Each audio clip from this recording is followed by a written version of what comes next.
Audio check. 1, 2, 3, 4, 5. Audio check. 1, 2, 3, 4, 5.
Good morning and Gong Hei Fat Choi. It's Chinese New Year in Hong Kong. It's also game 2 of the Hong Kong one-day tri-series. It's Bahrain versus Uganda. We have both captains for Bahrain and Uganda out in the middle with match referee Mr. Gandhi, who informs me it's a Bahrain home game. So Amir will be tossing and Ali to call.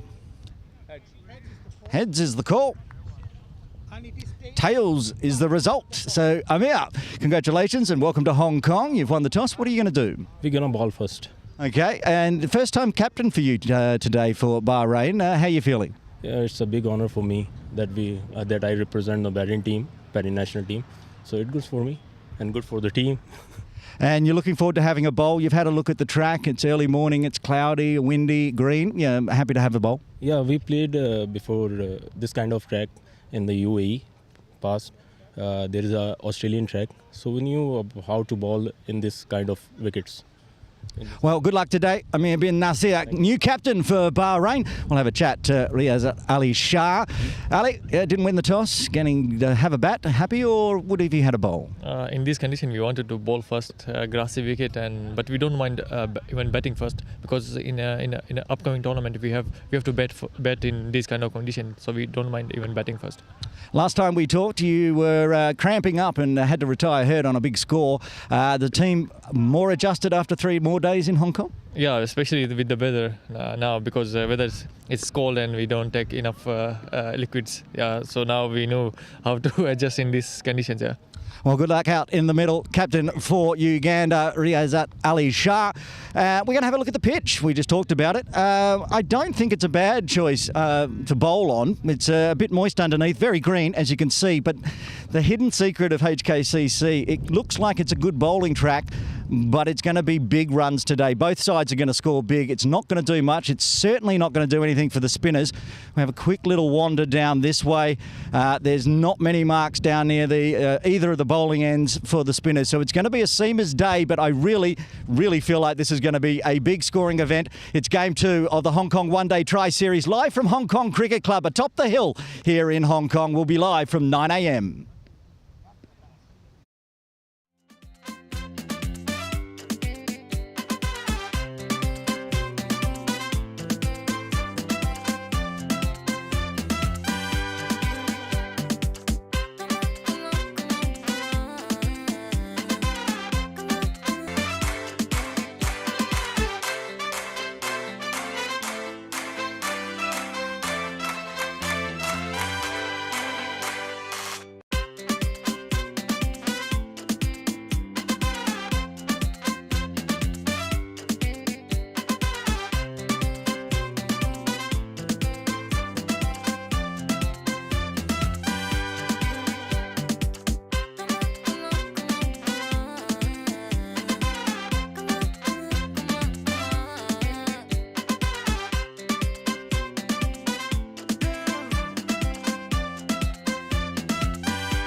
A very good morning and welcome to the beautiful Hong Kong Cricket Club for Game 2 of the Hong Kong Tri-Series 2025. Aaron Bush with you. It's Bahrain up against Uganda. The teams are out in the middle. If you're just joining us, Bahrain winning the toss, electing to bowl on a green pitch. But we believe this is a pitch that's going to give up plenty of runs. It's going to be a tough day for the bowlers for both sides. Small ground. And later on, I'll point out a part of the ground that's also used as a lawns bowls green, and that's been shaved down. It's like lightning fast, so anything going through, say, extra cover for the right-handers from this over will race away to the boundary, and of course we'll see some big sixes. Have to survive early, Uganda. The ball will nip around. It's a bit moist on top on the green track. First time seeing Bahrain in Hong Kong this year. New captain, of course, no header. So Amir bin Nasser, who's at the toss, winning the toss on his first time as captain, electing to have a bowl, sending the Ugandans in, coming off that famous victory in Game 1 3 days ago, winning off the very last ball.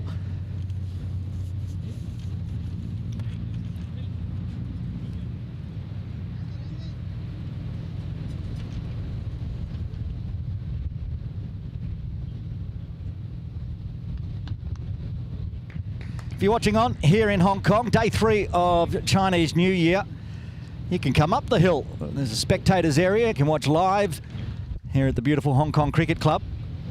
We're about to get underway. We'll run through the teams after we get through delivery or two. We just got to wait as match referee Mr. Gandhi has to go collect a blowing plastic bag. Here we go, ready to go. First delivery, shouldered arms. Good pace to start with.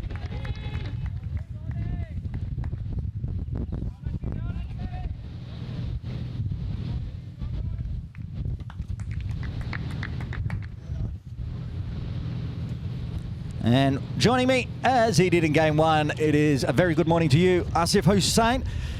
Big game we've got here for Game 2. Good morning, Aaron. Big game. Uganda having a bat first. Good start from Rizwan, but right arm medium coming over the wicket. As we saw out of the middle at the toss, it looks like a good bowling track, but it's a second day of this pitch being used. And we saw big runs yesterday in a friendly match here at Hong Kong Cricket Club. Oh, that's a fine delivery. Beating the outside edge. Mangala on strike for Uganda. Prashant Kurup, the wicket keeper. A little bit of a fumble from him. He's got Asif Ali and Abdul Mukim in company at first and second slip. Looks like a wide-ish second slip, probably in the third slip right now. Left a little bit of a gap between the first and the third slip. It's a good start. It's a good start from Mohammad Rizwan, but he's found that right channel on this wicket, getting it through to the wicketkeeper nicely. Down the non-striker's end, not playing in Game 1. Cyrus Kakuru is at the non-striker's end and will be the wicketkeeper today. Asif, Fred Ashalam not doing the glove work after his equally world record 6 dismissals in Game 1. Well, there you go. Disappointed right off the bat. Would have loved to see Ashalam. Enjoyed him being there. It's not a bad Uganda lineup if a guy that gets 6 dismissals in a game doesn't have to keep. Cyrus taking over.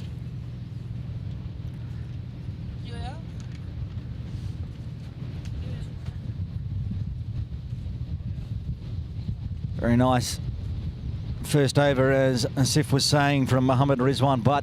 So 1 ball left. Forced to play this time. Mangala dots out the first over. A maiden to start with for Bahrain in their tournament. And after 1, Uganda still none for none. Run through the teams for Uganda. There are some changes, as we already mentioned about the wicketkeeper, but the captain Resurgence Ali Shah, Fred Ashalam in the side, but not keeping today. Dinesh Nakrani, Cyrus, who will be on strike for the second over, will be the wicketkeeper today. Alpesh Ramjani, Miyagi Juma, Franklin Subuga is into the side as well. Don't think he was playing in game one. Chewutu, Waiswa Mangala, who's out there in the middle as well, and Raghav Dhawan round out the playing 11. Who have we got for Bahrain, Asif? Looks like we've got the skipper, Amir bin Nasir. We got Prashant Kurup as the wicketkeeper. Mohammad Rizwan Bhatt, who opened the bowling. We've got Rishabh Ramesh, Imran Javed Anwar, Abdul Majid Abbasi, the left arm spinner, the wily spinner, Sohail Ahmed, Asif Ali, Sai Sarthak, Basil Abdul Mukim, who was also in slips, and now with the ball wearing number 9 on his back, Abidullah Fazal. Round out the playing 11 for the Bahrain. Like a right arm medium pacer. Edged and put down. I think that carried. Didn't carry. Didn't carry. Fell just short. Good first ball though. Faisal getting the edge of Cyrus.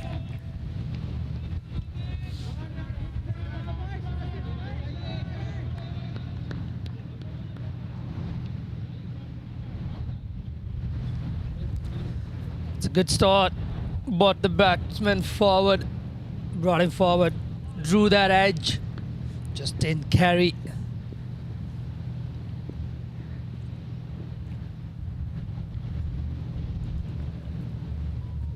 Another one, inside edge, running down to deep, square leg, fine leg comes around, picks it up. They get through for a couple. First runs off the bat for Uganda. Got onto that lightning fast lawn bowls area, but the fine leg was wide, patrolling a lot of area down there, and wisely got around just backward of square to cut that one off. Uganda, with that last ball win against Hong Kong last game, probably can afford to make some changes. Probably that's why Achalam is not in there. Could well be. But the net run rate, very close on that one. Absolutely, yep. Went down to the last ball. What a game that was. Enjoyed calling that one. Hong Kong, China just not able to get the win, but we love a game that goes the full 100 overs. And that last over from Ahsan Khan, 5 dot balls. The scores were tied. In the end, a boundary off the final delivery, getting Uganda their first win in the tournament and putting them atop of the table. A win today will put them straight through to Sunday's final. They get a day off tomorrow no matter what. Faisal again. It's outside off. It's hit hard, well fielded at cover. Nice pickup, good hands from the fielder there in the cover region. It's good. Looks like a very fit side, the Bahrain. Well, good news for us as well.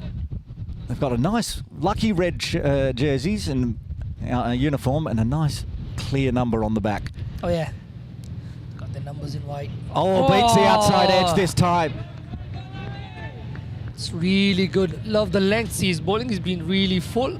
Really trying to get the ball to swing. I'm sure the Bahrain boys, once they come here, they saw the green top. They must have thought, oh yeah, we could get the ball to nibble around a little bit here. I'm not sure if they get many of these green tracks back in Bahrain, but I'm sure they'll enjoy bowling here. Amir bin Nasir, the captain, was mentioning that they see pitches like this in the UAE occasionally. And that's why his decision to bowl. Troubling Cyrus outside off again. Oh, that one came in. Oh, lovely delivery. Cut back in to that right-hander. He's been getting the ball to hold its line. This one comes back in. Brilliant finish to the over. 2 overs done. Uganda with 2 runs off the bat that over. 2 for the loss of no wicket. Much like playing down at Ting Kwong Road Recreation Ground, which it does nip around more than it does up here at Hong Kong Cricket Club. Matter of survival for Uganda. Get through the power play. Don't want to lose too many wickets. Yeah, you just want to look at the brighter side more often than not. I think Uganda, this will be good. This will be good for them, especially if they are, which is very likely, if they are to go to the finals. Having bowled first at Mission Road here, they bat first. So it'll be good for them. Their preparation is going to be top notch. going into the final games. Another good delivery. Really nice from Mohammad Rizwan, but I'm liking the look of these two opening bowlers. I'm loving the fact that they're keeping their lengths pretty full, especially on a bit of a cloudy morning. Haven't had the sun out yet. Not sure if we're going to get much of a sun here out today, but Be nice if it did, yep. because it's rather cold. Yep. I think it's pretty much the same for both these teams in terms of the cold. So no advantages there. Oh, that's good. We were mentioning on Monday, what was it, Tuesday, that the weather in Bahrain's not far off Yeah. the weather in Hong Kong at the moment. Yeah, it's 14 degrees. I mean, it is the middle, Not much of a early difference, morning. yeah, absolutely. So perhaps a little more acclimatised. Yep. Maybe the Ugandans over the 2-day break, Chinese New Year, went for a wander around Hong Kong. Acclimatised some more. Yep. And already in the early start, you could probably see these two opening bowlers is finding really good lengths. Probably to do with them not being express quick. So more in that medium paces range, just trying to get it full, you know, relying more on movement rather than pace and bounce. So I like these lengths from these two opening bowlers. Boy, they're not bothering Mangala at all. He's out there in the short sleeves. Yeah. He's brave. I've got 3 layers on. We're not out in the middle, but and running around. But He's moving around. He's moving around. He's gonna be warm. Much warmer than us. he's been pinned down at the moment. That's 10 straight dots he's faced, all off the bowling of Rizwan. But Not too much different from the last game. He played plenty of dot balls, and I think that's probably the way he goes. And I think with this Ugandan side, the kind of guys we saw down the order, I think he can afford to do that. They had some strong boys in that middle order who can hit a long ball, so I don't think this approach is a problem for them.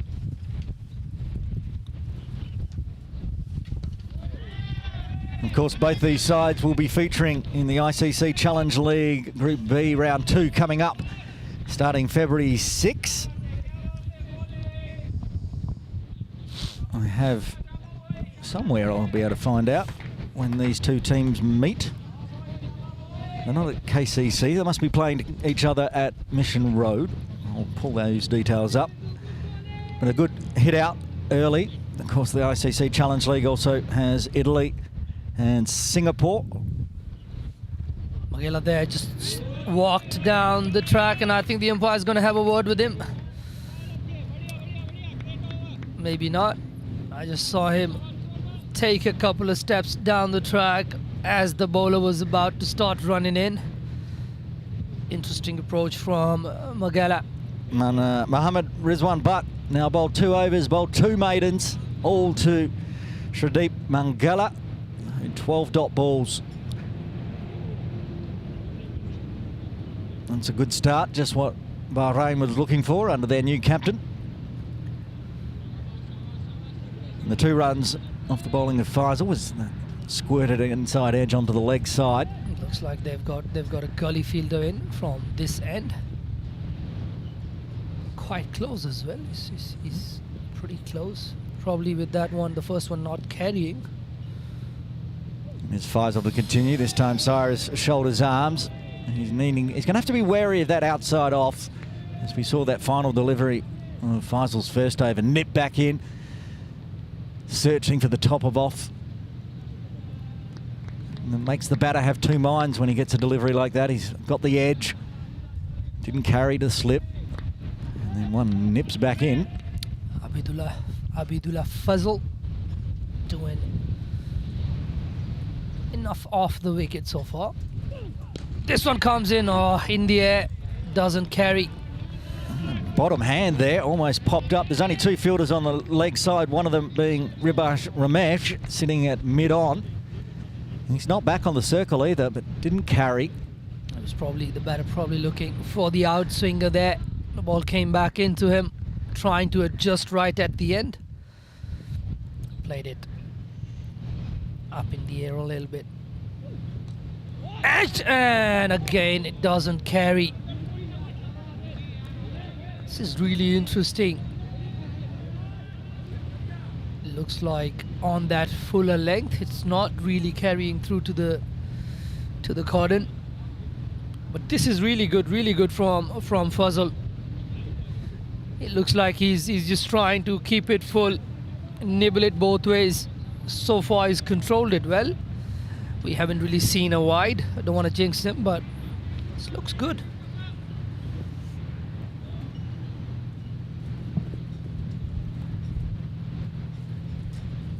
A shuffle this time. Now ball Take bottom it! hand. Oh. Just to the outside of the left hand of Faisal. Wow, he's really troubling Cyrus here. Really like this bowling action as well. 22 Bowling. deliveries, 23 dots. How many chances would we say now?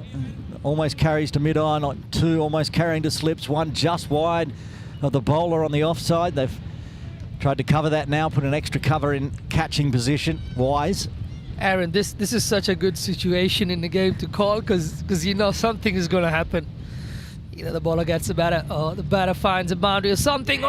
On the pads, a big appeal. Umpire John Prakash at the Ooh. commentary end.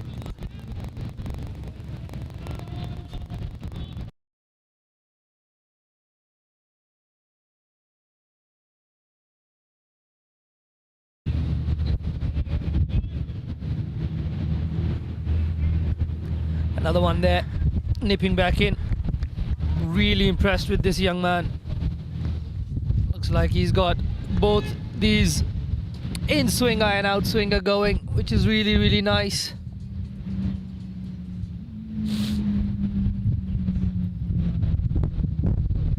Another one. This one, a little bit of a back of a length delivery. A really nice channel. That'll bring the over to an end. Another maiden. This is really nice. Really good start from the Bahrain boys. They've bowled 4 overs so far for 2 runs. That's a lovely start. Making use of the conditions and the weather.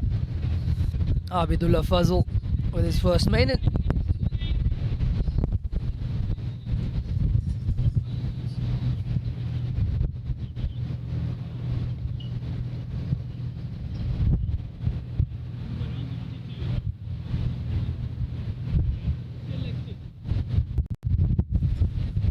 Mohammad Rizwan to continue.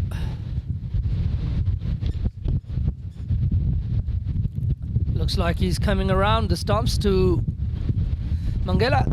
He's bowled over the stumps. He's bowled a couple of maidens from over the stumps. Now he decides to go around the stumps. They've put on enough pressure. Now's the time to look for a wicket for them.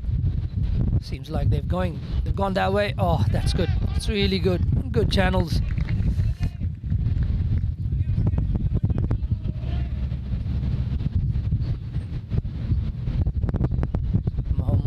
Rizwan, but 2 overs and 2 maidens. Absolutely what the skipper must have asked for. Got a scattered slip cordon.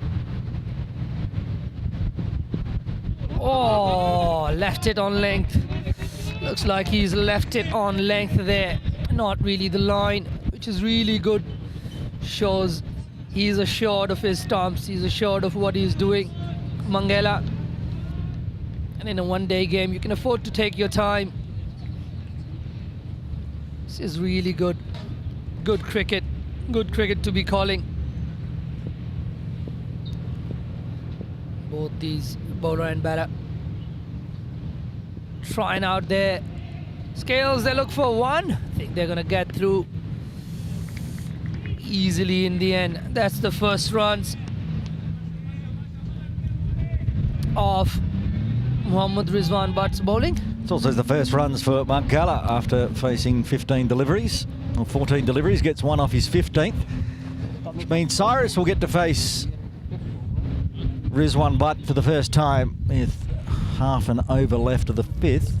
I think this is going to be interesting because it seemed like so far Cyrus has been the one who's trying to lay bat on ball more than Mangala. It looks like he's trying to poke and try and play his shots. Now this is going to be really, really interesting. Back over the wicket to the right-hander. Decides to let it go. Yeah, good delivery and well played by Kuru. He just let it go. It went straight on. No shape back in this time. It'll be playing in his mind. Faisal was doing it to him, and he saw down the non-striker's end. But can get the ball to nip back in. So far, whatever we've seen of Uganda, I've really liked their approach. They're pretty sure of what they exactly want to do. And that's more confident from Cyrus, getting back behind ball. Yep, gets far forward, really into the delivery there, which is really good. Good technique from him.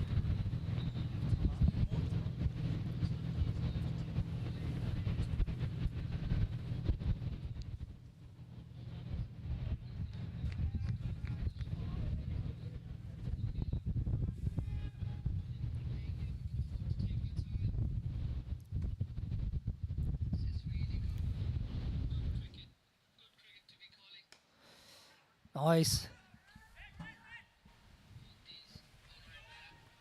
Outer part of the bat there from Kukuru. Ends the over. And after 5, Uganda 3 for no loss. Halfway through the power play, and yeah, good bowling from Bahrain and surviving by the Uganda openers. Just a 3 on the board. 3 maidens in that first 5.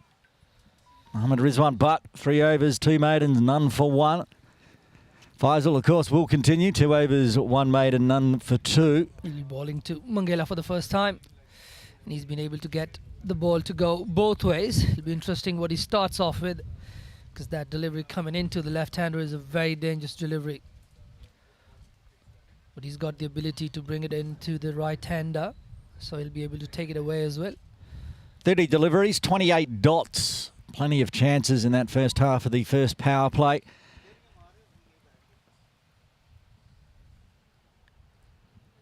Here we go. Now they're going to take a quick single with just the 3 fielders on the leg side for the lefty. A bit of a wild throw there.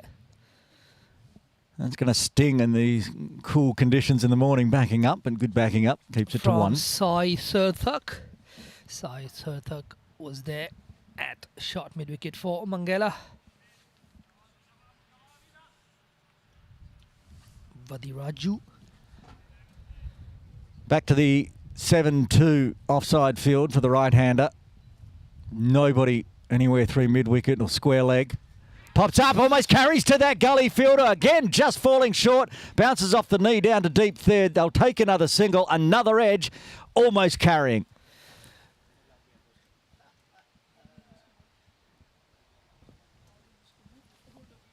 We've got things flying all over the place. The umpire's lost his cap. The batter's got hit by the ball. The bowler had to run all the way to short mid-wicket to back up that one. So plenty going on that ball. None less than the edge that almost carried to that fly gully. Living dangerously, Cyrus. Still out there though. He is. I like his matching yellow gloves. It's just a sea of yellow when he's on strike. White gloves for Mangala. He's happy with the traditional ones.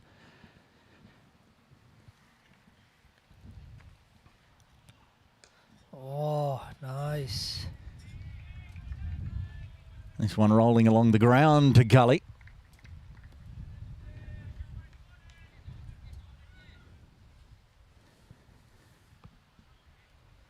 Looks like there's chances being drawn in. It's just a matter of time for the bowlers to be patient right now. Just keep doing what they're doing. They've been good so far, at least on the runs front. They haven't really allowed the Uganda batters to get away. Another defend back to the bowler from Mangala. Of course, this tri-series, Uganda, Bahrain and Hong Kong, China, a lead up to the ICC Challenge League. All three teams appearing. Uganda on top of the table after round one. They had the home series to start with. Undefeated, 5 games, 4 wins and a no result. Sitting in third and fourth, Hong Kong, China and Bahrain. So good teams in this tri-series, all looking for preparation, learn the grounds. Not that there's any ICC Challenge games here at Hong Kong Cricket Club. We're here thanks to Hong Kong Cricket Club due to its day 3 of Chinese New Year and available down at Ting Kwong Road Recreation Ground. So up the hill we came. This is actually looking like Mangela's a little more comfortable getting forward to Abidullah Fazal. Probably also keeping in mind that he can swing it both ways and he's been really full. Final delivery of the 6th. Full. Driven. That's driven beautifully. Just punched through mid-on, down to long on for 4. The first boundary breaks the shackles for Uganda at the end of the 6th. They move to 9.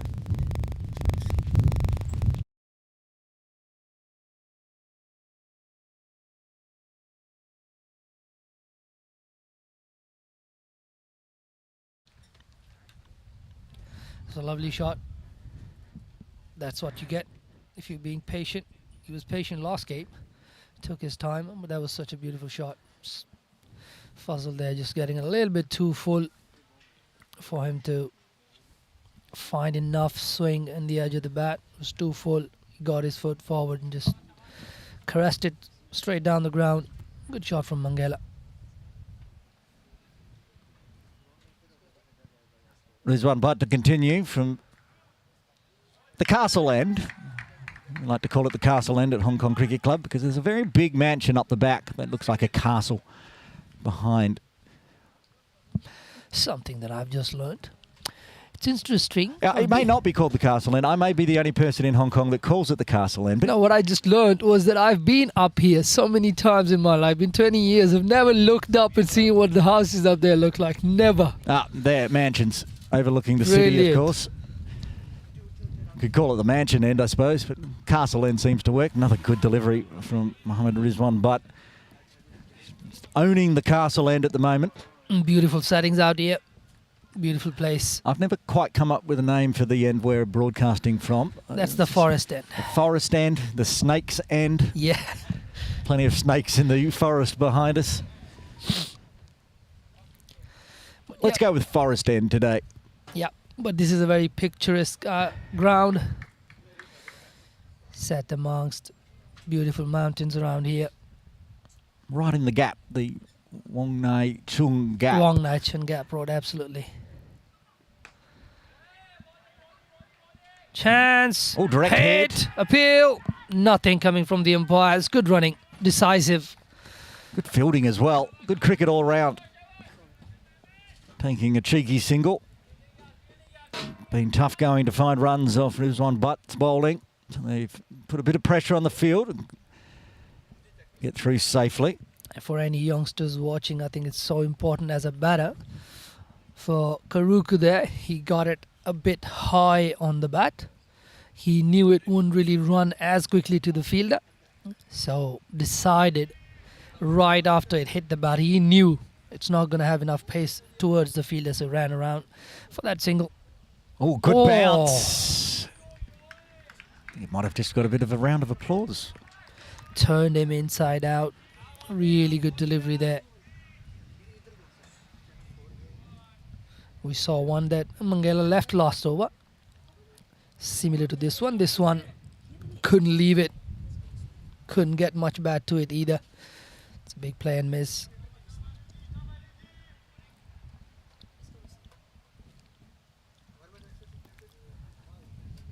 Not so much a fly gully as a third slip really now for Rizwan Butt. That's a better defence from Mangala. Much fuller this time.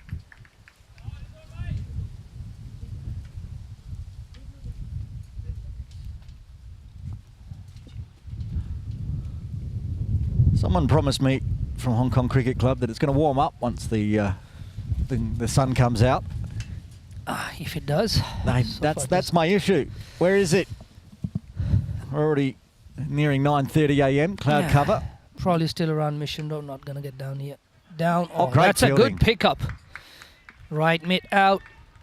Nice pickup, one-handed pickup there to round out the over after 7. Uganda are 11 for no loss. Think they'd be happy with the start to the Bahrain boys. They haven't really let the scoring rate go away, but they haven't yet picked up a wicket in the first 7 overs. But I think Uganda would also take it. They had a similar approach the other day as well. So still in the balance, still both teams trying to get 1 foot ahead of the other. Chances have been generated. It's not that they've been put down or anything. It's just not carried. It's not falling for Bahrain at the moment. Faisal to continue. 3 overs, 1 maiden, none for 8. Overpitched previous over and was dispatched by Mangala, who's on strike. Beautiful drive through long on. Pulls the length back this time, and that's where you need to bowl. Good bowling from Faisal.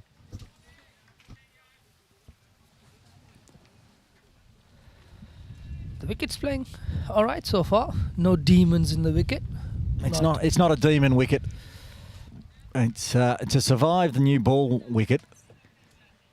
And as long as you've got 10 wickets in hand at the drinks break, then there's going to be a big score, because small ground, short boundaries, older ball on a pitch that's not got anything in it for the spinners, especially. It's a fast outfield as well. Once you pace the inner circle, it's more often than not that's going to run away to the boundary.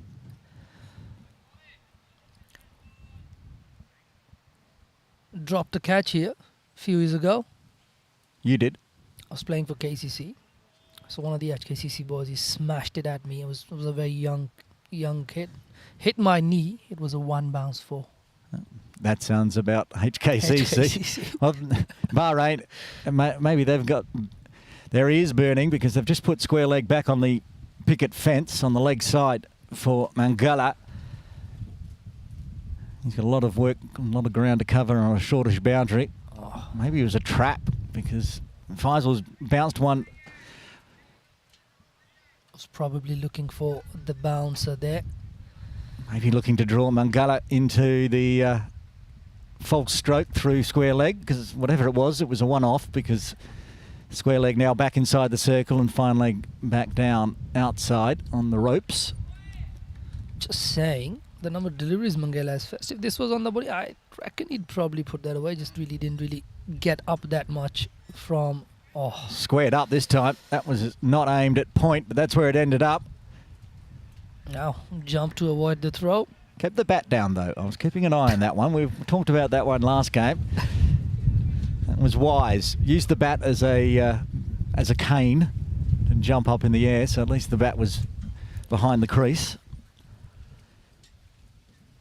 Have you seen that celebration from the Hurricanes boys, I think, in the final of the BBL, where the batter just throw the bat up? You can see it in the background. The bat lands on the handle and sticks up. No, I haven't seen that. You got to watch. That's one of the coolest things I've seen. He hit, I think, last ball. They won the game, and he just threw the bat up in the air. The ball, a few shuffles in the air, and then went down and actually logged into one of the wickets there. And he is running, and you can actually see the Grey Nichols bat standing upside down at the back. What's going on there? I think they're having a discussion about the ball, perhaps. No? Sure, but... Talk to the skipper. Oh, the batters, okay. We'll probably get a bit more information in a while about what that was about. So probably talking to the batter about walking down the track. I noticed it once earlier as well. Looked like the batter starting to move out of his crease a bit too soon and getting into that protected area. I think Bahrain was the instigator. Talked to the umpire, John Prakash. Had a quick word. We can continue. Ooh, pings him. Yeah, fast. It's pitching just outside the leg stump and coming across the body of Mangala. Needs to decide what he wants to do with that delivery. Last time a couple of times squares him up. He's got room on the leg side if he wants to be brave. He may want to make sure it's not pitching on leg. Going straight on. Been impressed so far with the opening bowlers for Bahrain. Sure can easily be seen on screen. There's plenty of breeze out there. The Bahrain shirts flying on that bowler. Hair flying back. Pretty nice celebration from here if you get somebody out. Would look good on camera. Effort ball from Faisal to finish off the 8th. Just the first extra in the books coming from that over after 8 Uganda, 12 for the loss of no wicket. It's so windy, we've actually had to turn the effects mics down, so if you're listening at home and rattling around, it's just too breezy, even for the big fluffy microphone. We're a little sheltered in our broadcast area. It's not quite as gusty, and that can make it more difficult, of course, for the batters as well. And it's just a symptom of playing up at Hong Kong Cricket Club because we're perched atop a mountain in a gap between two bigger mountains. It does get a big breeze through the middle, and it's gusty. Mohammad Rizwan Butt to continue from the castle end. Shuffle across, but inside of the bat as it goes dribbling a wideish mid-wicket, mid-on position.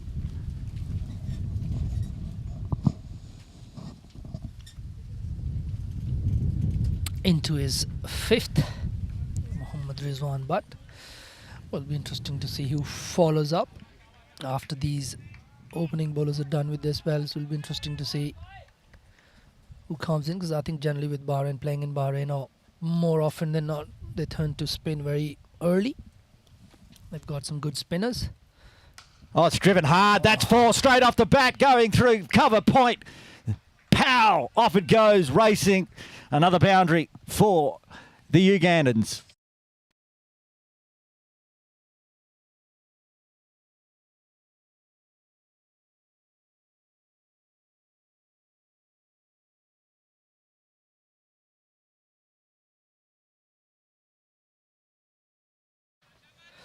What a sound. What a sound off the bat there. Good flourish off the bat. Off Kakuru, sorry. Oh. That's one into the belly this time. No mid-wicket for Rizwan. I think there was a mid-wicket for Fazal, I think. They probably think Rizwan being the more senior bowler. He's got more control. Look at a square leg. It's 6-3 offside field. What a square leg for the left-hander. Mangala. Still that first and third slip in place, going around the wicket. Gets an edge, or was it on the pad? I think that's logged into the keeper's legs as well. I'm not sure if he took it cleanly, even if it had got the edge. Sounded very paddy to me. It did. I think I'm trying to figure out with the appeal from Rizwan Butt was a LBW, which would make it a little bit too high, or thought there was some form of edge. Either way, it's in the book as a dot.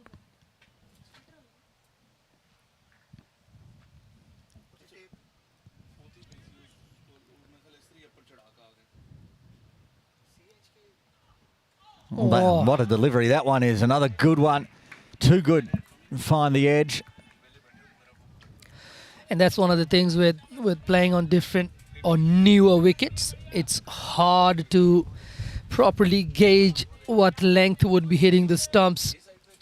Because I'm sure when they're playing in Bahrain, they're very aware of what lengths would get them hitting that top of off.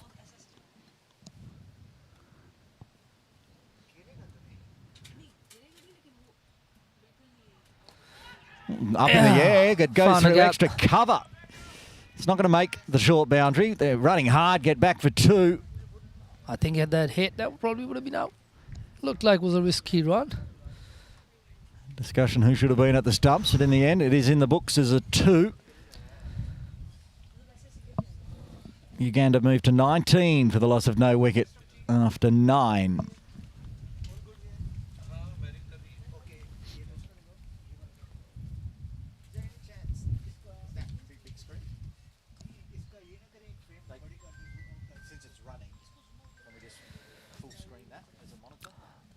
Abidullah Fazal to still continue. It's going to be his 5th as well. Both these opening bowlers have been good. Bowling on this wicket, this ground for the first time. They've looked good. Good, beautiful actions. Both these opening bowlers. But yet to pick up a wicket. And Uganda have started to pick up the run rate a little bit as well. Finding it a bit more easier to score. An easy single on a vacant leg side. The bowler Faisal having to do his own work. Once again, very decisive about their running. Good calling, good understanding between these two.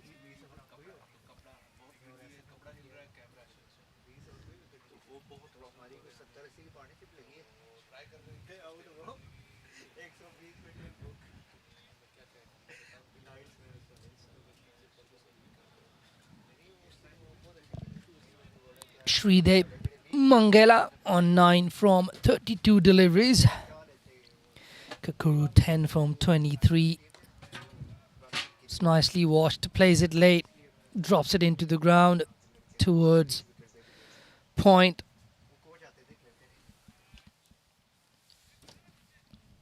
Don't quite see somebody warming up yet. Not sure who's going to be their first change bowler. They've got the experienced Abdul Majid, the left arm spinner, in around for a long time. Hit hard but straight to the fielder. A little airy that one as well.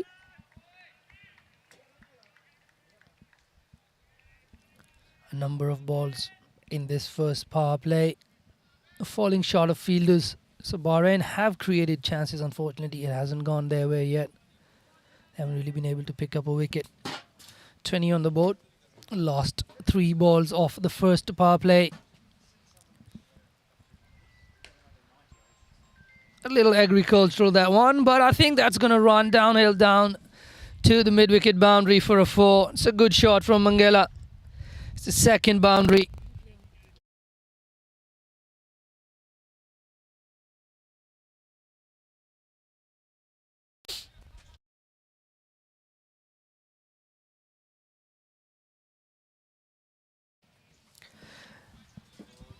That was a bit forceful from Mangala. Not really there for that shot, but he decides he needed a boundary. Just went ahead with that shot. A bit of a swipe across the line. Boundary nonetheless. Moves on to 13 with his second 4.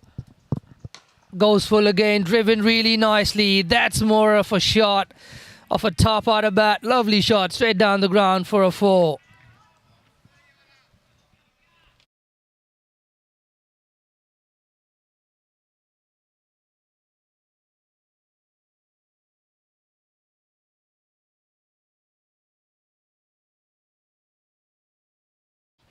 Second time Mangala has done that. Big drive straight. Beautiful stroke. Timing impeccable.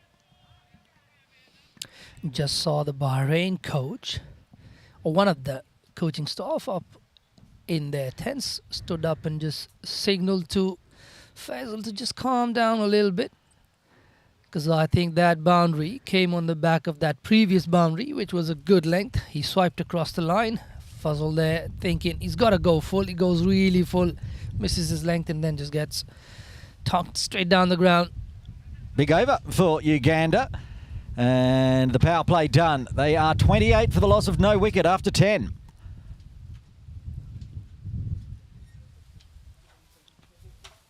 Just relieved the pressure at the end of the power play for Uganda.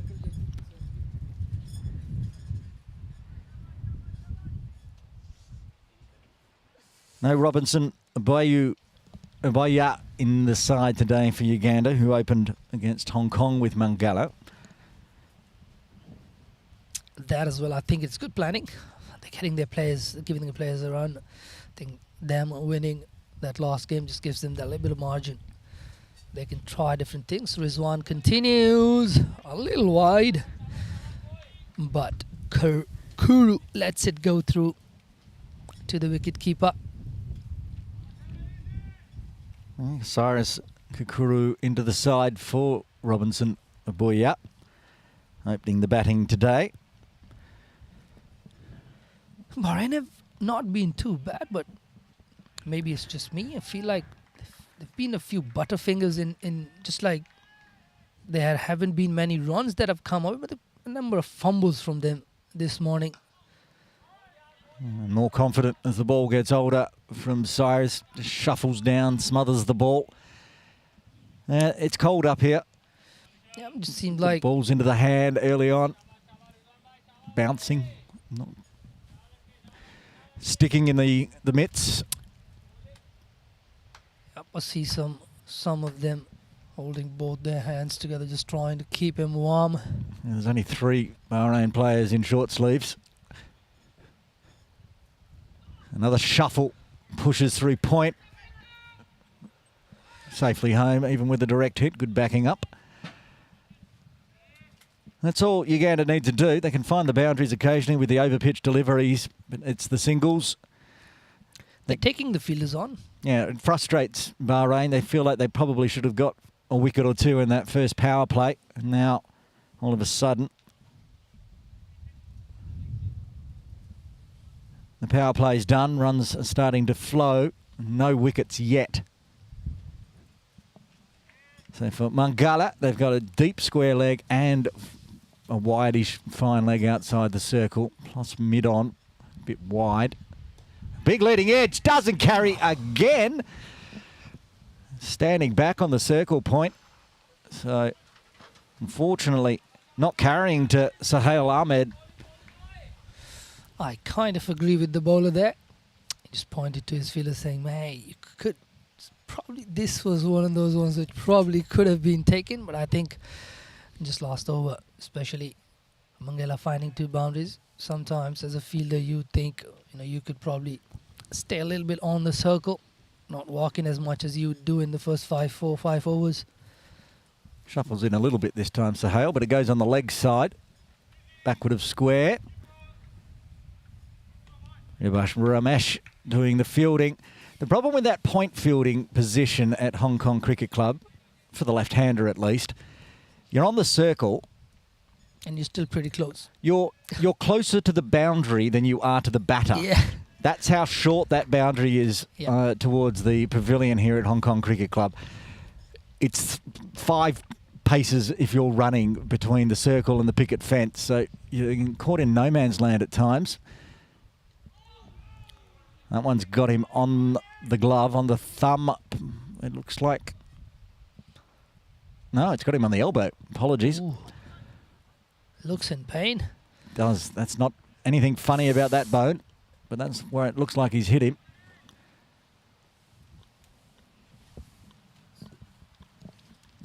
Rizwan there trying to bring that ball back in. Does come back in and hits him on the elbow. There'll be a delay here as the physio runs out for Uganda. It's a terrible pain if it gets you in on that little soft part right next to the elbow bone. It's very painful. It's called the funny bone. Funny bone, absolutely. It's only funny if you're the one bowling it. Yeah. It's not funny when you're the batter and copying it right there. I think we have a first change as well. Looks like.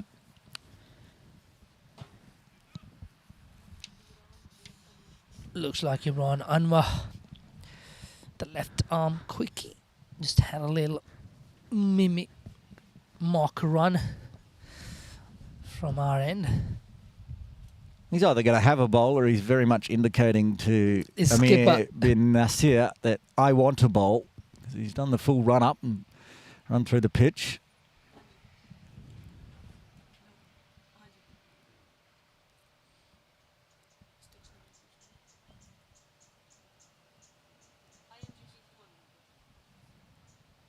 Still getting treatment out in the middle. And just as we speak, Aaron, seems like it's getting a little bit brighter. The sun must be around somewhere. Don't toy with me, Asif. Stuck in traffic.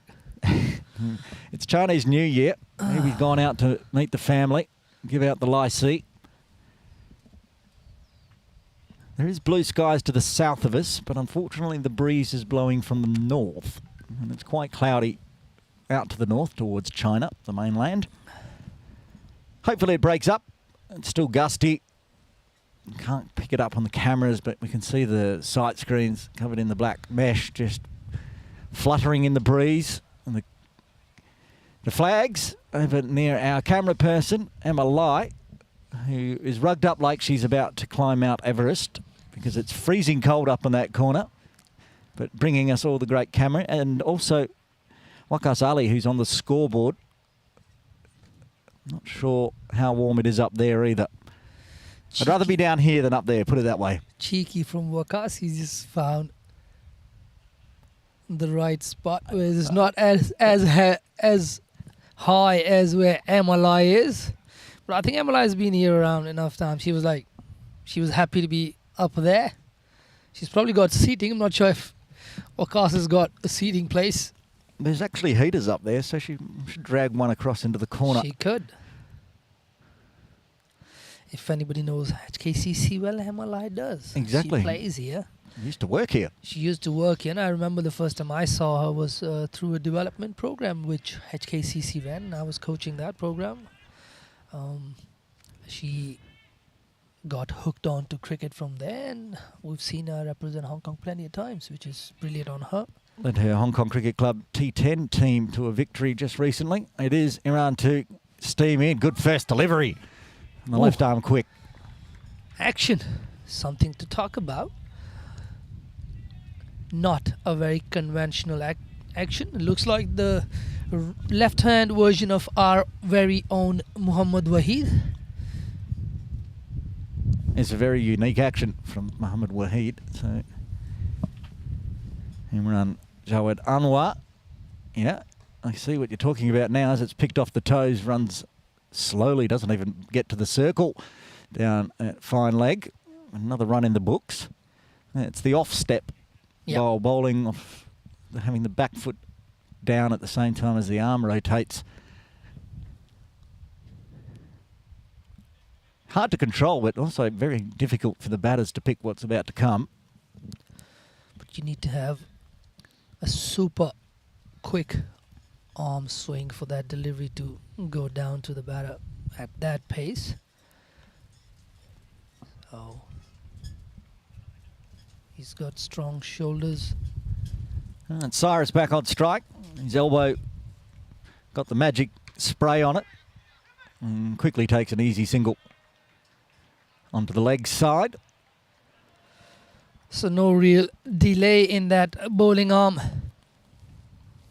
from Anwar Ali.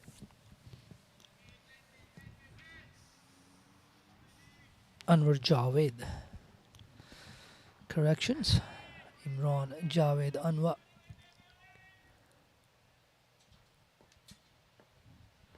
It's not too much of a load up either, so he just rotates his arm around.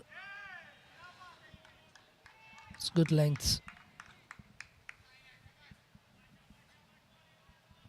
I reckon maybe there might be something to do with where they play more often in terms of where they're bowling in terms of the length, because generally on those wickets you cannot be bowling short.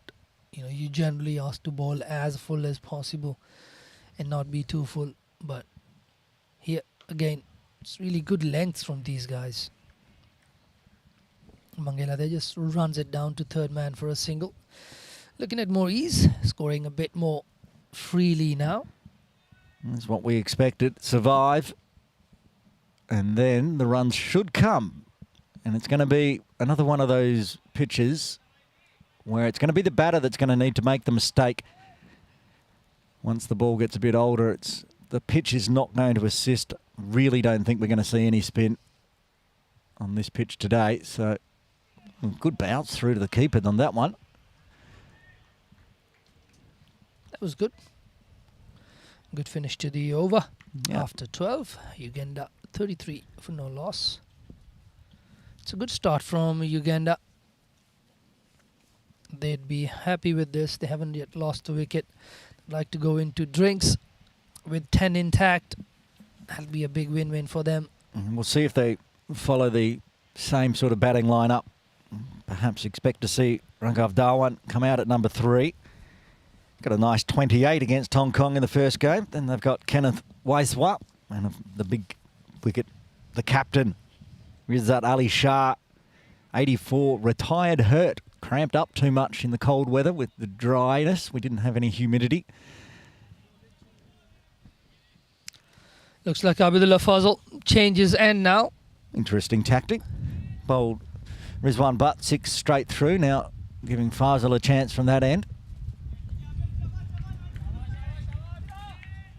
He's been fuller of the 3 we've seen so far. He's really tried to get it up there and swing it.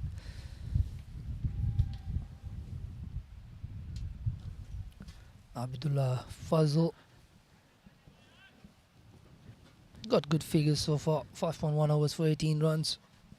He just likes something in that wickets column.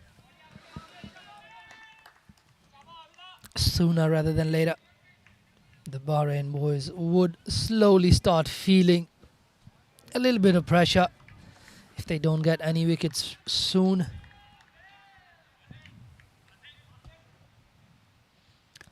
And I think we've lost one from the slip cordon. They're sending that slip fielder to square leg, and they've got a gully of 5th slip. Driven hard, loves going down, straight down the ground. He's got a good straight bat. It's a lovely shot for 4. Straight drive again.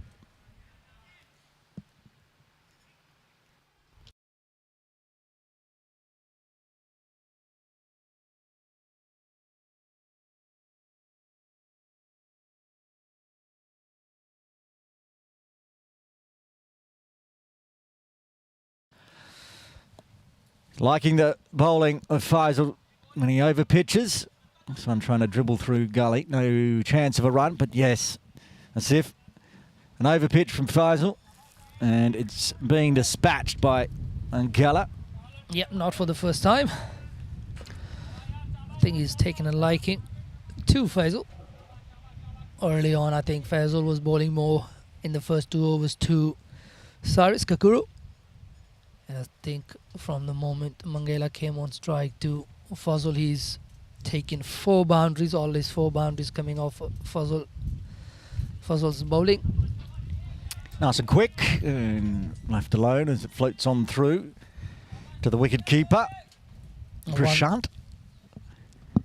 One thing he'd be happy about, Mangala, is that he's targeted straight down the ground, apart from that one agriculture shot that he played off Fazal as well, but he's been more full face of the bat. Last one a little aerial, but he found the right gap straight down the ground.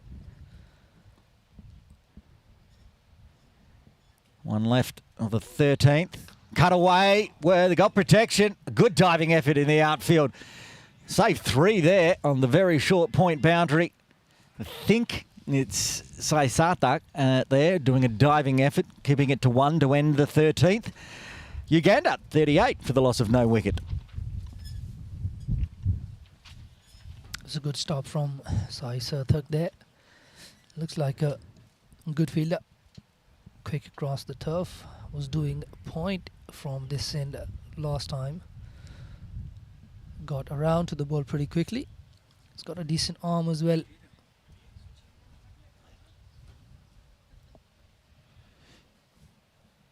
Imran Jawed Anwar to continue from the Forest end. There's David just going for 3 singles. Cyrus Kukuru's done well to survive. He's given up the most chances, and with that, they're making sure that a wideish, well, it's almost second slip in place.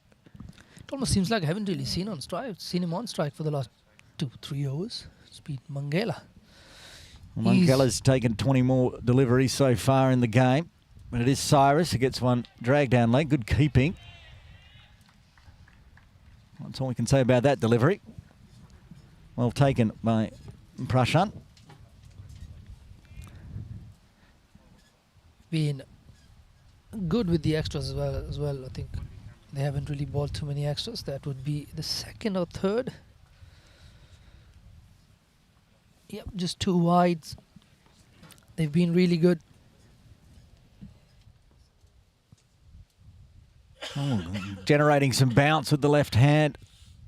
Imran trying to get Cyrus to just glance it off to that gully or whitish first slip.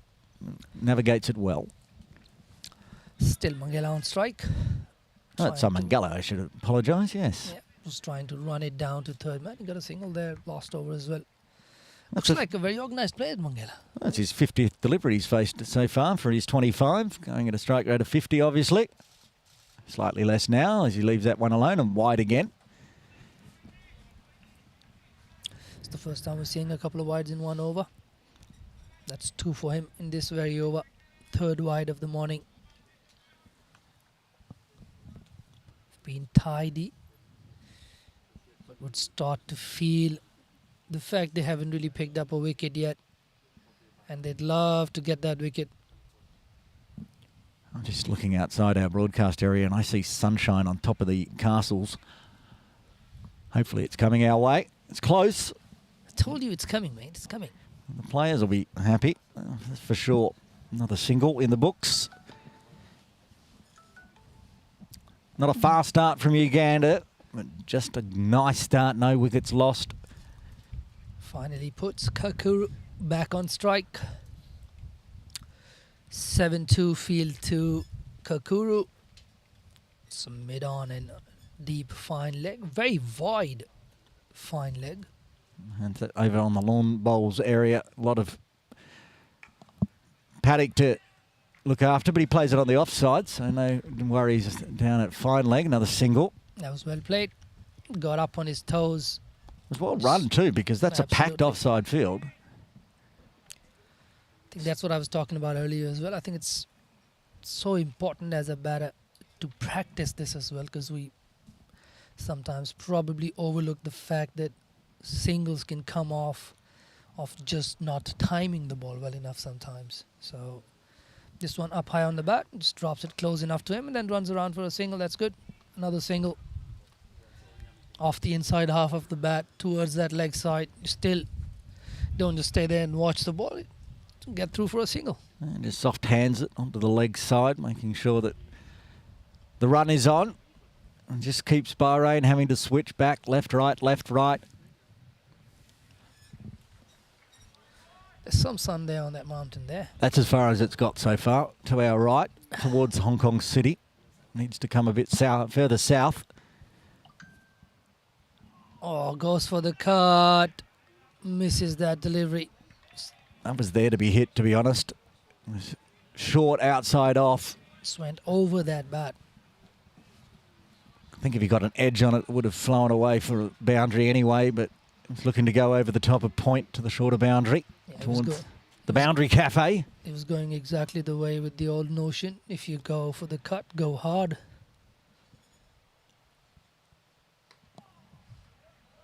Guided to the gully position. Finish off the over. A couple of wides, 3 singles. Rounds out the 14th. Uganda 43 for the loss of no wicket. It's interesting to see how many left-handed throws I've seen so far, and I'm sure that's not from the same guy, because Sai Surthak was on the boundary.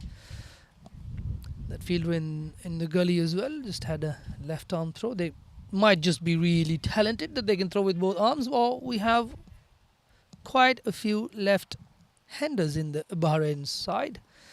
And Abdul Majid Abbasi, the wily veteran campaigner.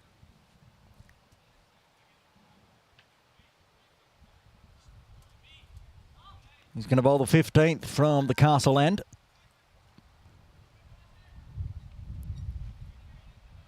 One of the reasons I changed the name from what it was called to Castle End is that we were at times calling it the Wongnai Chungap Road end, which was far too much. So I've just That's what I was gonna I've say. cut it down to I- one word, Castle End. Yeah, I was just going to say it probably would be a little bit too hard for me to get that all in. It's hard enough for me to say it to a taxi driver to get me up here, let alone say it constantly on broadcast. So it's been renamed. And it'll be a bussy from the Castle End. It's very much in that Yasim Murtaza kind of bowling mode.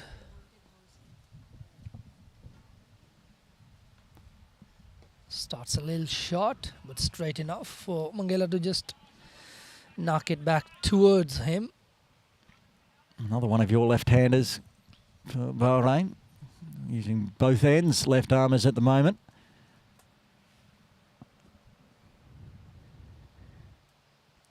Good delivery that. Right away. Right away. Similarities to Yasim Murtaza. Just the kind of pace that he started with. Just tries to get the batter to do most of the work against his bowling. Charges straight back, just outside the hands of Abassi. Straight back over the umpire's head for 4. There. Powerful.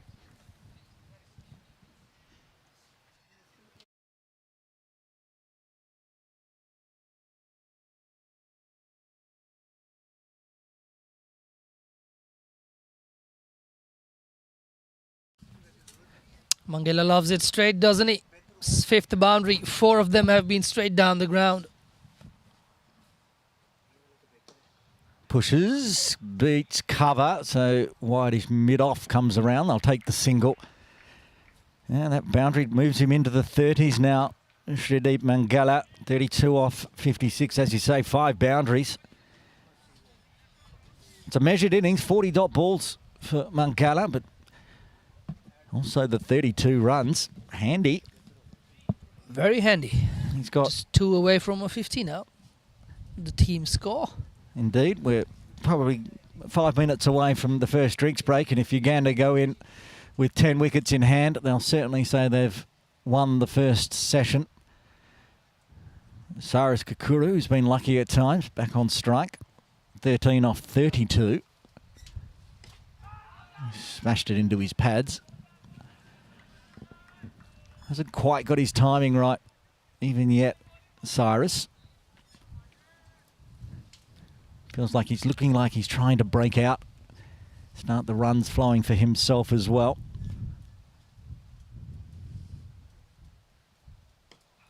This time very watchful, dots it back to Abassi to finish off a good over for Uganda, moving to 48 for the loss of no wicket after 15.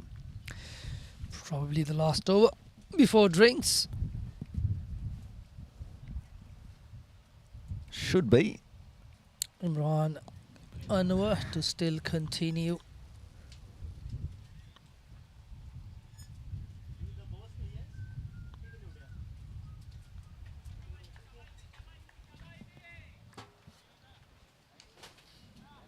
Imran Anwar, 2 overs, none for 8 so far.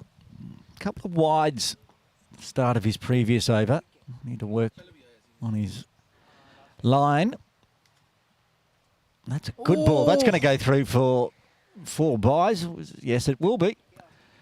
That beat everybody. Too good as it races away. Beats Prashant. Mangala left it alone wisely. That brings the 50 up. Now, you know how much I like a milestone brought up with a boundary. That's not one I really enjoy. By boundaries are no great, but we'll take it. Uganda get their half century with a boundary, 52. I was about to say, if these teams go back and listen to it and you go, oh, I love the bars boundary, they wouldn't be too happy about you commentating that way, because that's unlucky for the bowler. It's unlucky for everyone involved. Well, lucky for Uganda, they get the boundary and move to the half century mark, and they'll take him any way they can. But of course, I'm still wondering what the wicketkeeper was doing there. Just too good. Put one glove out, come out of the top, raced away for 4. Yeah, maybe a misread as well. Probably misread that. Had a bit of extra bounce, but I think you'd be taking those. This one tries to run it down. They've got a gully fielder there, so finds him. I feel like that's the ball. So the captain Yeah. is not happy with that throw from gully as it's hit the AstroTurf pitch. Gets remonstrated with rather than picking up the ball. With Imran, he's fast and he's putting it in short. I really think he's trying to find Mangala just to guide it to slip or gully. And he's up to the challenge so far. Shradeep Mangala. I think this wicket is going to make the bowlers work hard. Yes, it's got a green top, but it's no green wicket in that sense where you'd get it to nibble around for too long. Already into the 16th over, and we're seeing less and less, a bit of bounce from bowling from this end, but we had a few that didn't carry, so it's a bit of a interesting wicket. It's important for batters and bowlers alike to just keep plucking away, doing the right things. Oh, a beautiful direct hit. Umpire Shelton de Cruz puts both hands out saying safe. So they get the single. It's a good throw. Probably one stump to aim at. Oh, we'll get one more over in here as umpire Shelton de Cruz runs in, I think. Oh, he's still got one delivery left. Yes, we do. So might not now with one delivery left. It's just before 10 past 10 here in Hong Kong. I would not be surprised. It wouldn't have mattered if Uganda or Bahrain batted first. I'm expecting a 300 plus score, if not 350. There's more big gusts blow across the pitch and blow some leaves in the way. Sun's out, guns out. Hong Kong Cricket Club gets it high on the thigh pad. Finishes off the over, 4 byes and a single, pushing Uganda over the half-century mark. After 16, they're 53 for the loss of no wicket.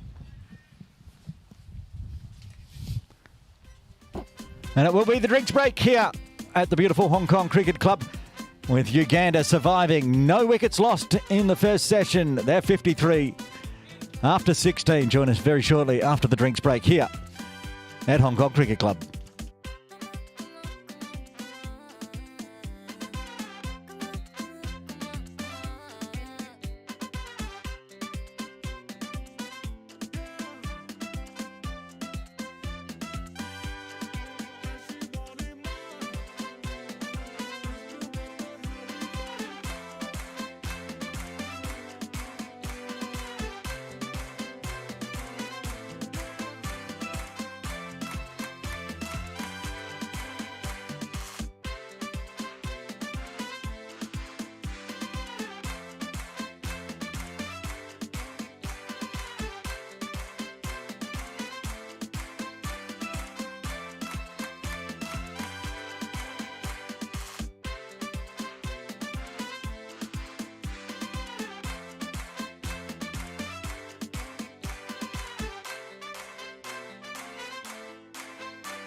Drinks break done here at Hong Kong Cricket Club. Aaron Bush with you for Game 2 of the Hong Kong 2025 Tri Nations One Day Series.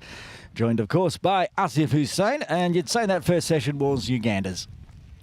Pretty much. I think they've crossed that milestone of 50 runs in the first 16. And I think, as you said, 300 pretty much on the card. But as the only point I'd probably differ on is probably here on this wicket. It's not like a wicket where you just come in and you just start right off. And yeah, I think 300 definitely on the card, especially with the way they batted the other day against Hong Kong at Mission Road. Similar start. They lost one early wicket against Hong Kong, but put on roughly 50 in the first session as well. Till their second wicket, which was Mangala, going on the score of 60. He's looking good at the moment on 33. I think he's enjoying the straight boundaries. Oh, they've got a short leg in. Interesting position. Maybe they found some bounce in the wicket. It's Abassi to continue. It'll make Mangala just think he's right in the side eye. I'm sure chirping away, letting him know that This is really interesting from Bahrain. Abdul Hakim is in close with the helmet on. You can see on screen. Short leg. To me, I haven't really seen too much grip so far. He's only into second over. I think the only reason you'd have a short leg is if there's a bit of bite and the ball's bouncing a little bit higher, but you could actually catch a glove or the handle of the bat. I think we're not really going to have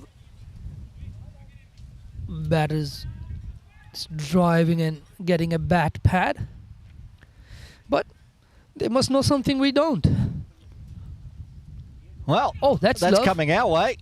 You'll be able to field that one, Asif, as it smashes into my equipment suitcase. 4 runs.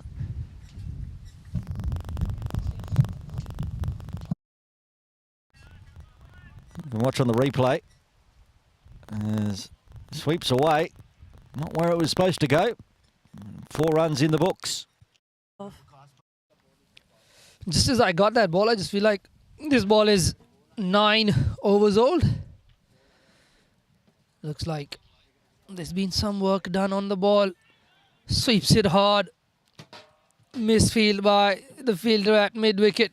Think should have been stopped. That shot could have been down to that short leg fielder. Decides to stay at slim it off this time. Very silly. Almost lost his head on that last one. And the pressure on. Mixing it up, trying to generate a wicket here, Bahrain. Beats the bowler, but not mid-off. It's a very fast over after the drinks break, including the boundary. Uganda, 58 for the loss of no wicket after 17. Looks like no change in the bowling from the Forest end. Imran to continue. He's bowled 3 overs, none for 9. Been economical. Imran has bowled 3 overs for 9 runs.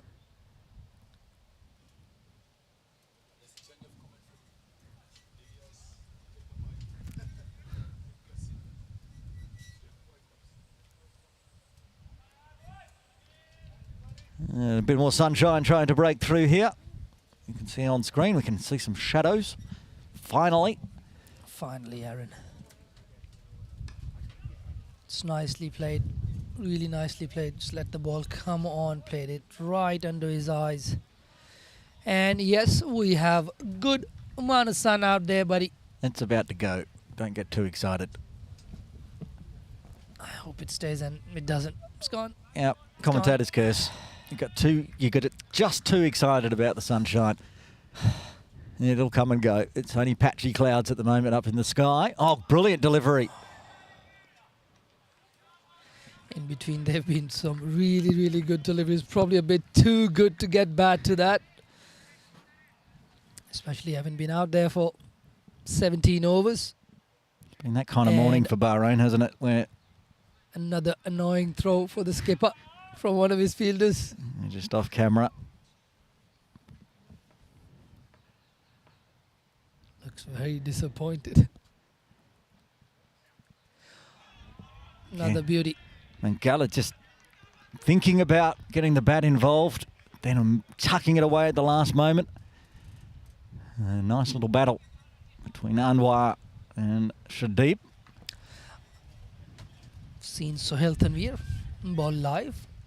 Very similar action. Sohail Tanveer from Pakistan. Played for the Pakistan national team for a few years. Head goes up from Imran. He's like, how am I going to get this edge? It's there. I'm there or thereabouts. The balls are good. But the batter is up to the challenge. Of course, if he goes full, tries to go for the stumps. We know Exactly. how much Mangala loves a nice straight drive. Exactly something he does not want to do. He wants to just keep hitting that length. Does so, gets the inside half of the bat, runs down to square leg, fine leg comes in. Wayward throw again. Just keeping my eyes on the throws from Bahrain. They've been good in between. They've got 2 direct hits so far in the morning, but they've missed plenty as well. A few little fumbles here and there, but like you say, the direct hits have been good. The rutting's been better. 1 ball left to the 18th.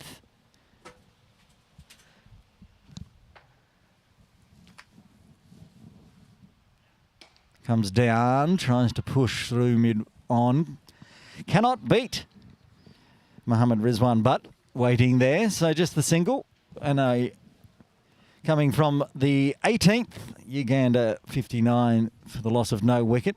Asif Hussain has decided to take the microphone cable as far away as possible to find some sunshine outside. He almost might have got in trouble from the batter. You were moving that close to the bowler's arm, trying to find the sunshine with your headset on. I hope I don't, because this is the only spot I can find some sun. And luckily it's decided to stay around for more than a few seconds. Still short leg in place. Fielder back on the Let me check the temperature. Deep square leg fence as well. See how warm it is up at Wong Nai Chung Gap. It's 20.7 degrees. Swept nicely. Cover in place just backward of square in the deep. So now we're seeing that second dimension from Mangala. He's happy sweeping, which is good, especially against spinners, something that we here at Cricket Hong Kong China have worked tirelessly on in terms of the younger crop of players coming up. So that's good from Mangala. He's just shown the bowler another shot that he can play. He's been good straight down the ground. He's got the sweep. It'll be interesting to see his back foot game against the spinner as well. Around the wicket for Abasi. Easy off the hips. No for fine Kikaru. leg. No short fine leg in place for... And another throw in the turf from not that far away. Asif Ali this time. He's angry at himself at least before the captain can yell at him. Yeah, he probably did that because his captain must have been looking at him already. He's got a nice name, Asif Ali. There's that short leg in place immediately. Kept it along the ground. Mangala into the 40s now. 40 off 73. Nice measured innings. And he's no longer looking to just defend and defend. He looks like he's staying busy. There again, goes for the sweep. The length not there for him. That's a good delivery from Abdul Majid. You might have just seen before that delivery, umpire John Prakash moving from square leg out to point. Assuming that's because he's being blocked by that short fielder right inside, so he can't see if there's a stumping, can't get eyes on the crease. So good umpiring. Yeah, that's solid. It's really nice. Gets forward to that one. Just defends it. into that extra cover fielder. Still got a slip in place. Abdul Majid bringing the ball back in to the left-hander.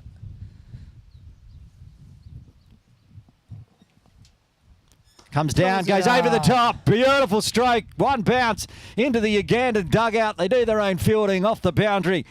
Another boundary in the books for Uganda.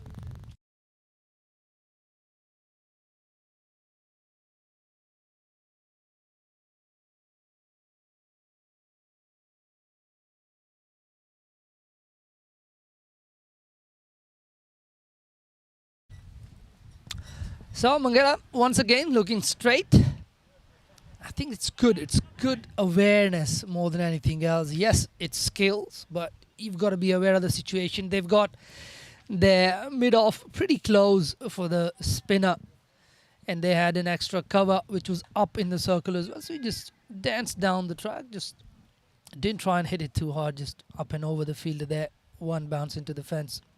Not a very long boundary either, so measured approach from Mangala continues as Kakuru faces up to Imran Javed.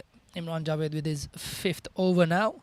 He beat the edge, I think 4 times last over. Yeah, that was against the lefty. Once he got against the right-hander, oh, he beats it.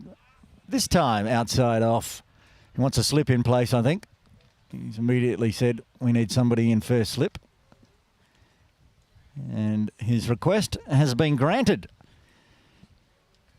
They've left that gap open for the right-handed to pierce through the offside. They've moved the cover into gully now, which I like. I think they've got a gully and a slip fielder now.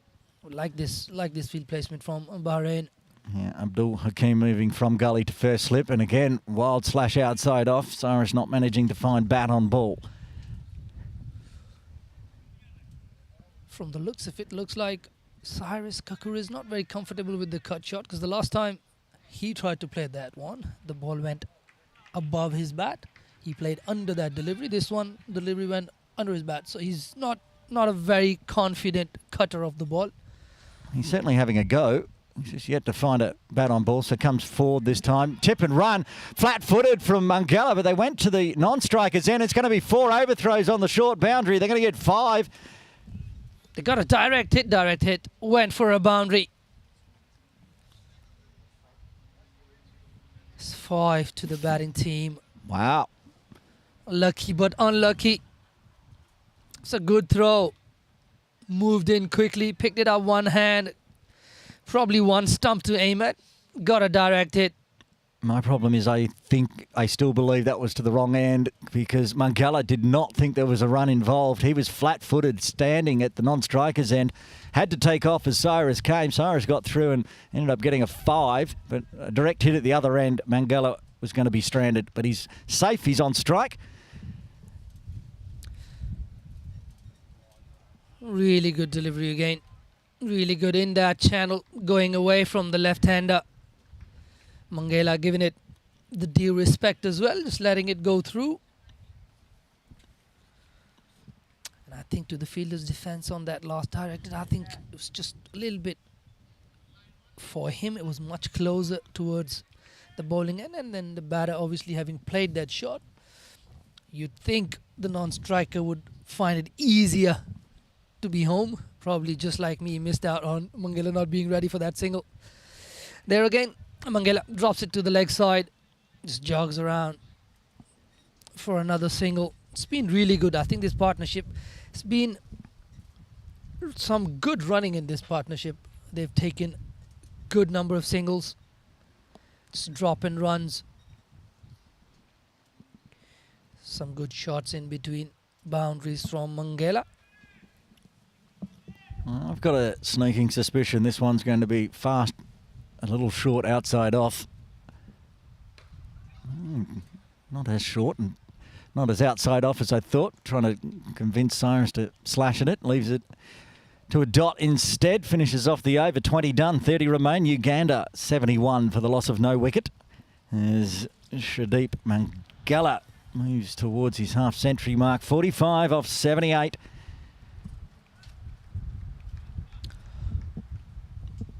Abdul Majid to continue. Looks like The fielder with the helmet is still on. Comes into a short leg position. Mangala will be on strike. I'm not sure if it's intentional, but for Cyrus Kakuru, there have been a number of deliveries which have hit high up on the bat.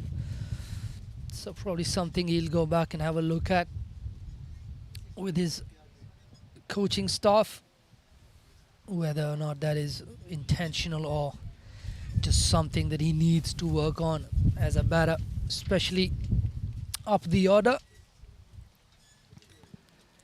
Still leaving the long off vacant. There is a wideish long on in place for Mangala.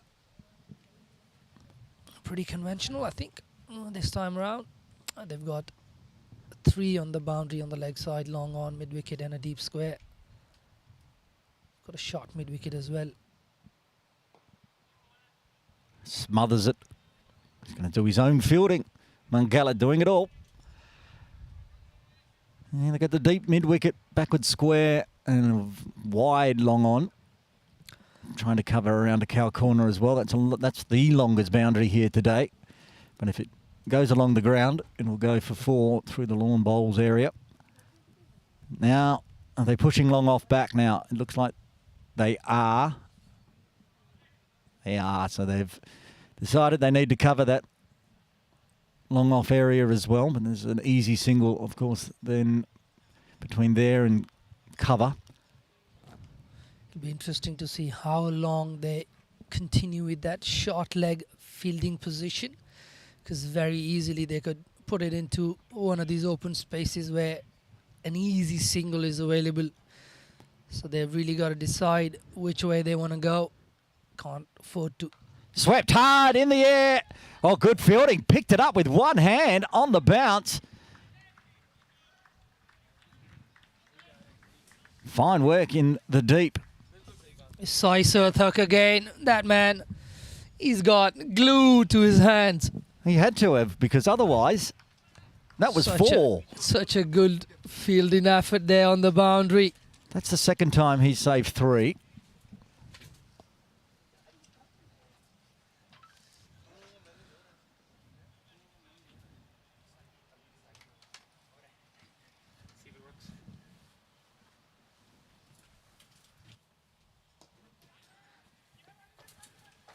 Another one just played straight down the ground.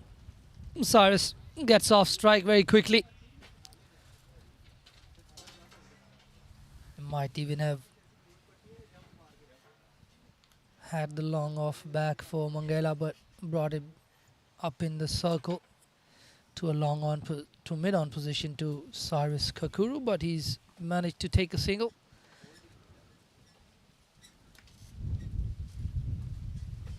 Goes a little quicker, just bounces into the ground and into the keeper's hands.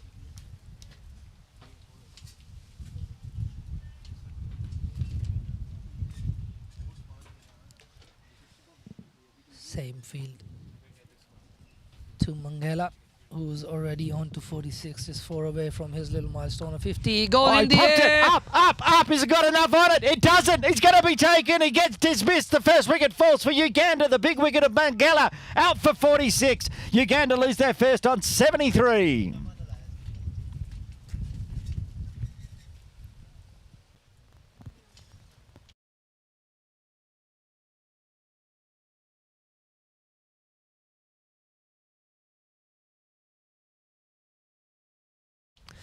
That was just a chip.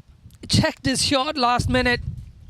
He'd been going through his shots so nicely through his innings. But this one, he decides to just check it in the end. And just an easy catch out to long off. Imran Anwar with the catch. Nice catch coming around. He was on the ropes. They put the long off in place for just such a stroke. And they manage to get the wicket.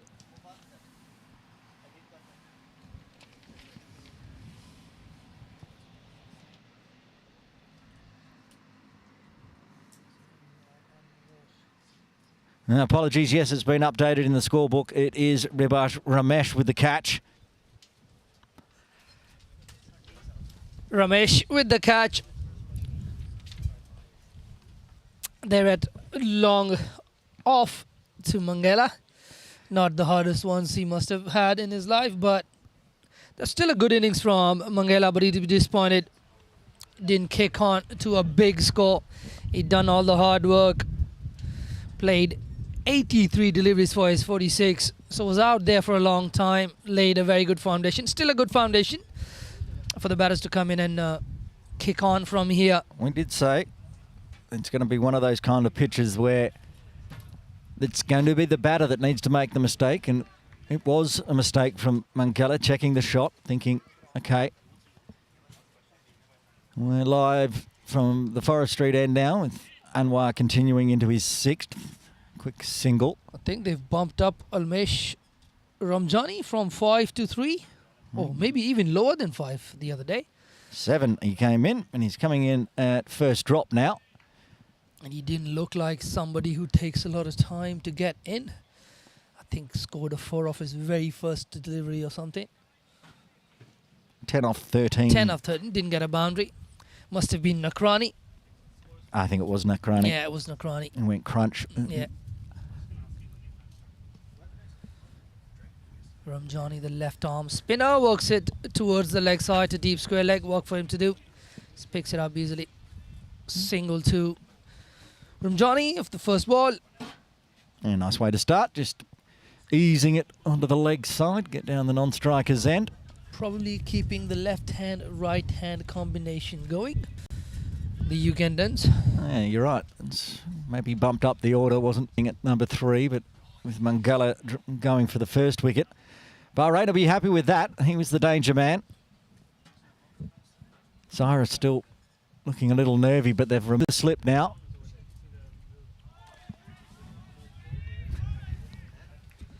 Anwar. He doesn't know what he has to do against Kakura to get the wicket. Doing everything.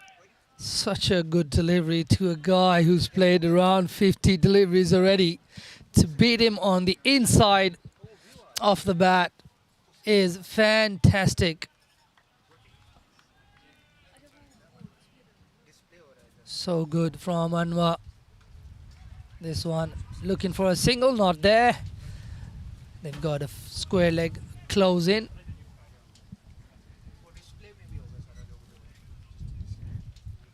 Imran Anwar, unlucky to not have picked up a wicket yet. He's bowled magnificently today. It's the first time I'm seeing him and I'm loving the look of him. I think so far the Bahrain bowling has been impressive. They've just not found chance. Another throw, could be an overthrow. Good work from the backing up fielders.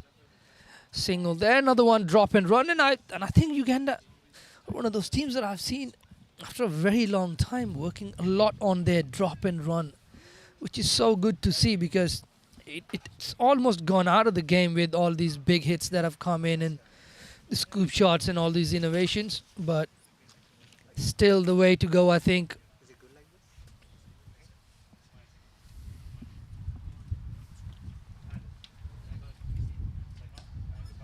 Fuller driven, can't beat cover point. Nicely driven on the up. Ramjani is a good left arm spinner. So far has started off nicely with the bat as well. And after 22, the score is 76 for the loss of 1 for Uganda. Still ahead, I'd think. Uganda with 9 wickets in hand and another 28 overs to go in the innings with Riyazat Ali Shah, their skipper, the man in form. Weiswa also scoring a nice 43 in game 1. Raghav Darwin, 28 off 38. They got batting to come. So they've got the silly mid-off still in place for Cyrus. Kakuru. Around the wicket for Abassi. He's just played all over that one. And probably trying to work it towards the leg side from way outside off stump. It was a weird dab shot. Missed it all. Bassi will be happy. He's got a wicket already. Looking for a second. So a charge, smother. Nicely done from Abdul Majid, just pulling his length back, and the batsman up to the task, just making sure he gets right towards the line of the delivery, doesn't miss that ball, which is good. Oh, put in the slot and given the treatment. Let's see, just one bounce into the picket fence. Right into the members area. Beautiful stroke from Kakuru.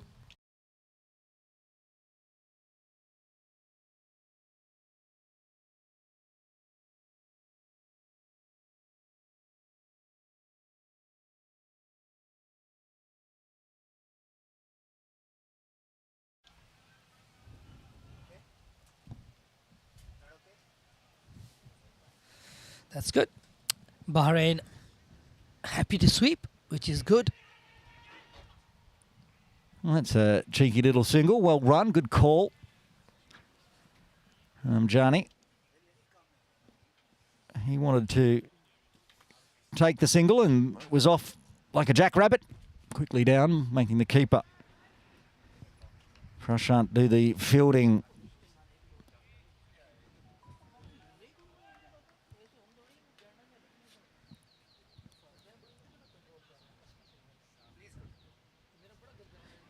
Basi just inspecting the ball.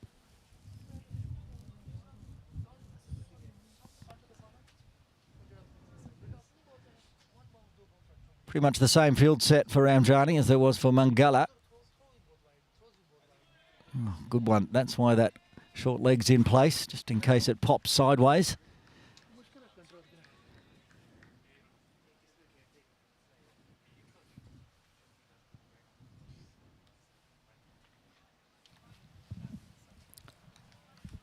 Keeping attacking field positions for Ramjani.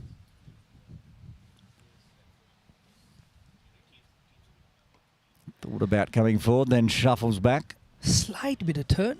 But I think with Abdul Majid, I think he'd probably be able to get that amount of turn on a concrete wicket. Exactly. If that's how much it's turning, that's how much it's going to turn for everybody today. So it's not going to be. It's going to be a bag of tricks for the slower bowlers. That's why no interest in bowling end to end for the slower bowlers so far for Bahrain. Imran Anwar bowling 7th. I actually feel for this young lad, he's bowled really well. Deserves a wicket. He's got his slip back at least. No, he's had his slip removed, as you can see top of screen. Yep. Gully Sent it instead. to Gully now. I feel like one's going to fly through first, second slip at some point. We'll see. Quick, safe, and there's going to be overthrows here if Ramjani can turn around. It's worth a shy, but nobody backing up on the angle, allowing an extra. Get back for 2. A little technical thing there. I think a lot of fielders in junior cricket, at least, they come up too close to back up, and sometimes that's the undoing. It pretty much was the similar case with the last one as well. The fielder from square leg just came in a bit too much to cover up for that throw from point. So you've really got to know your angles and the distance you need to be at from the stumps where the throw is going to, for you to be able to react. And that wasn't off the stumps even, so I think he was a bit too close to react to that throw. It was Asif Ali again in the backing up position. You can notice here that Cyrus is coming forward every single ball to make sure he doesn't get cut in half or slaps at it. Just pushes that one backward of square for an easy single.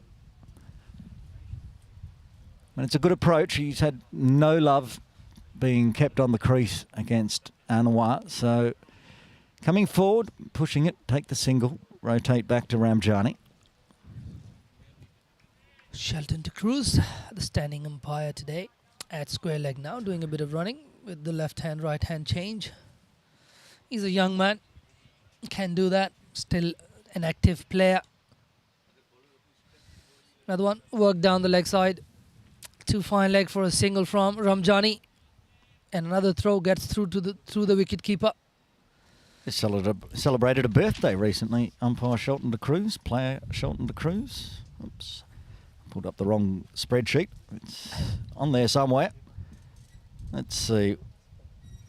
When was Shelton de Cruz's birthday? It was January 25. So what's that, 6 days ago? How could you forget? Your producer's birthday was 2 days ago. Not sure if you wished him. I did. You did. I did. Well done, mate. He turned 47 years young, Shelton de Cruz. And I like how you say he's a young man because that makes me feel like I'm not such an old man. Though he is a competitive cricketer playing Saturday and Sunday in Hong Kong and umpiring as well. I think it's just 2 years ago he played in the over 40s World Cup as well. So a bit more active than you and I. So that's why I call him the active cricketer. Everyone's more active than me. Played my one and only Masters game this year. That'll do me. One ball left of the over. Oh, there it is again. A feeling for Imran Anwar. He just cannot find an edge at the moment. Another beautiful over comes to an end. 5 runs coming from the 24th.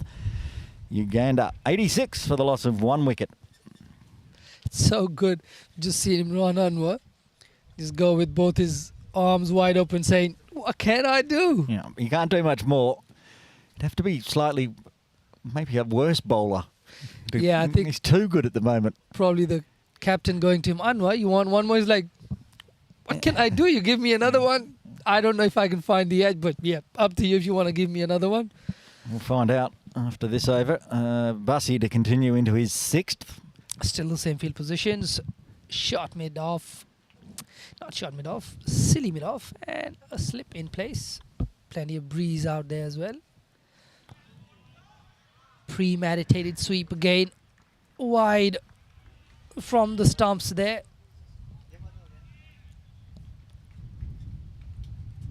Got a deep mid wicket, backward square on the ropes. Very short boundary where he's looking to sweep to. No long on, but there is a long off. That was good from Majid, just holding back his wrist a little bit on that one and then just chucking it, that little push at the end from Majid with his wrist. Really nice. Shuffles across, gives himself some room, then flat bats it. Work to do as it runs away wide of long off. That's that longest boundary here at Hong Kong Cricket Club, so they get back for 2.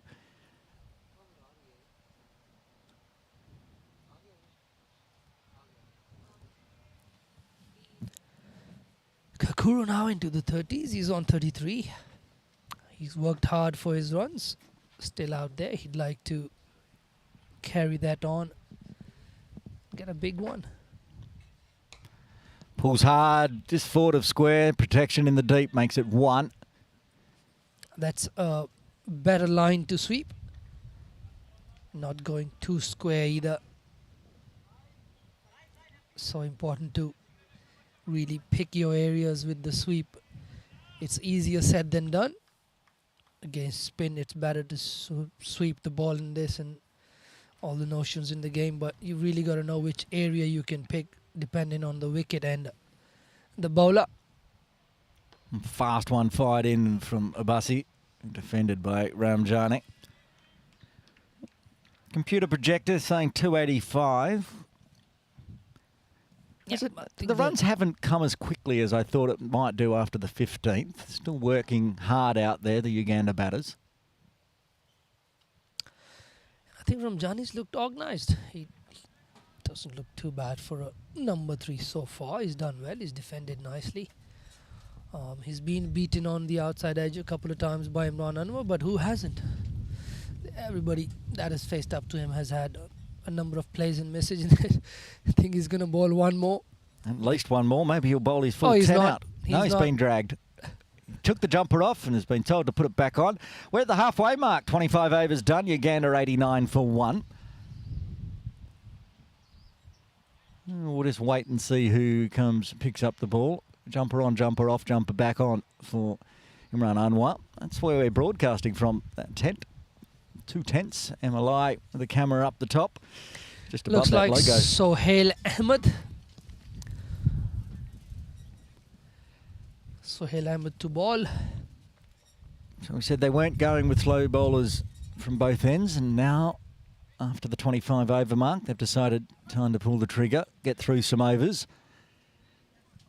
Their quicks, both their opening bowlers have 4 apiece left, 3 for Anwar as well, so that's 11 overs available late in the innings. I think, Aaron, this batting combination works so well, especially on this ground. Left hand, right hand combination for the right hander. The leg side, the further of the 2 boundaries, but as soon as the left hander comes on, he is then sweeping or hitting towards the leg side, towards that shorter boundary.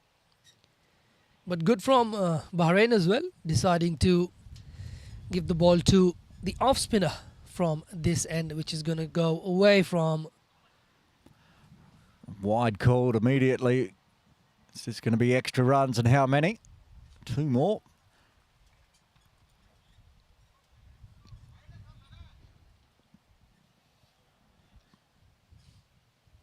Loose start from Sohail.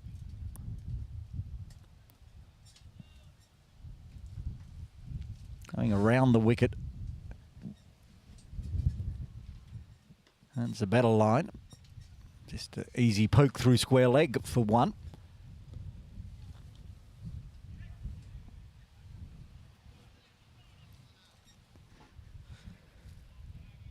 Is he going to stay around the wicket? Looks like he will. This will be a better line to the left-hander.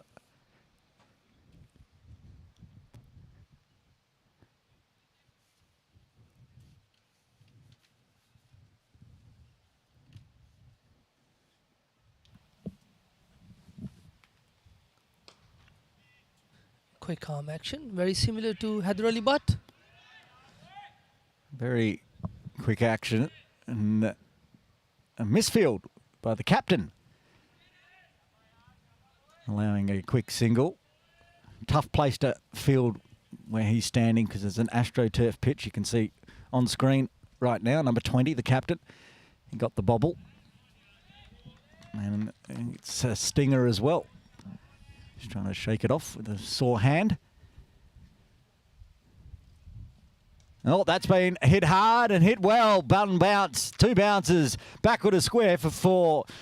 Confident stroke there.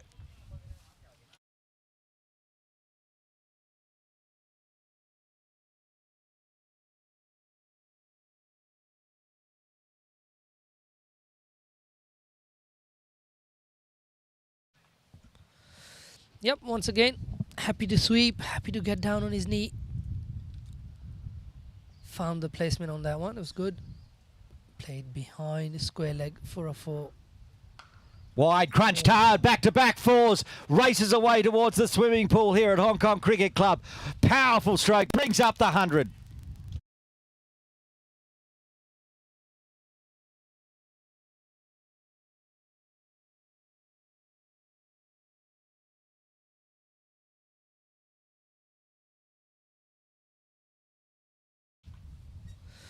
Yep, Aaron is a happy chappy. Good delivery. Milestone coming up with a 4. Better this time. No 4 byes for the half century. A powerful slash through extra cover brings up the century. After 26, Uganda 102 for 1. Let's see if Hussein. I'm going to leave you to run commentary for a little bit as I take a quick break and step on out of the broadcast area. No problems, Aaron. Looks like it's Abdul Majid Abbasi to continue. He's going to have the same short leg fielder in. Looks like Ramjani is batting without a helmet. Got a slip in place. Asif Ali in the slips there.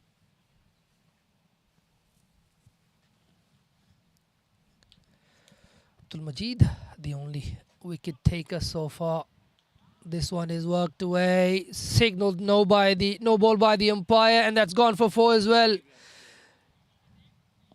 They've got 3 fielders behind square there. A miss from the skipper of Bahrain. No ball and a boundary.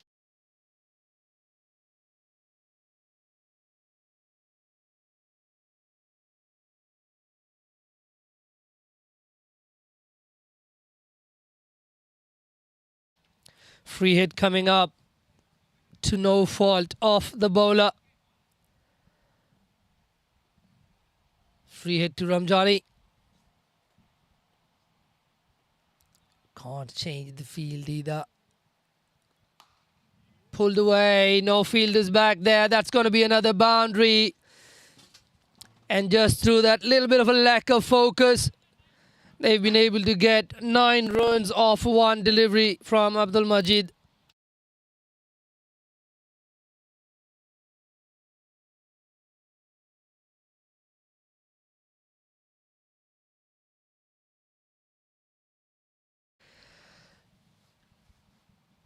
It's unlucky for the bowler. Lucky for the Uganda team.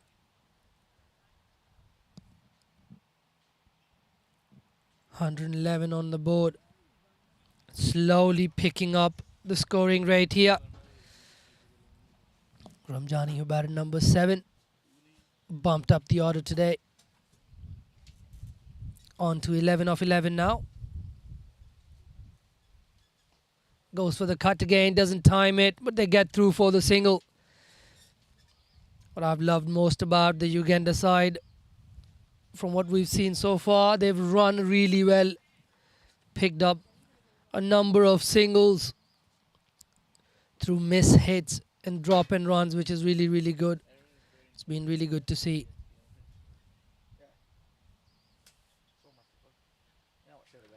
Goes for a premeditated sweep again. This one wide outside off stump, just missing the bat there. Cyrus Kakuru on 43 from 65. He's been out there long enough. Like to go all the way, get a big one. His partner getting 46, his opening partner. And then getting out to the same bowler. This time runs down the track and then sweeps. Interesting shot there from Cyrus Kakuru. A couple of steps down the wicket, deciding to sweep that one.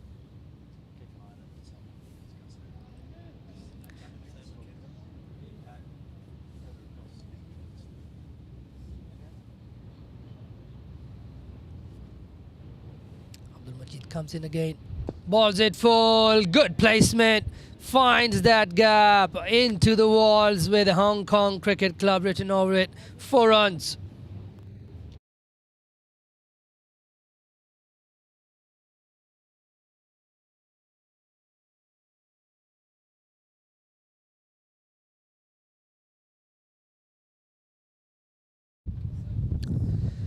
Again, and right after a boundary they're able to take a single, which is really good. That'll end the over, and after 27 Uganda are 118 for the loss of 1.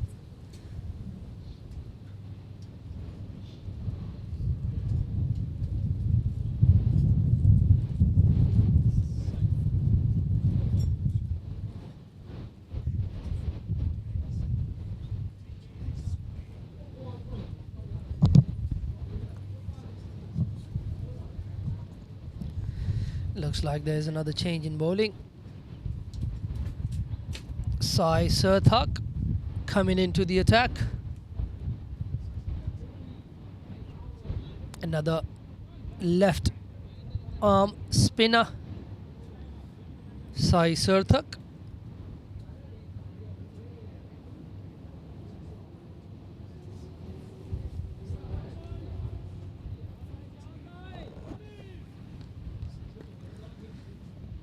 The experiment of Sohail Ahmed not really working too well.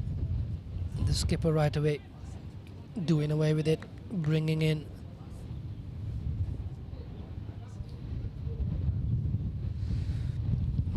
Sai Surthak. He's fielded really well so far. Appeal, very first delivery going on with the end from the left armour. Going through with the arm, straight through to the wicket keeper. Not much spin there. Not that there's been a lot, but this one going straighter with the arm. The batter expecting it to spin back a little bit. Not ready to face up. You'll have to do it again. Sai Sarthak.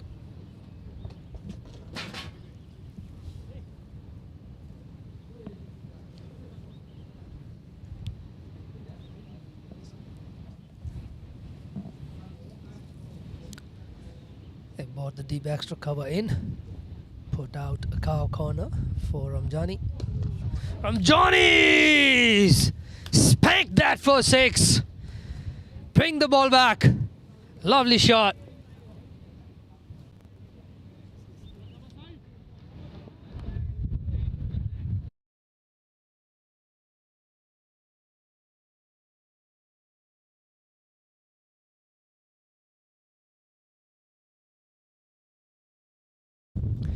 Massive backswing on that one from Ramjani. And once again, after a boundary, just works it to a little pocket on the leg side and takes the single. That was the 50 other partnership as well. With that 6, Ramjani doing what he's been sent up the order to do. Really a big hit, yes, towards the shorter boundary, but that was still a big hit from Ramjani. Loved the backswing on that one. Really went high up and brought it down on the ball really nicely. This one is punched straight down the ground. Fielder there. Single to mid-off. Saris Kakuru now on 45, and Ramjani now getting into his work. Finding boundaries now. Found 2 the last over. Found 1 in this over as well. This one is nicely played. Goes back, punches it straight down the ground. I'm loving the fact that Bahrain have been brave to make changes in their team and in the batting lineup. Inhabited, not worrying. Up in the air, chance of a catch, just wide of that fielder diving at point. Goes all the way along the turf then to missing the fielder for 4.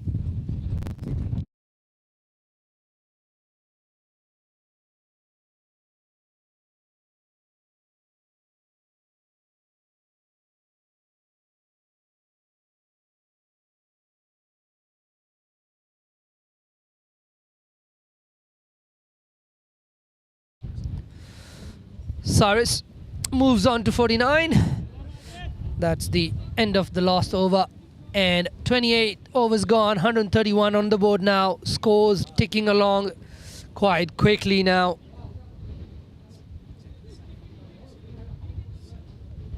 Sai Sarthak conceding 13 in his over. Some good shots played. Been a little short on a length, and the short leg is no longer in place. Goes for the sweep, finds a gap, work for the fielder to do. Decides to use his boot. Does well. Keeps it down to a couple. Interesting fielding there from Rishabh Ramesh. He took that previous catch to dismiss Mangala.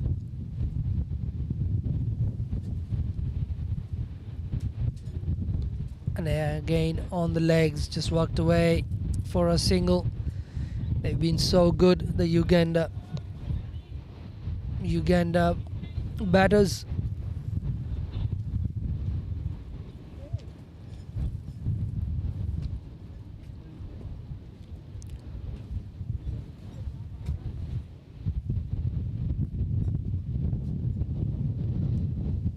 Abdul Majid, a bit expensive for his liking, into his 8th over. Another one worked away to the leg side, brings up his 50.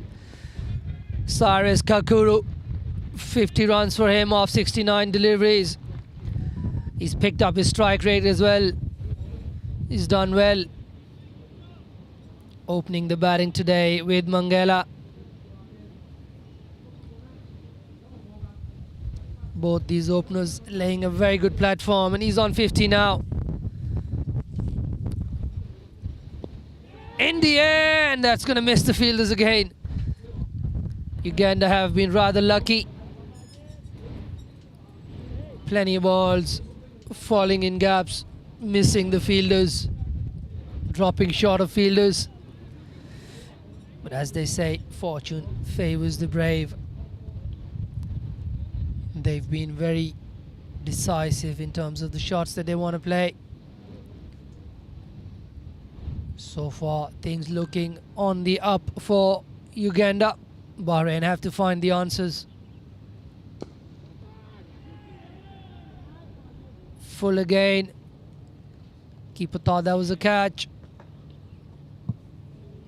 Not sure if it carried. Already 5 off the first 5 deliveries in this over as well. So the Uganda boys doing well, keeping a healthy scoring rate going.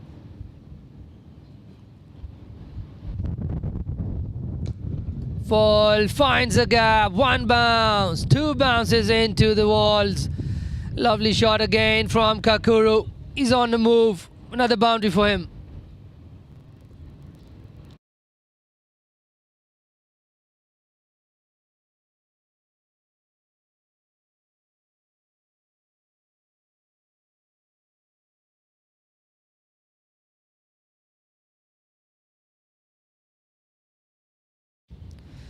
Definitely the right shot to play wide outside the off stop. Played it in front of square, in front of mid wicket for 4. Sai Surthak to continue to Ramjani. Better length this time. Cyrus wants a single, not there this time.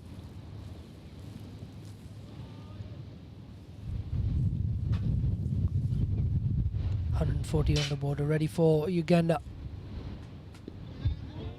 Really nice again from Sai Surthak. Just dropping the pace a little bit.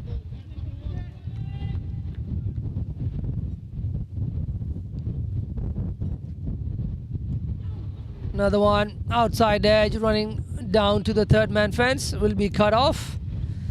Not before they come back for a couple. Ramjani again being lucky, got 2. That takes him to 31.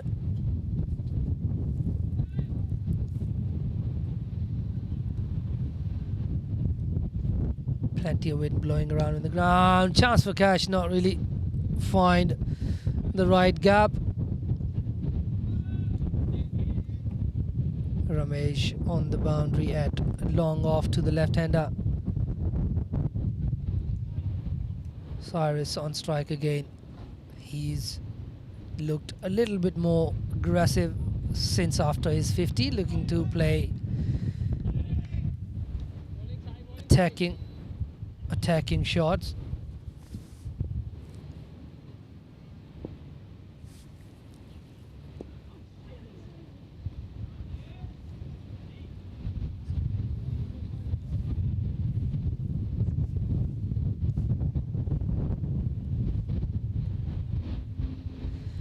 That's the end of the over. After 30, Uganda 144 for the loss of 1.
Outside edge, coming straight down to the broadcast table. 4 runs. Fortuitous again. Uganda have been really lucky today. They've got a number of lucky runs today.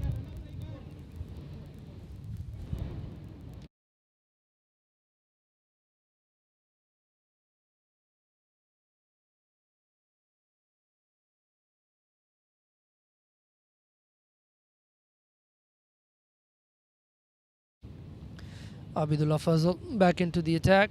Had a decent, good starting spell, opening the bowling with Mohammad Rizwan Butt. Up in the air, chance of a catch, fielder running around, don't think he's going to get to it. Good effort from him. Puts in the dive, unable to catch again, and that brings up the 150 for Uganda in 30.2 overs. Once again, really lucky. Another one dropping short of the fielder. Smile on the face of Mohammad Rizwan, but it's not much he can do about it. Put in a very good effort trying to get that one. Bowled very well up front as well. Now doing his duties on the third man fence. They've got a fly gully in place. Again up in the air, fielder running in, another one drops short.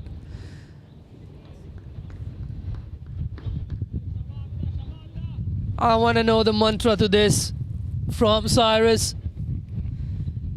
We'll probably have to go back and look at the whole game again and see the number of times he's been lucky. The ball dropping short of fielders. Such a charmed life. I need that lucky charm from him.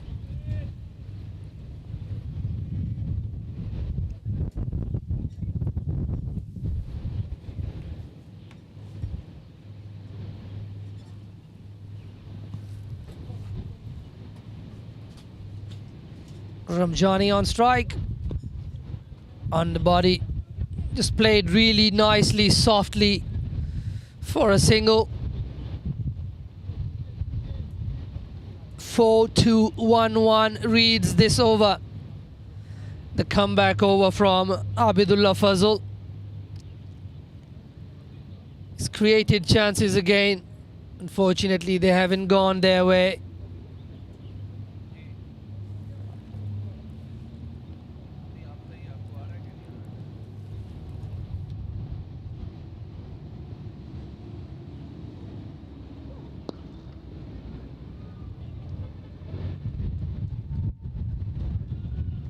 Six runs. Pulled away for 6.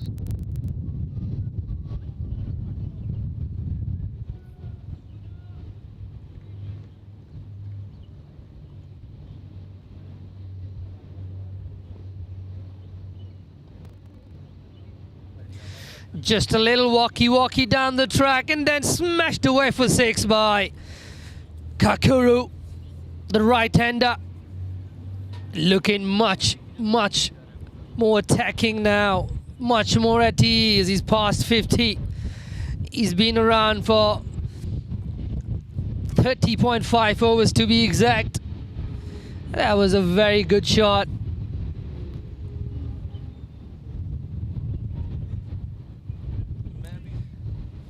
Our head groundsman asks for 12 runs. Lucky we don't have that in cricket yet. We might see it in a few years. So far, we're happy with 6, and I'm sure Cyrus Kakuru is more than happy getting 6. Expensive comeback this from Abidullah Fazal. 14 coming off his first 5.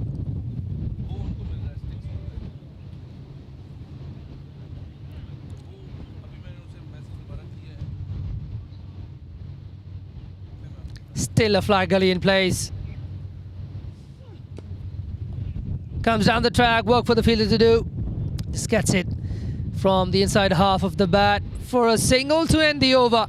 15 coming off it after 31. Uganda 159 for the loss of 1. See Kakuru and Ramjani both looking really good. It looks like I've got my friend Aaron Bush back in the comms. Yeah, not far away from the drinks break. Thought I'd drop back in for an over or two. And as expected, it was a little later than I expected, but it has begun. Uganda showing why they're top of the table of ICC Challenge League Group B. Undefeated. 350, I still think, will be the target minimum. Wasp projector saying 324, but 9 wickets in hand. Plenty of power to come. And finger goes up as soon as I come back into commentary. The second wicket falls. LBW has to go, and Uganda lose their second on 159.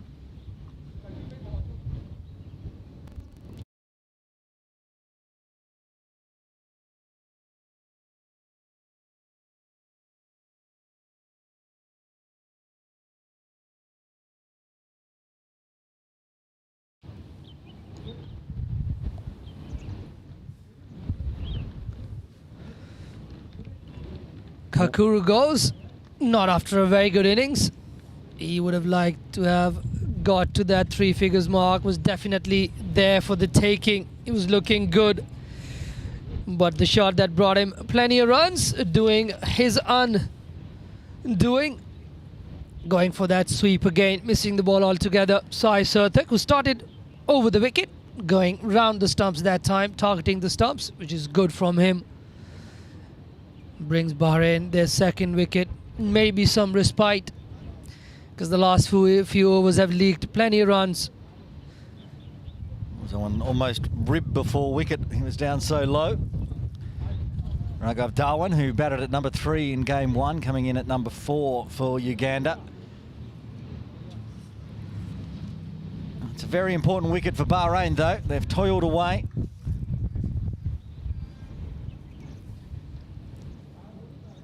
Important wicket in the context of the game, because it looked like they were just running away with the game, taking their chances. Goes back, works it to the leg side. A little bit of a bubble to the fielder, and does well to get his body behind that one, keeping it to a dot. Sai Surthak, after conceding 13 in the first over, has had a good comeback. That one is hit straight down the ground, work for his one to do. Gets around in time. Correction, it's Rishabh. Rizwan was here last over. This time it's Rishabh. Rizwan on the long off boundary now. Rizwan but at long on. Ramesh at long off. Oh, that's gone. Forget about that one. You'll need to probably get the ball out again as it's gone up into the netting over the swimming pool for 6. Big hit, big runs coming for Uganda.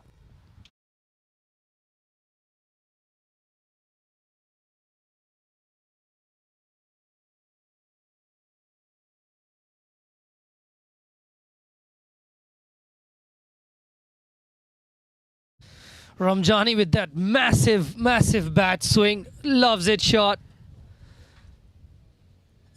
Gives himself some room, punches it to extra cover, no run. But that's a very helpful netting towards that leg side. It's thrown the ball back to us again. It's been good, yeah. Sometimes it used to get caught up in there. Maybe they've tightened it up. Saving Cricket Hong Kong China some money on kookaburras. Oh, a bit of indecision, no run there. Wise call from Darwin to say no. A wicket and some runs coming in the 32nd as Uganda move to 166. They lose their second, though, with 18 overs remaining.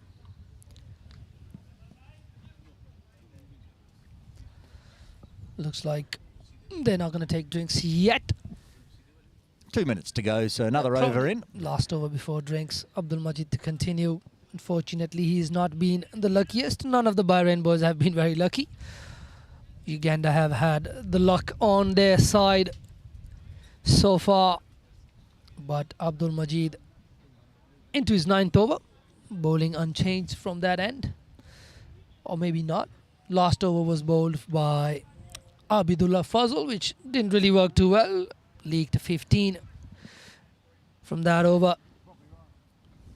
But they've gone back to Abdul Majid, who had bowled 8 overs straight from that end. He did For get his- the first wicket as well as he comes in around the wicket. Getting some bounce. Nice. That's good bounce. Hadn't seen that earlier, but he's already into his 9th over. Not too many overs to look forward to with that spin and bounce. They could probably take Sai Sarthak towards that end after he is bowled out, maybe. Tries to get into the stumps, and once again, so good from Uganda. I've just loved how they've run. So much clarity in their running. As soon as they mistime a ball and see it's not going straight to the fielder, they're off. Which is the way to go in one-day cricket.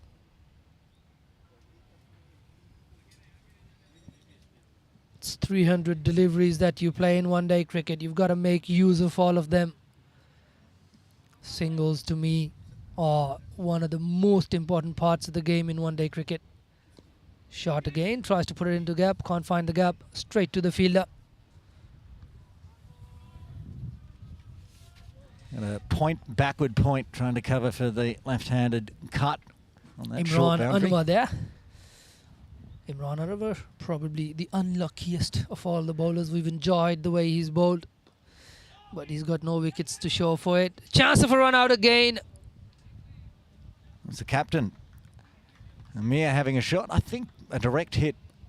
A question would have had to been answered by umpire John Prakash.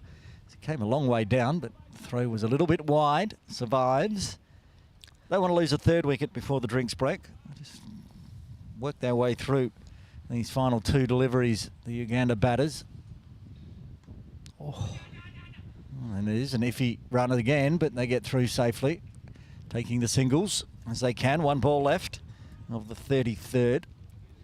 there again. That one just hitting a bit up high on the bat, so wasn't going to run away as quickly to the fielder. They're aware of the pace of the ball going to the fielder. They trudge through for another single, which is really, really good. Ramjani into the 40s already. Sweep in the air, chance of a catch, takes it 2 attempts, but bobbles it over the fence for 6. That should have been a wicket. It was parried. 2 chances up and over the top. It's gone all the way for...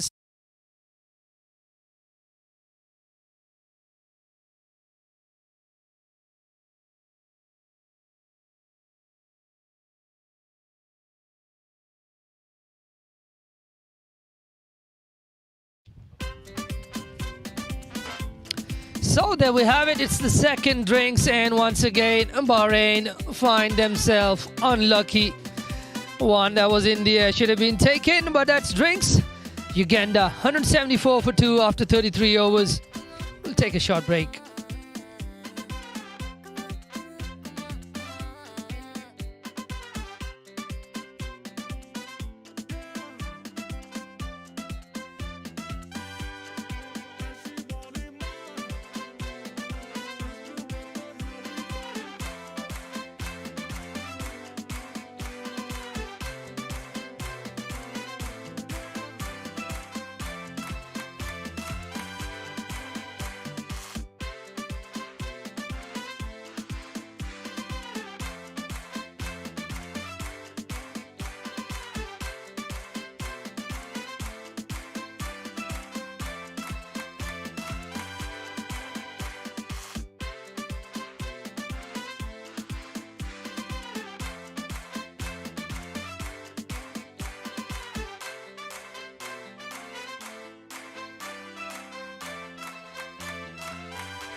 Welcome back to Hong Kong Cricket Club. Aaron Bush with you. Drinks break almost done here as the sun is shining. 17 overs remaining. Uganda in a powerful position. 174 for 2. You can see the beautiful LED scoreboard here at Hong Kong Cricket Club. Sai Sarthak to continue. 3 overs, 1 for 24. Last over generating a wicket. The LBW of Cyrus also went for a maximum. Cut away hard. Coming off the AstroTurf pitch. Good piece of fielding.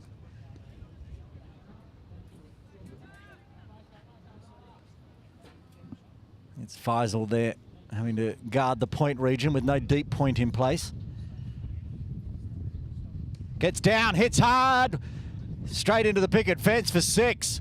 Big maximum again as Ramjani continues to pump on the runs. 46 now.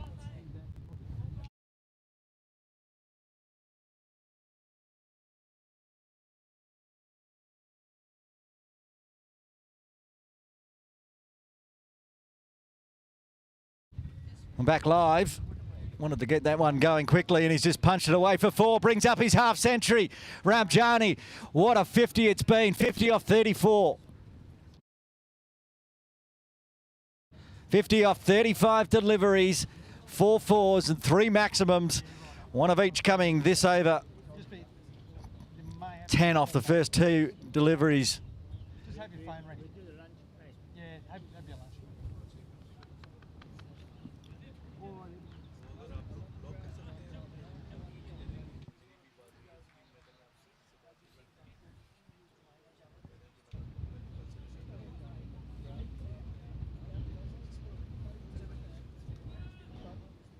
What does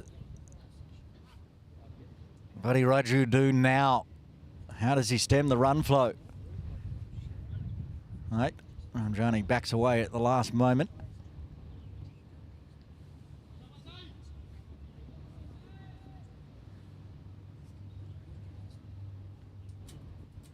That's coming our way. It's a matter of how big it is. It's out of the ground, into the forest ends. Forest for 6 this time. 6, 4, 6.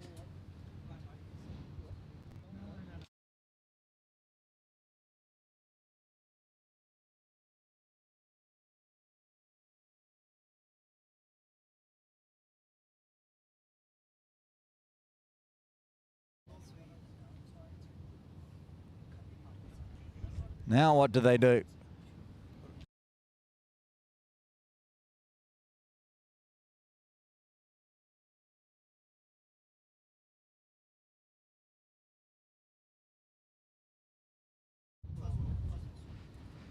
After a dot to start with, 6-4-6, Ramjani on a mission.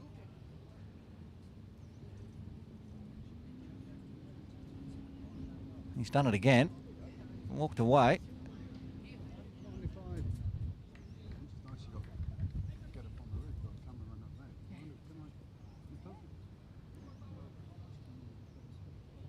Gives himself some room. They put some protection out of deep cover now.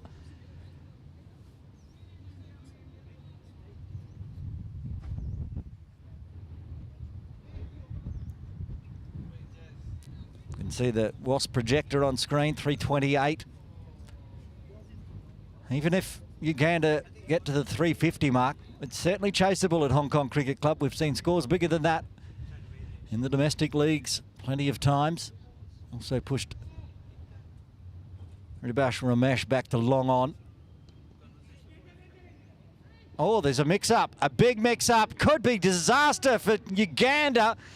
Ramjani has been run out as Darwin refused to move, and that's a huge wicket for Bahrain. It's a lucky one, but it's been generated. Ramjani out for 57, a huge mix-up out in the middle. And Ramjani has to depart. Smash 17.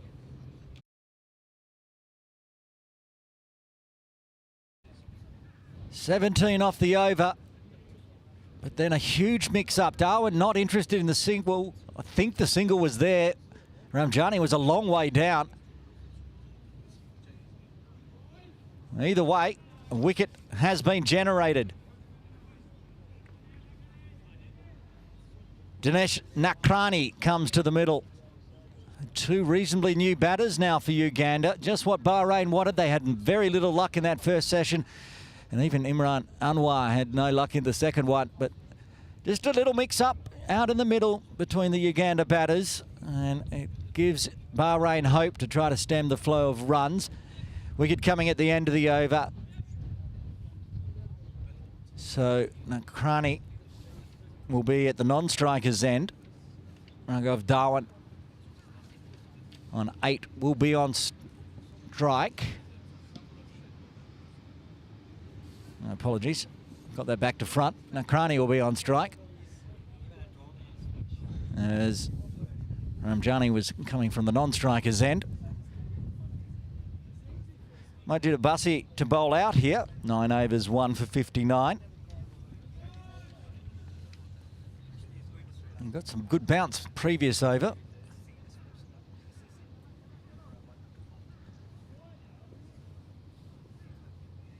Uganda continue with the left-right combos. And yeah, got good bounce, rip and bounce out of that one. Straighter one to start with.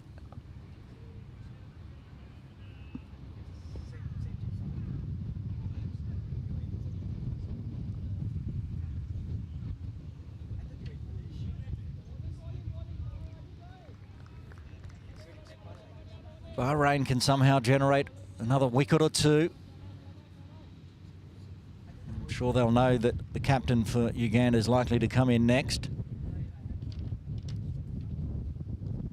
Is that Ali Shah? This time an early call from Darwin. And he's going to look for a second, not available. Those runs in the book for Nakrani. Raghav Darwin will be looking to make amends for that mix-up.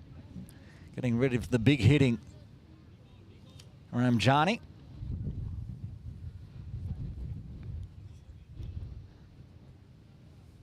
Deep square leg, deep mid wicket. Long off and a deep cover point. Oh, great delivery. Darwin coming forward. He's just got 2 balls left. And Abbasi toiled away, got that first wicket. Big important wicket of Mangala.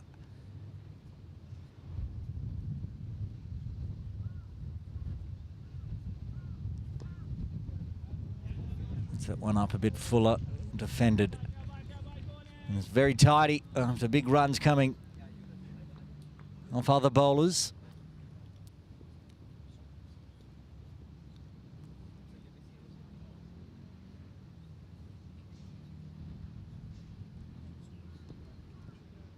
And that's going to be a dot to finish with. Just the single coming from Abbasi's final over. He's bowled out 10 overs, 1 for 60.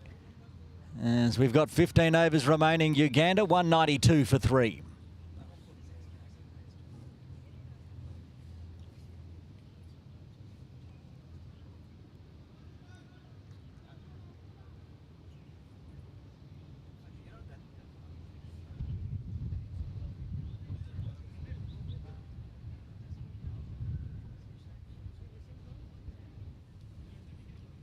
Sai Sarthak Variraju will continue. He's got a wicket himself and he's over-generated a run out last over after being pretty expensive. He'd like a crack at the new batters. And it will be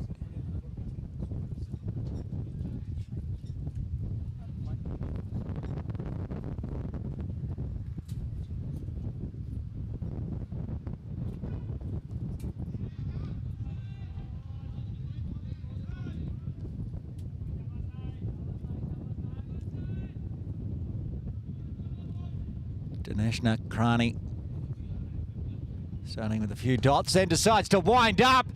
Didn't wait too long to go big. Gets a nice full one in the slot. Dispatches it straight back.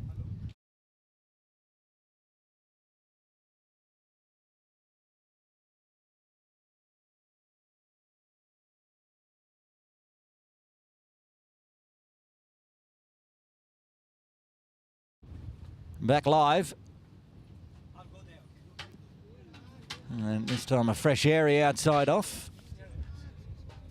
You can see not a lot of turn available for Sartak. So he's just having to use the speed and the pitch and fills that one up nice and into the slot, but picks out deep cover.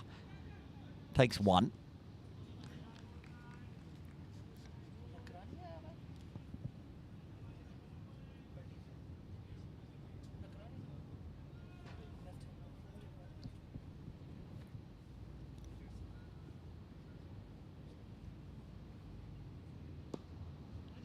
Stand and deliver. Swat, work to do in the deep. Asif Ali gets down. Does well. Still take 2, 9 off the over, 1 ball remaining.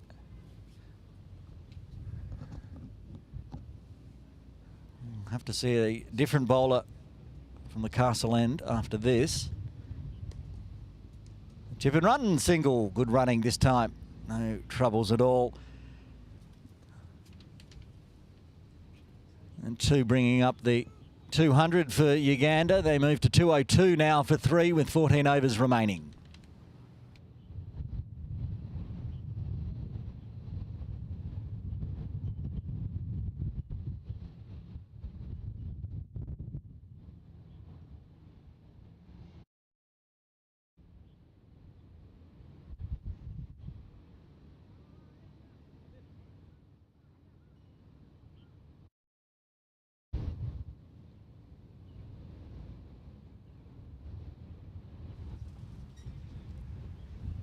The man doing the work in the deep, Asif Ali, looks like will come into the attack for the first time today. 14 overs remaining. 7th bowler used for Bahrain.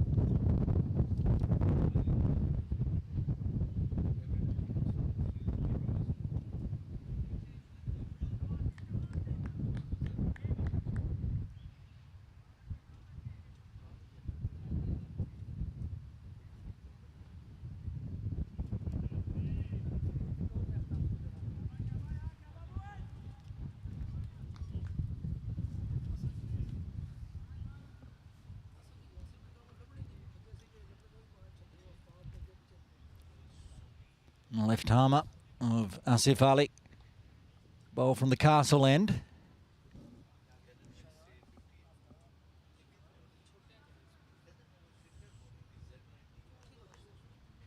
Still just getting his field placings set. Long on, just pushes back. Starts with a dot. He's got a long on, long off.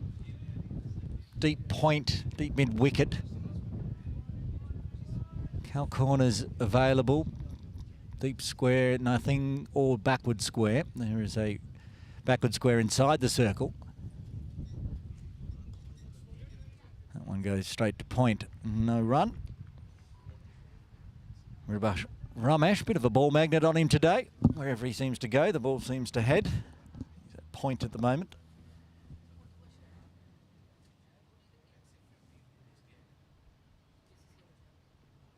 Gets one to zip through. Good start so far.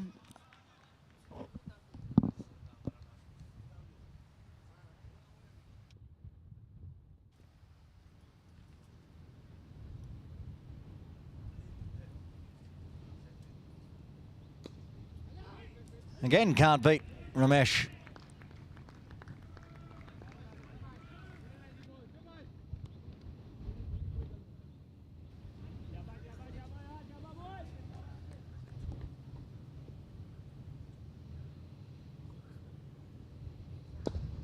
Hits that one very straight, work to do, long on and long off combined. It gets to long on, keeps it to 1, saves 3 runs.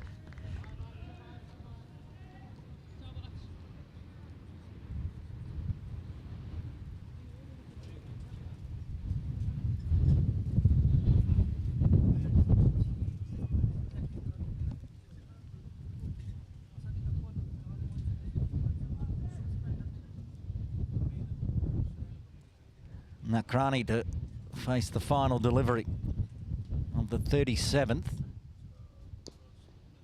He just wants an easy single, wide of mid-off.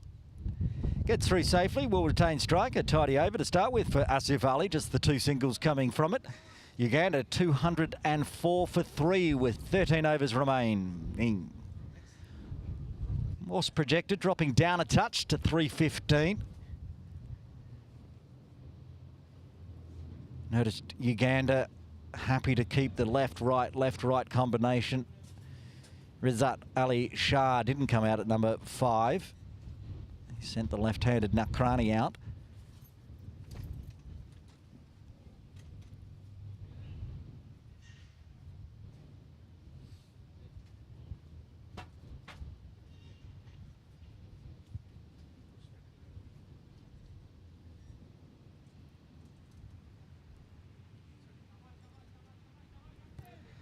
The captain's bringing himself into the attack for Bahrain for the first time today.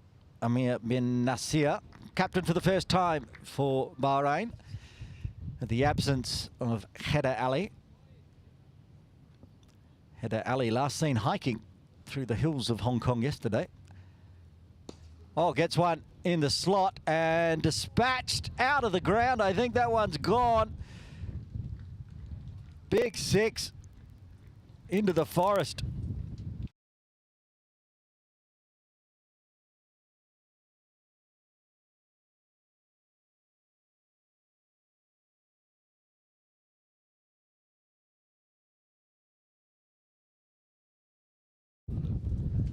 Still trying to see how far that one went back. Might have stayed inside the ground slightly.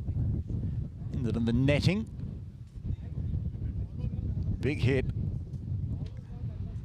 Nakrani taking a leaf out of Ramjani's batting with the left hand. Picking up where he left off. Now 15 off 9. 2 maximums to his name in that 15.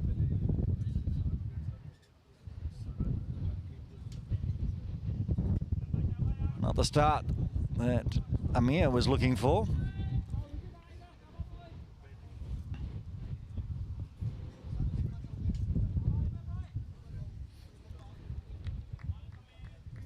Well, we found the ball, so we don't need the replacement ball.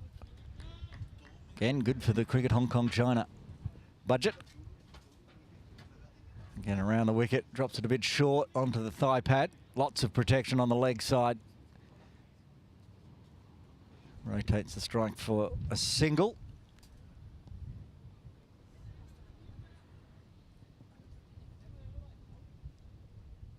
We'll see what the field shuffles are for the right-handed Raghav Dhawan. He's got a deep square leg, deep mid-wicket, wideish long on. Deep cover comes inside. Forward cover point inside the circle. Gets a full one, flat batted. They do have the long off in place. Mohammad Rizwan Butt again saving runs in the deep. They all shuffle back to the same spots they were in before for Nakrani.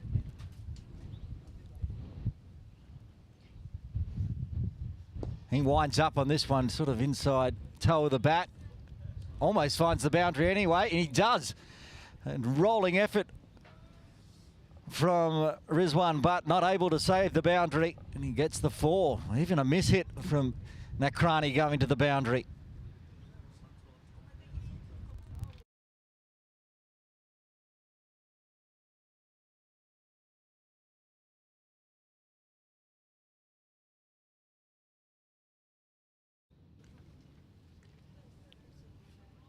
And now this one's stuck in the hedge. I'll have to search for that one as well. So far found a tennis ball, an old cricket ball that's not our cricket ball, so the replacement ball has to be used, even for the 4s. Ground staff have gone searching for that one, so we can continue. Oh, that's dragged down leg, and he is very lucky. That one wasn't put up into the members' restaurant. Chater Tavern on the 3rd floor at Hong Kong Cricket Club. A few members out in the sunshine enjoying the cricket as well. Gives him a full toss this time, and straight over the top of Rizwan Butt's head for another maximum. Big runs coming in the 38th.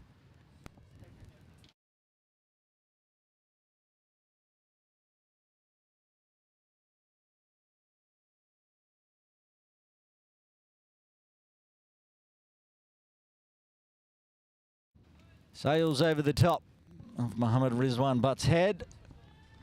And another 6 to finish off. A massive over for Uganda. 25 runs coming from the 38th as they move to 229 for 3.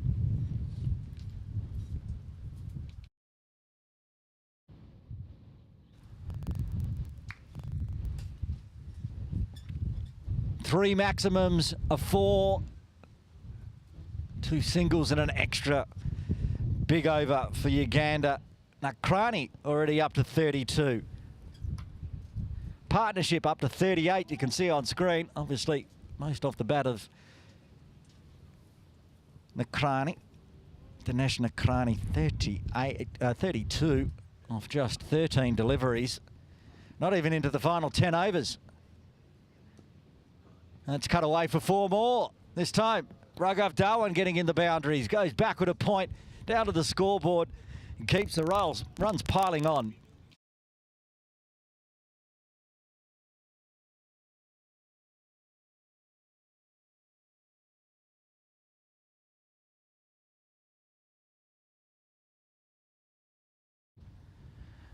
Asif Ali, who was tidy in his first over, goes for a boundary. Now back to the dots.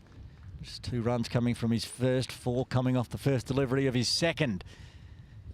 233 for 3.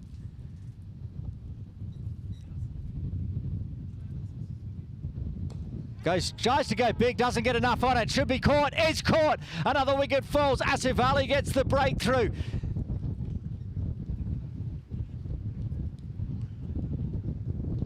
Dhawan departs.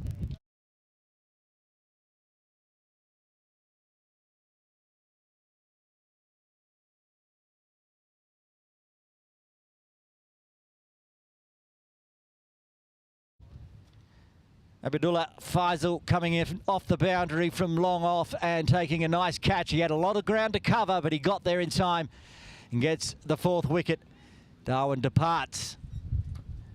233 on the board. And it's not going to be the captain coming out yet. The former wicketkeeper in game 1, Fred Ashalam, coming to the crease at number 6. Here's that Ali Shah saving himself. Had a chance to come out. Batted at number 5 against Hong Kong. Not batting yet. That means they've still got plenty of firepower. Maybe they're sending Fred out for a pinch hit. Keep the runs piling on. Asif Ali will be happy after going for 4. Getting the breakthrough. False stroke. Bit of turn off the bat. Just held up in the air. And a nicely judged catch by Abdullah Faisal.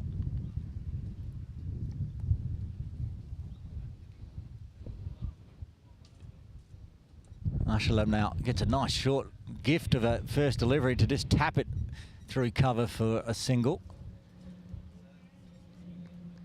And this will be the wicket that Bahrain really want to get. Nakrani's in a mood. 32 with 5 boundaries to his name. 4 of the maximums. Leg side boundary longer from the castle end. Gives himself room on the offside, can't beat forward point.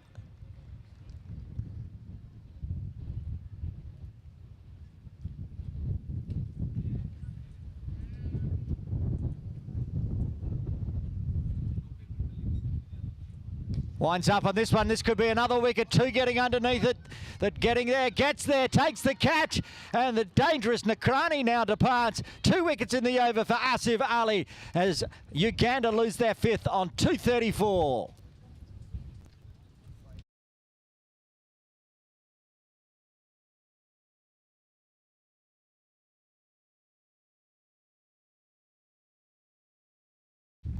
Sahel Ahmed with a nicely judged catch.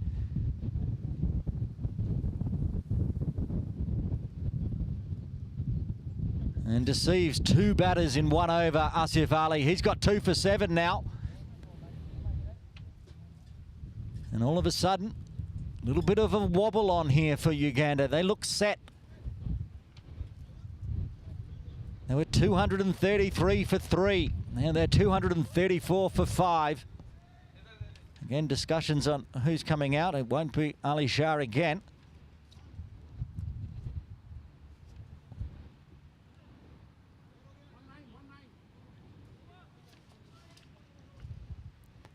Miyagi Juma to the crease at number 7.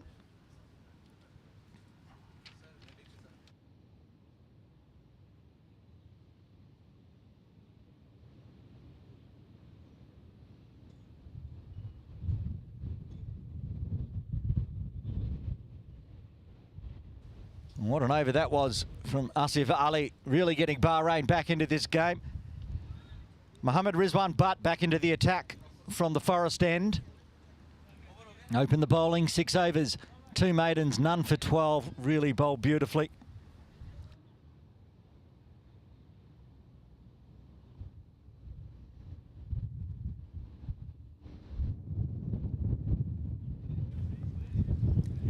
So 2 brand new batters out in the middle for Uganda. Fred Ashlam faced just the 1 delivery for his single. He'll be on strike. Miyagi Juma was at the non-striker's end.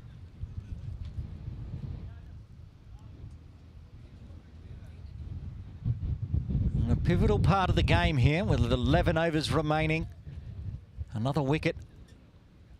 Bahrain can restrict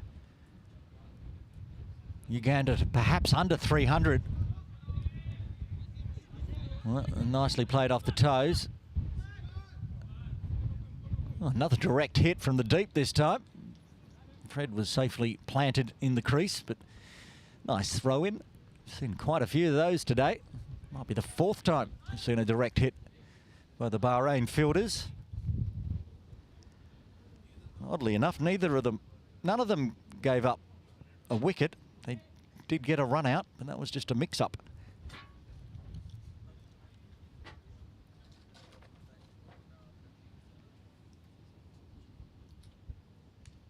Juma now to face his first delivery, being sent in at number 7.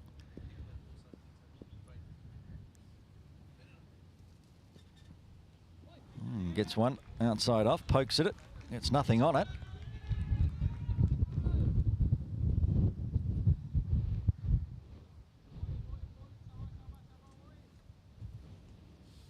Came in at number 8 against Hong Kong.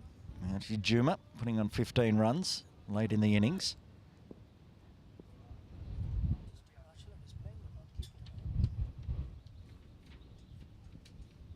Another play and a miss as he puts the front foot forward.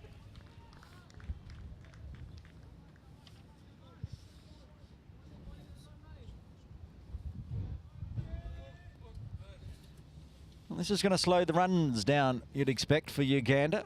It's going to take these 2 in the middle, get used to this Hong Kong Cricket Club pitch they've never played on. And at least for this tour, probably won't play on again. Oh, another little bit of a mix-up. Decides not to pull the trigger on that one. Abdul Hakim.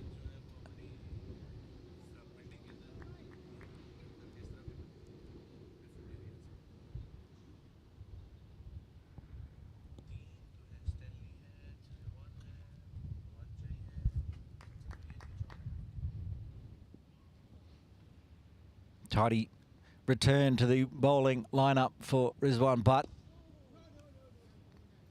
Still causing some issues out there. Was so tidy in his first spell. Only given up just the single so far in his 7th over.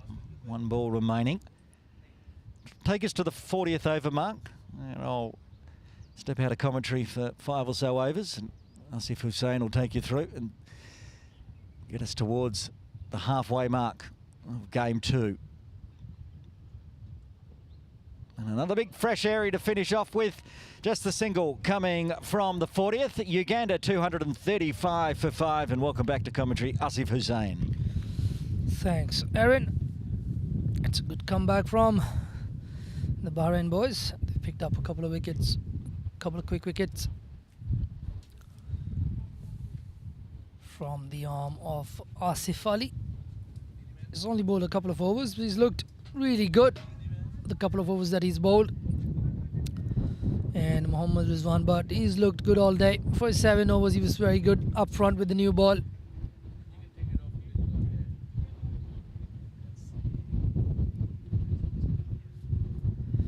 I really love this from Uganda. The skipper deciding to not come out yet. I think the last game, the 2 batters that got runs, Waswa and Riyazat Ali Shah, both yet to bat. Not sure if Waswa is in the playing 11 today. He is, but he's yet to bat. Got a 40-odd last game. Turns him around. Achalam there, the wicket keeper, won't be having the gloves on today, which is also very interesting. So Uganda being really brave with the choice of batting numbers and also passing on the gloves to the other wicket keeper in the side, Kakuru, who's got some runs himself. That's very nice. Imran Anwar was unlucky. The front, another direct hit from Ramesh, if I'm not wrong.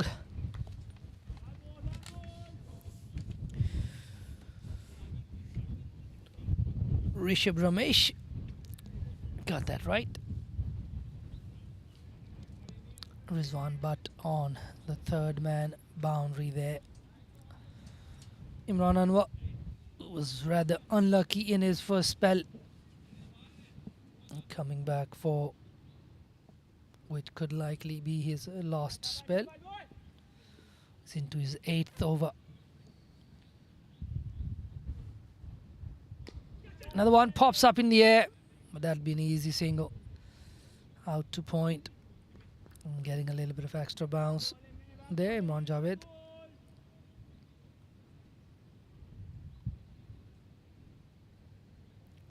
I think this is still a good score for Uganda,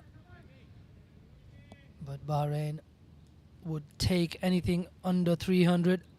This is definitely a 300 wicket, especially with the dimensions of the ground. Swing and miss from Achalam, trying to go up and over, trying to target that vacant open space on the leg side between mid-wicket and cow corner. Right option, but legged execution.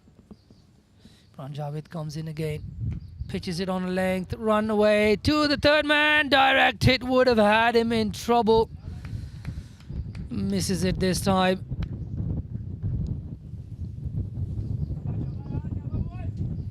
Amir bin Nasir there,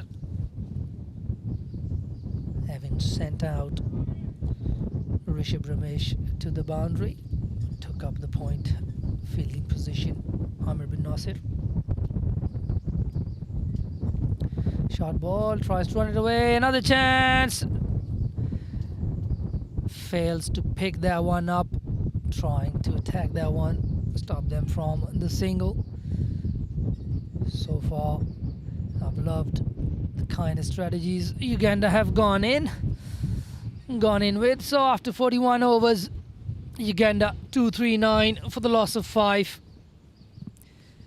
They'd like to make the last 9 overs count. They've still got 5 wickets in hand, and out of those 5 wickets, 2 men are Riyazat Ali Shah and Kenneth Waswa, both them getting runs last game, contributing hugely to the win, putting them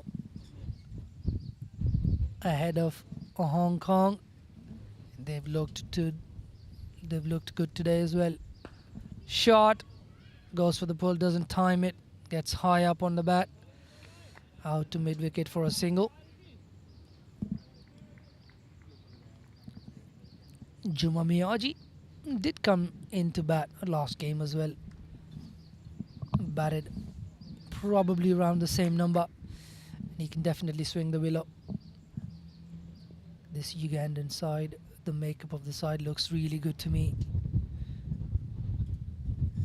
Tries to come down the track and attack that one, and it's been a really good comeback spell from Rizwan so far in his second over. In the second spell, and he's been really good. Just hitting away on that good length, getting the ball to still move away slightly. Managing to beat the bat. Once again, chance of a catch, goes over the point fielder. Think that's going to run away for 4. The all-important boundary. Achalam was looking for that one. Gets 4.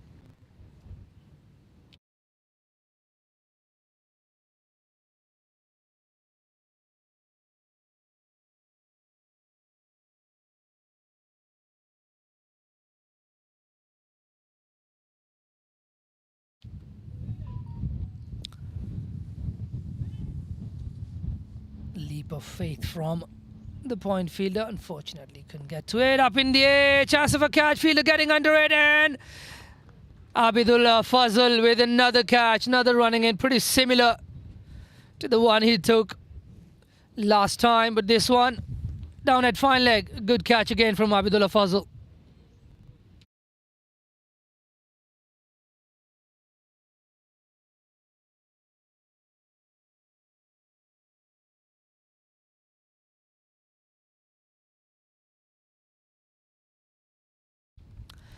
A disappointed Achalam walks off the field.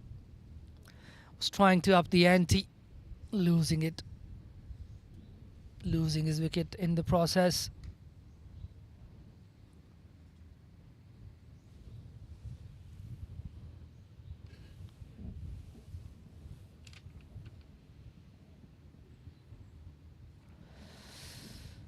Looks like the skipper has finally decided to trudge out. He looked in some real good form.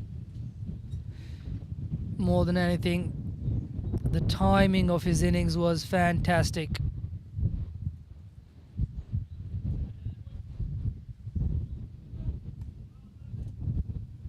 Was on point. Took his team to that win. He was on the verge of the winning when he started to get cramps. Walked off, but his mates did the job for him in the last over. Faces up to Rizwan, but puts it on short length, and like they've done it so many times, just waits for the ball, lets it come onto the bat, drops it just around his feet, gets through for a single.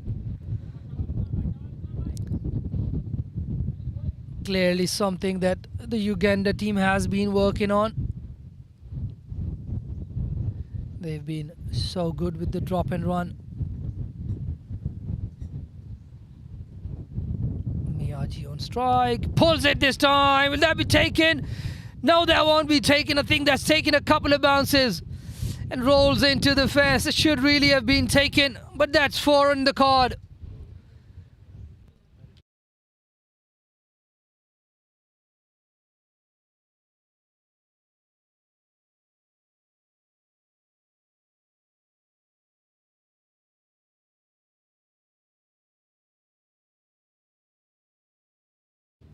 Probably there mistimed his run a little bit. Didn't run hard enough to his right. But that's really good bowling from Mohammad Rizwan, but changing up his lengths. Really targeting the batter. Short ball on the bound, on the body. Exactly how he had got the last wicket. This should have been a wicket as well. But ends up being a boundary for Juma Miyagi. And after 42, Uganda 249 for 6, 1 away from the 250 mark. Riyazat Ali Shah facing to Imran Javed Anwar. Lets that go.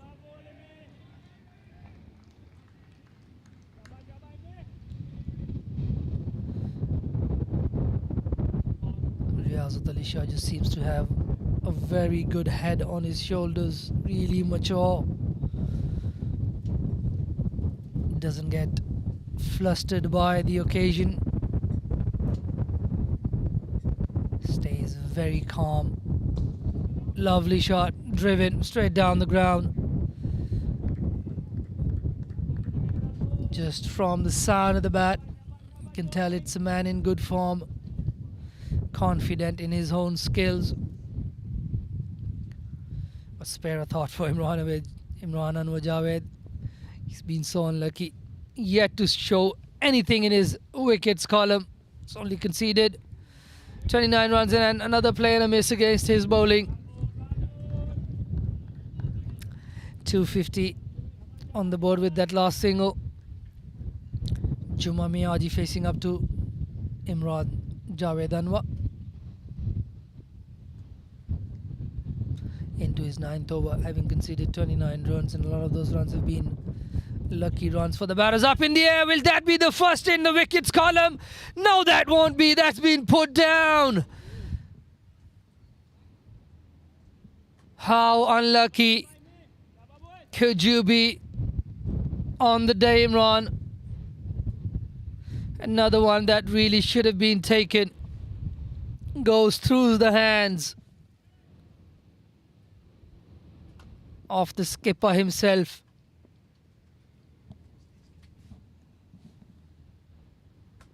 Shot one, cut away, out to the deep point fielder for a single. Imran, for me, has been the pick of the bowlers today. He's bowled so well, been unlucky on so many occasions. Yet to show anything in the wickets column for him.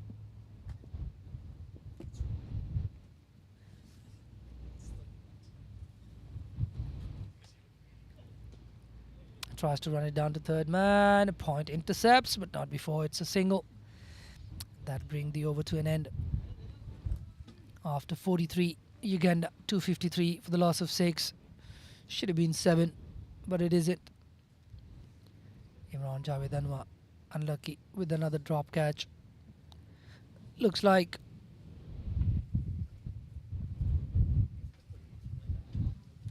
Mohammad Rizwan Butt will continue. He's got a couple of overs left.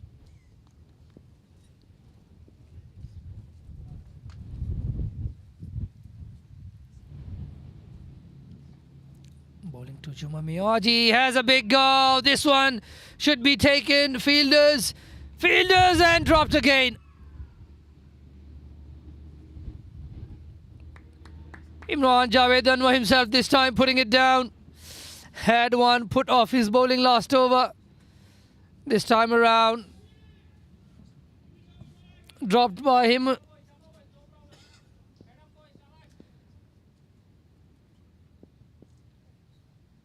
Definitely something to look at for the Bahrain side in terms of their fielding and catching.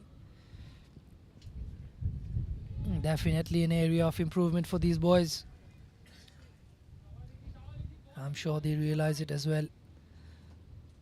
Uganda have batted well, but they have themselves to blame as well, especially in the field. The bowlers have been good.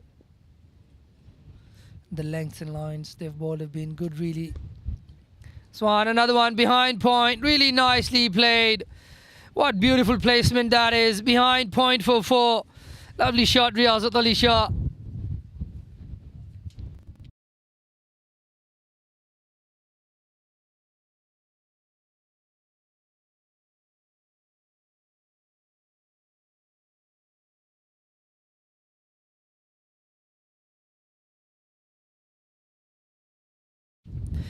Riyazat Ali Shah, really good. Playing it late. Very difficult shot to play and place it behind point. Easily done though. Another one dropped and run. Brilliant. Absolutely brilliant from Uganda.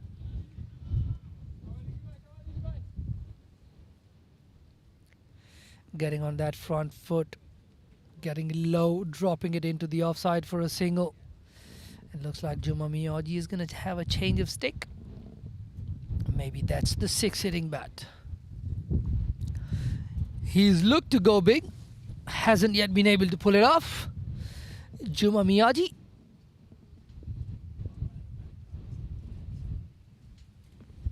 Look what he's got. Goes hard. That is the 6th hitting bat. That's a massive 6. That's gone. That's not coming back. 6 runs to Juma.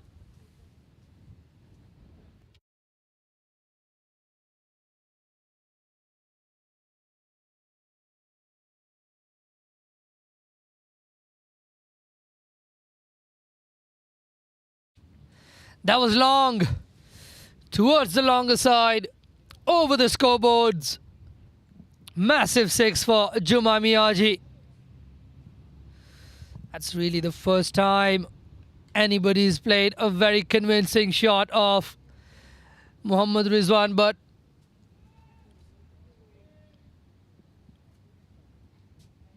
good flourish at the bat. High backlift. Swung through the line for 6. What have we got this ball? Another one hit hard. Fielded there. Chance of a run out. Direct hit. That's good scampering from Riyazat Ali Shah. He was definitely going for that single. Realized there was a fielder. Got the ball quickly. Direct hit. No harm done to Riyazat Ali Shah. That's 265 for 6 on the board after 44 overs.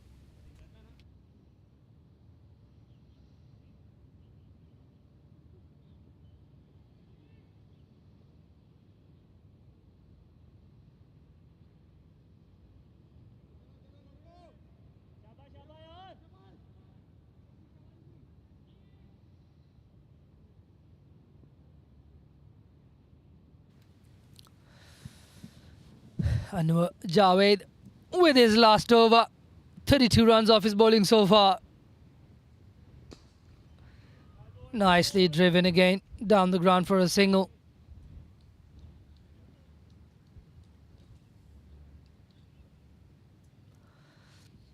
Just like yesterday, Riyazat Ali Shah looks very secured on the field when he walks into bat. Calm and collected. It's Juma Miyagi on strike now. Gets airy only. Misses the ball altogether. Imran Javed there. Just keeping it away from his arc. Bowling it a little wide. Juma Miyagi swinging through.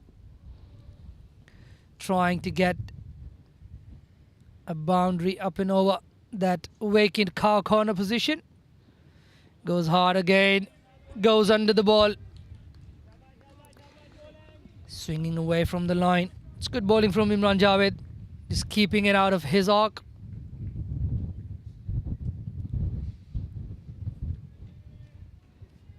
Wouldn't be surprised if we see one just hanging up in the air with Juma Miyagi going across. We could very well have a Skyer. And we have a Skyer. Will that be taken? Ah, that's put down. Imran Javed, I am sorry, my friend. Your mates are not helping you out. Probably going to go off with 0 in his wickets column.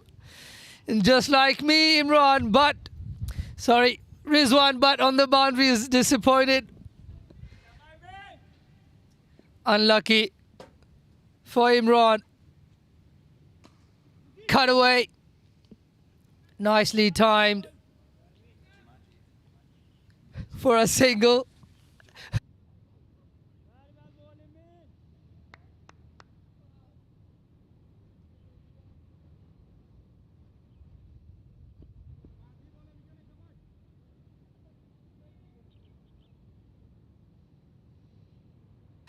Imran Butt comes in again. Another play and miss. And that's the end of an unlucky spell for Imran Javed. He's bowled his heart out.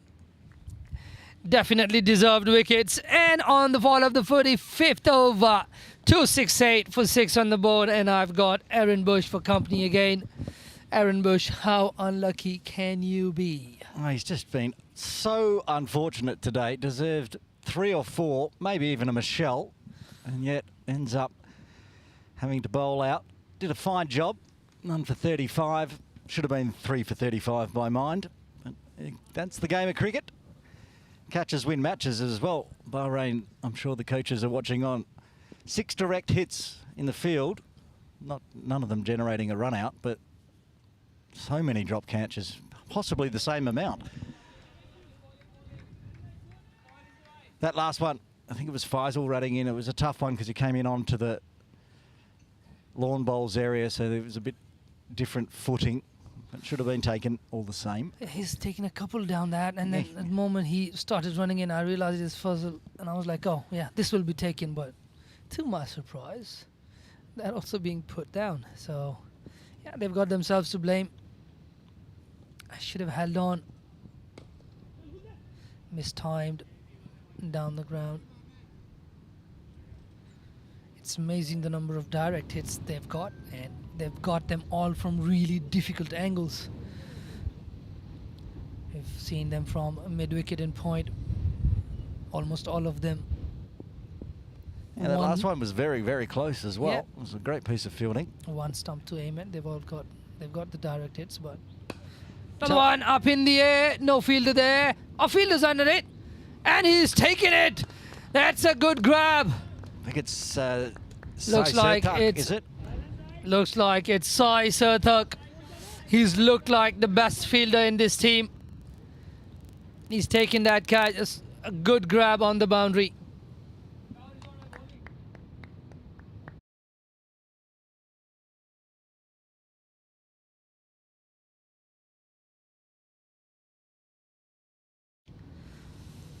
Juma Miyaji just 1/6 of that change of bat and finds the fielder on the fence at deep square.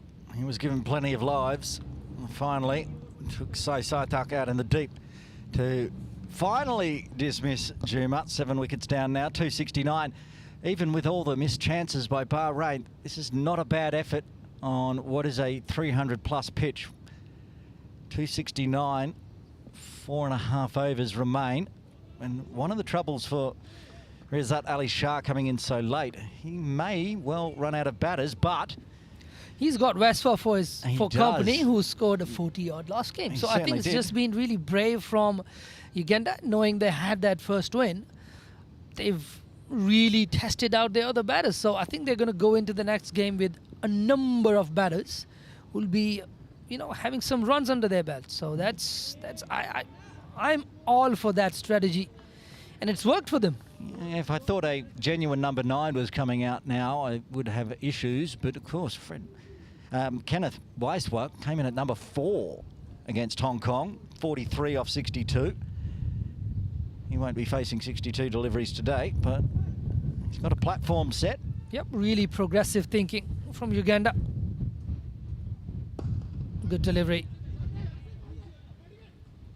Oh, Imran Butt. Rizwan Butt there having to get out of the way. Yeah, the throw is a little bit wild from Asif Ali, and unlike many of them, no direct hit, almost a direct hit on their strike bowler. That was too easy an angle for them to get a direct hit. They only hit it from the difficult angles. He had 3 wickets to aim at. Yeah, too many wickets to aim at. 3 wickets and a bowler, Yep, and he got closer to the bowler's head. Yep. Anyway, Weiswa's got a run, rotated the strike back to the captain. Oh, another one off the toe of the bat. Coming onto the bat. Haven't seen that too often. Seems like the ball has started to just hold up in the wicket a little bit. But that brings the over to an end after 46. Uganda 2-1 for 7, and Rizwan Muhammad Butt is done with his spell. 10 overs, 2 for 38, 2 maidens. He's bowled well, had a very good opening spell. Asif Ali's going to take the ball, it looks like, from the castle. And you're talking about how the ball just held up on Ali Shah in that last delivery. I think that's how the wicket against Juma was generated as well. Came right off the toe of the bat, didn't clear. You thought it was going to go sailing over the ropes, but it just holed out in the deep. And a little bit for Bahrain to work with in these death overs. What's Asif Ali's figures so far? 2 overs, 2 for 7. Oh, that's pretty handy. You could get 3 for 7 here. There's Should the be third 3. one. Should be taken. It's And that's taken by Sohail Ahmed. There we go. Generates a wicket immediately. He's got 3 for 7 off 2.1. The 8th wicket falls, and it's the captain.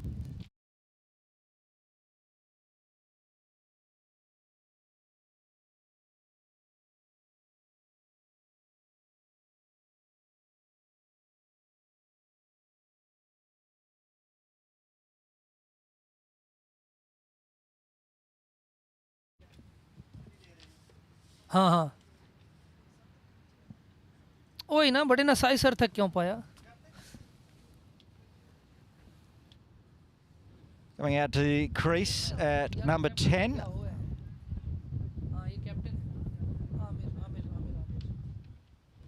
It's a captain's catch in the end. Getting confirmation. But again, that's exactly how Asif Ali's got all his wickets. Batters looking to go big, and they just sky it up onto the offside. He's just bowled a really, really good length. I mean, he's made the batters come forward, and he's kept his length. Bahrain just rotating one of their fielders off. Imran Khan is on. He could get another wicket here, and it is the substitute fielder Imran Khan at backward point. Takes the catch, and Asif Ali's on a hat-trick. 4 for Asif Ali.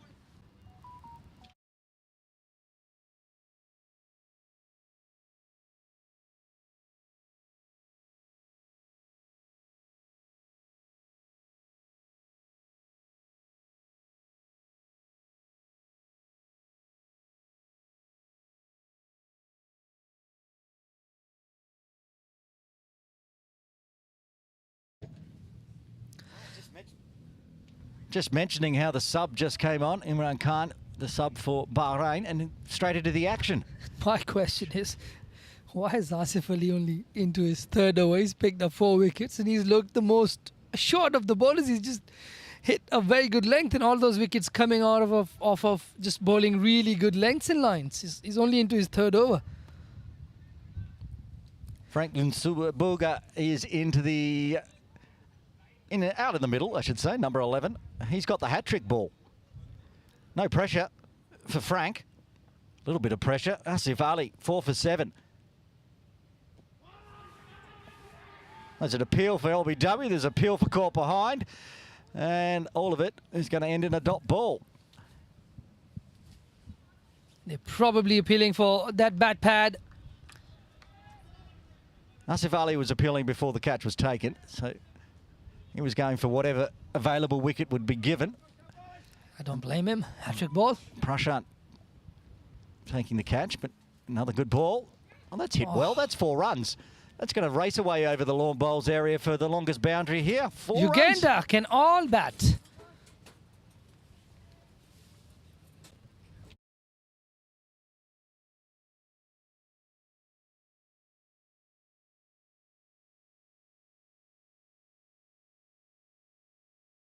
That's nicely hit. That's number 11 for you. Just getting forward, smashing it for 4 through extra.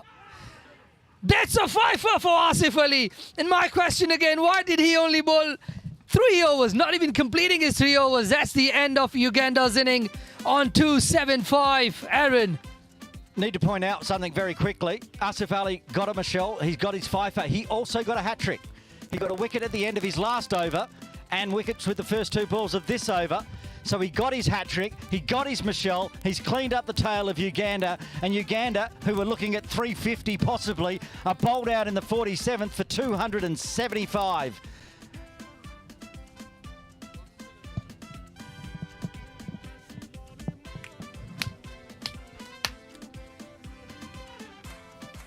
Well, there we have it.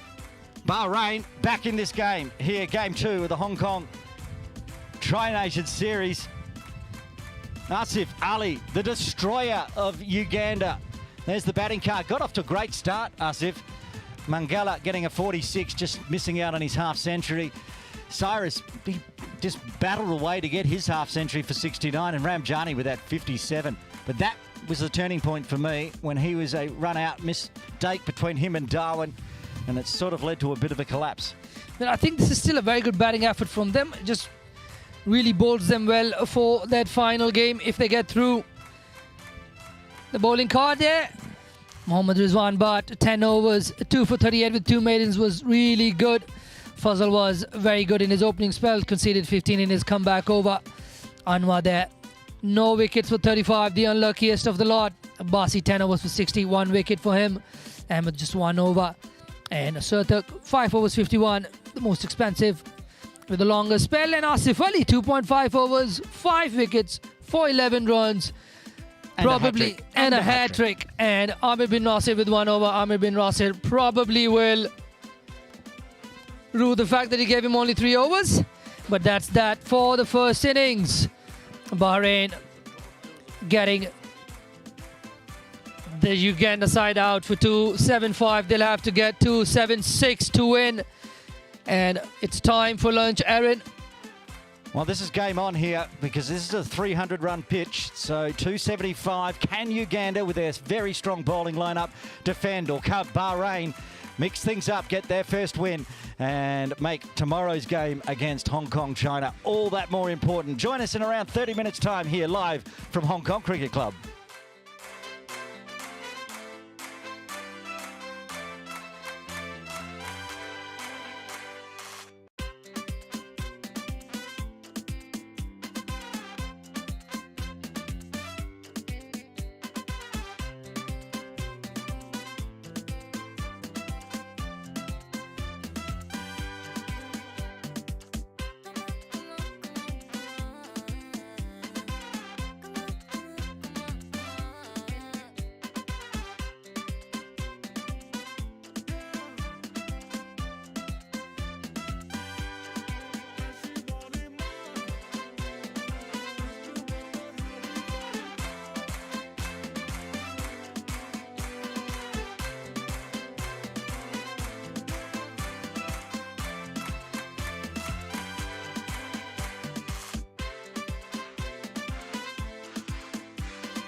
It's the Hong Kong men's one-day try series for 2025. Aaron Bush with you. Innings break is done.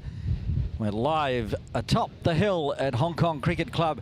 Uganda, who are on target for 330, 340, bowled all out in 47 overs by Bahrain, and one man in particular. You can see the stats still up on the screen. Asif Ali with a Michelle. He got a hat-trick over 2 overs.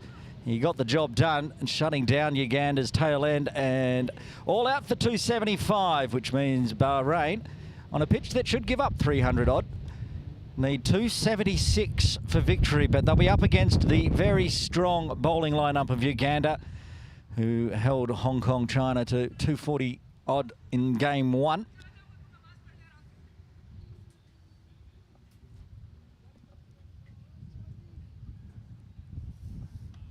Get some confirmation on the batters out in the middle. Ramesh and Kurup out in the middle for Bahrain.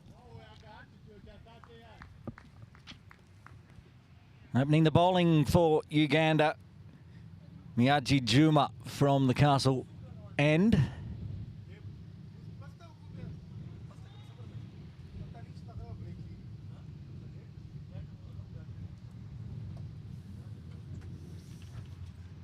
Will be Ribash Ramesh on strike. And the keeper, Prashant Kurup, at the non-striker's end for Bahrain. 2 slips in place, gully, point, cover, mid-off, wide-ish mid-on, trying to cover gap between mid-on and mid-wicket. A backward square down at fine leg. No deep third at the moment. Yes, there is a deep third. I just looked out to my right, so they're the 2 outside the circle. Captain Rizat Ali Shah having a chat to umpire Shelton de Cruz. Get ready to get this second half of game 2 underway here of the Hong Kong men's one-day try series. Uganda with a win in game 1. Bahrain, first game for them, looking for a win. 276 required. As Juma comes in, aiming straight on middle stump.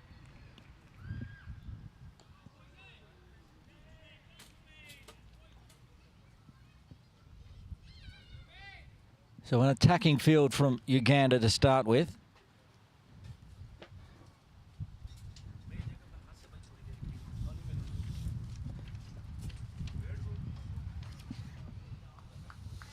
Opening batter, Mangala at first slip. Raghav Dhawan's second slip.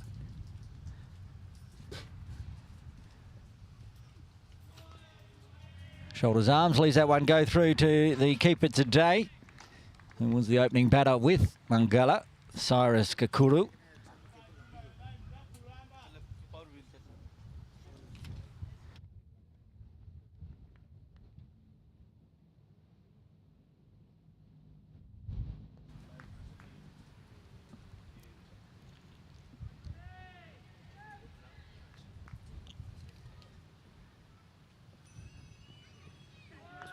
Got some extra bounce. It was off a good length too, and signalled such as by Ramesh.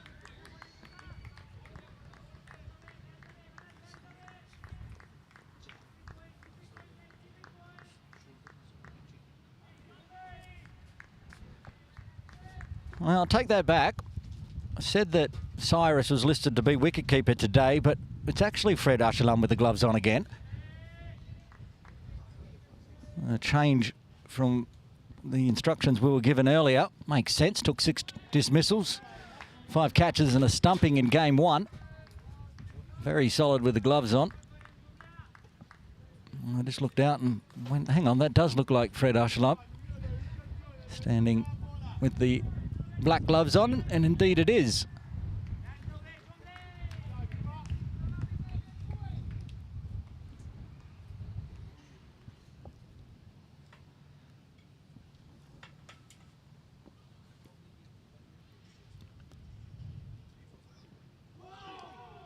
Well, that was a very good one, Juma. Firing up with 5 dots to start with.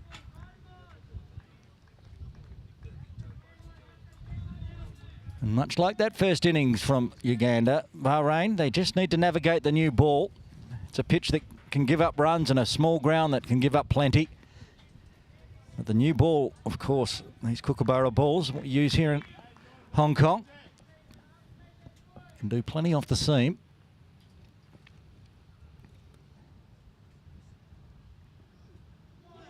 And another one going past the outside edge. Going to start with a maiden here for Uganda. Still 276 required for Bahrain with 49 overs remaining.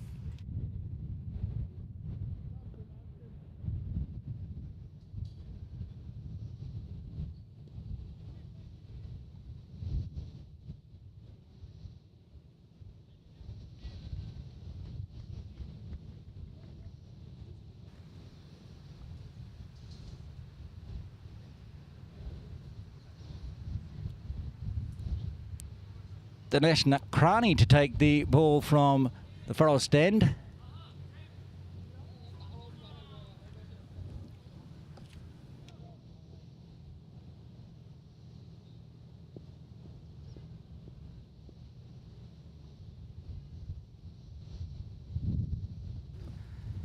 Left armour pushing across the face. Prashant facing his first delivery. First time in town for probably most of the Uganda side. They've not played in Hong Kong before.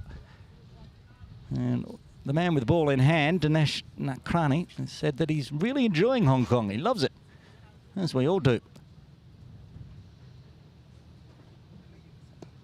you can find a wicket early, he might love Hong Kong Cricket Club as well.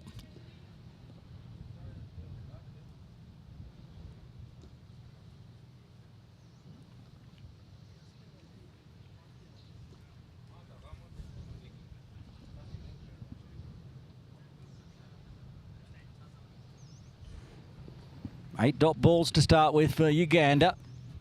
The start they want, but they want wickets as well. And inside onto the leg side. First runs off the bat for Bahrain. We saw that in the first innings as well. Plenty of dot balls by the openers. Mangala Kakuru happy to eat up the dot balls. Few chances, a few falling short of the slips cordon.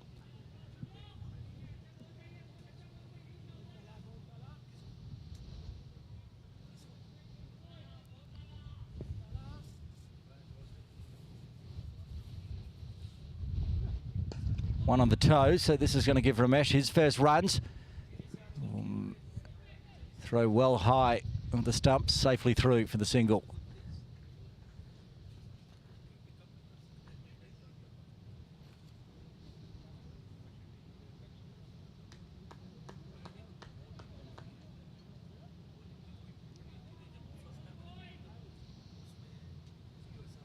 A slight delay here. Ramesh got something in his eye, I think. Helmet came off quickly. He's trying to clear it out.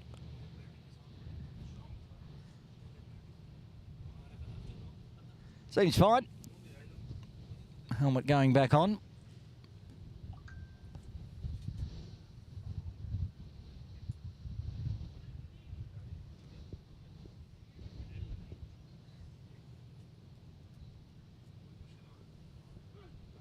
Oh, very close to the outside edge. Good delivery. Nakrani straightening it up with that left arm across. Goes on just outside.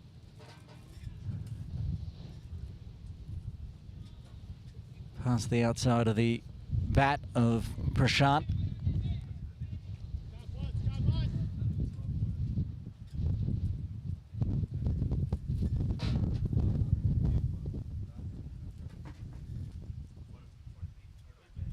And again, this one shaping away, not going straight on, but another dot, just two singles coming from the second. Bahrain are exactly two after two, needing another 274 for victory in 48.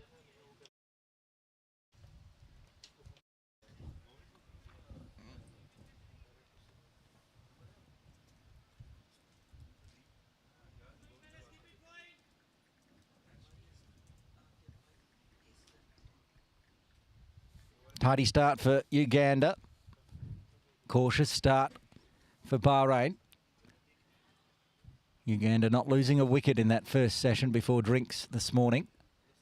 Bahrain will be looking to emulate that as Juma comes in again from the Castle Land, and he starts with a peach as well. Just straightening after the angle from a little wide of the crease, leaving Ramesh in two minds.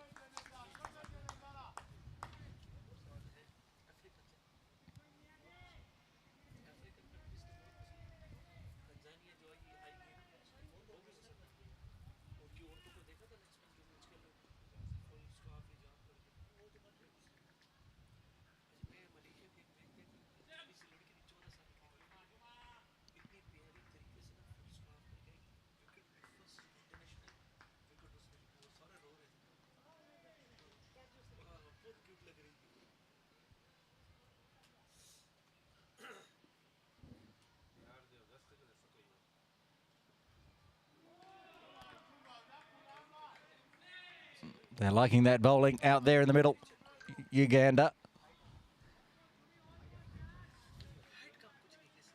Rishabh Ramesh happy to leave them alone.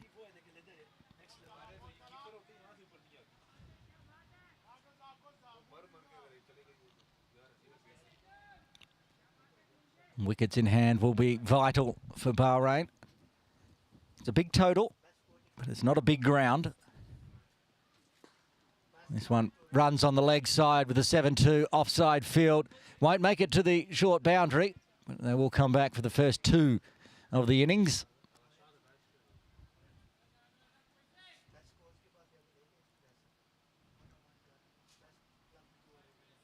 Still with that just a wide-ish mid-wicket, mid-on position. Who did the fielding and backward square.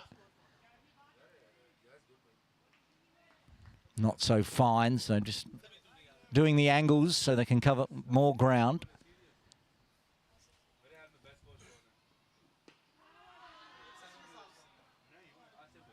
It's very high.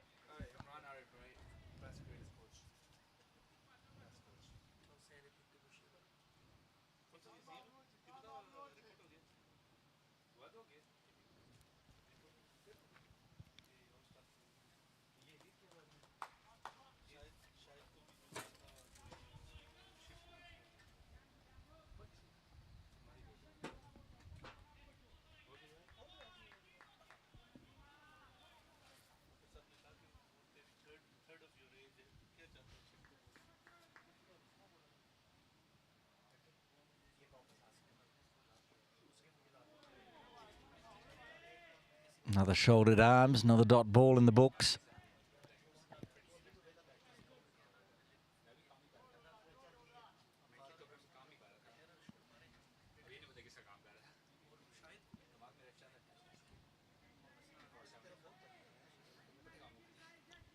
Turnovers 2 for 51 in game one of the tri-series for Miyaji Juma. Opening the bowling with Nakrani as he is today. Fuller can't beat that tight offside cordon. So just the two coming from the third. Bahrain 4 for the loss of no wicket. Needing another 272 from here.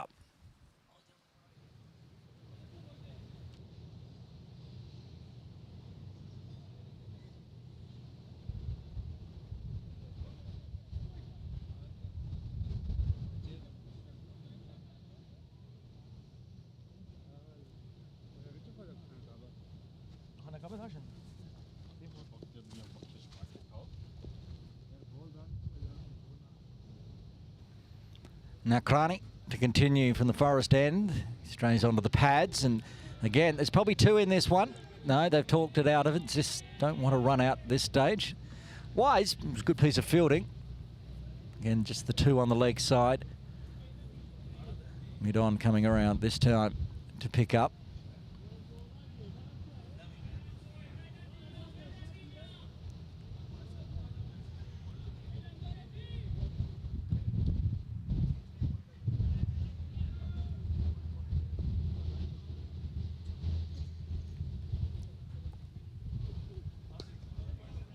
This one better outside off, just pushed through to the point region.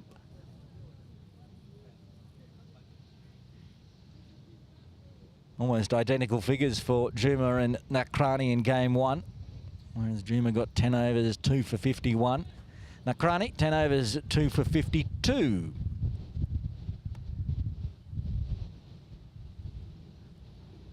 Nakrani with an early wicket, getting the opener Martin Kutsia out in game one.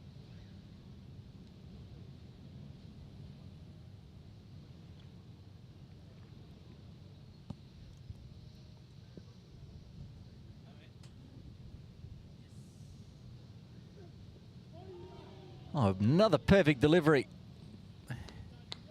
Ramesh thinking that one's going to go straight on, and then shapes away. It's very good new ball bowling from Dinesh Nakrani.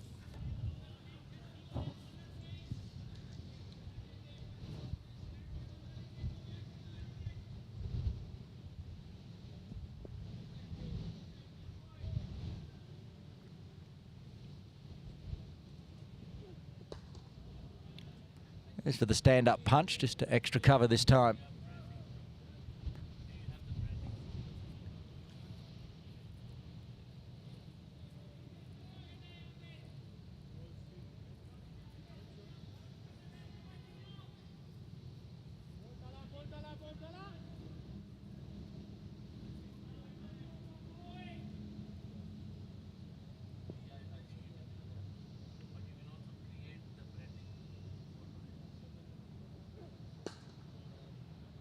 Again, sounds nice off the bat from Ramesh, but again, through extra cover, dot ball. We talk about measured starts, much as Uganda got away to. Bahrain doing the same.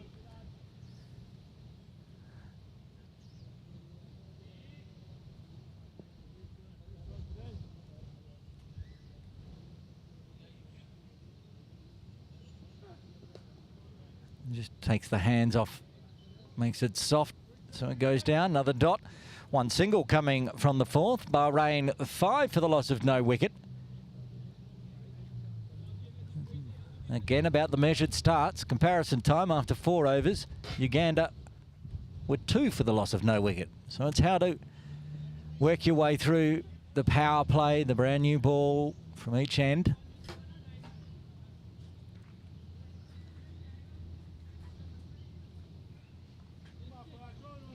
Of course, the ICC Challenge League coming up from February 6 here in Hong Kong. These two teams in action. Uganda top after the first round in Uganda as Juma continues. Still generating some very good bouts. Tall bowler wanting to get it to kick off. Uganda in first place, Italy in second. Hong Kong also tied on 7 points, down on net run rate. And Bahrain, they're in fourth place, 2 from 2 from their 5 with a washout. Every team actually in that first round had a no result. So no one with a perfect 5. Uganda closest with 4 wins, no losses. The only undefeated side going in. Starting February 6, playing at 2 venues here in Hong Kong. Be playing at Ting Kwong Road Recreation Ground, where we played game 1 of this tri-series, and also the beautiful Kowloon Cricket Club hosting a number of games as well. 2 games on it. Most of the days, in fact. There's 8 days of competition.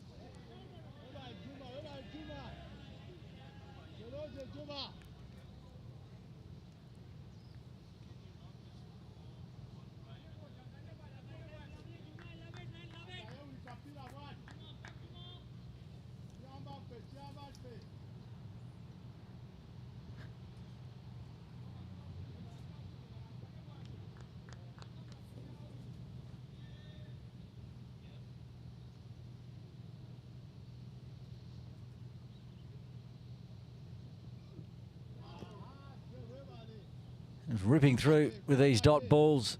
Yati Juma.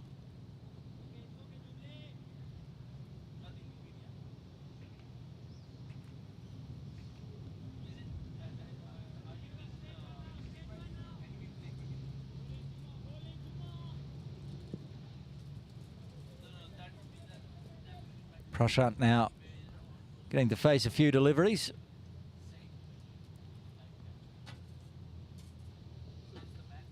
Well, he's had a fresh area, that one. Big swing outside. Swatting at dragonflies and missing them all.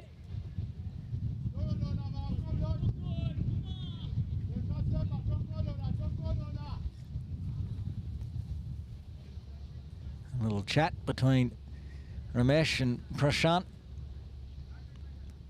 Perhaps the advice being no need to be flailing that far outside off this early in the innings. So yes, time he walks across and then puts the bat away wisely. Another maiden in the books for Uganda after 5. Bahrain are 5 for the loss of no wicket. Yes, the ICC Cricket World Cup Challenge League Group B schedule for Hong Kong coming up starting on the 6th of February at Mission Road, otherwise known as Ting Kwong Road Recreation Ground. Hong Kong, China versus Singapore. Friday the 7th will be these two teams out in the middle. Uganda versus Bahrain at Ting Kwong Road Recreation Ground, and Italy versus Tanzania in the first game at Kowloon Cricket Club.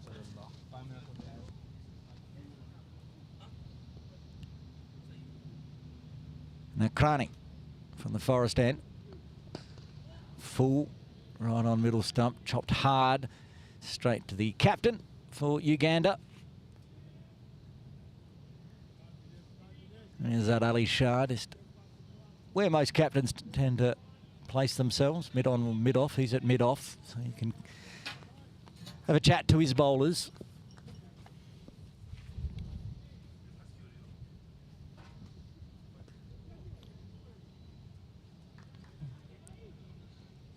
That was the first big thick edge.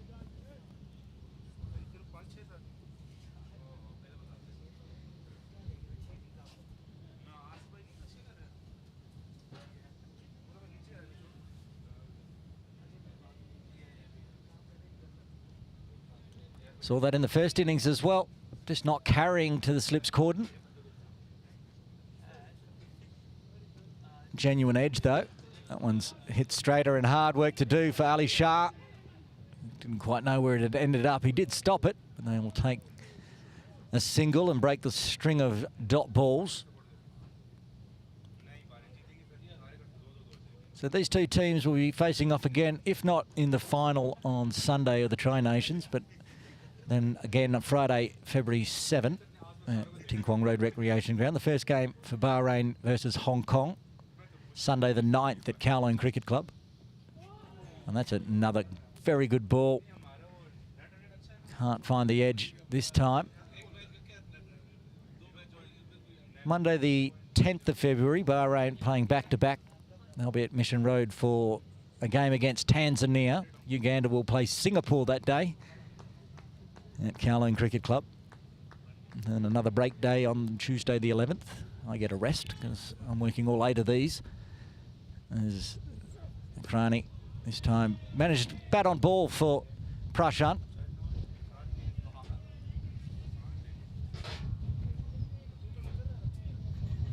Schedule going all the way through to Sunday, February 16th, which will be a big one for Hong Kong, China. They're playing Italy. That'll be the only Italy game I get to call, actually. So I'm looking forward to that one. All of them will be live on ICC.tv.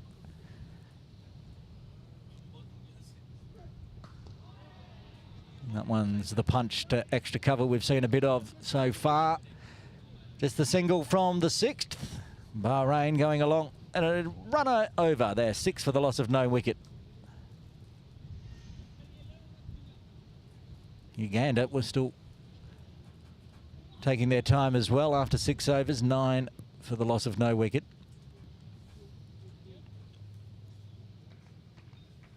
Similar plan here for Bahrain. just get through the first spell from the opening bowlers of Juma and Nakrani. Only one real edge so far. Didn't carry last over. Plenty going past the outside edge. Juma. Ramesh plays that one again, just that eased to extra cover.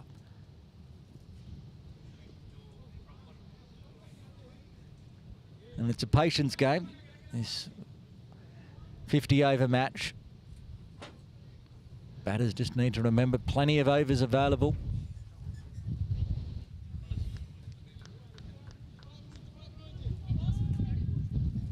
Something the middle to tail order of Uganda kind of forgot when they lost 42 for 7. Didn't bat out their full 50 in the end. See if that cost them an extra 20 or 30 runs. Could have been had.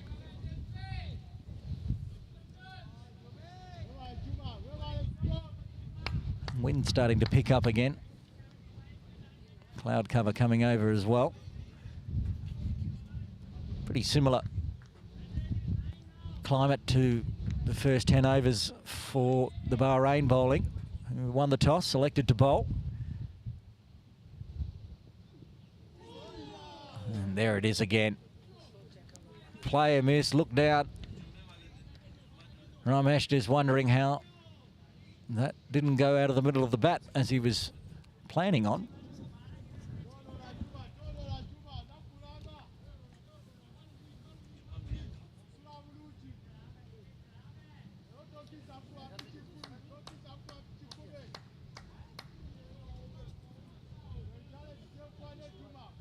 Bit of gardening from Ramesh,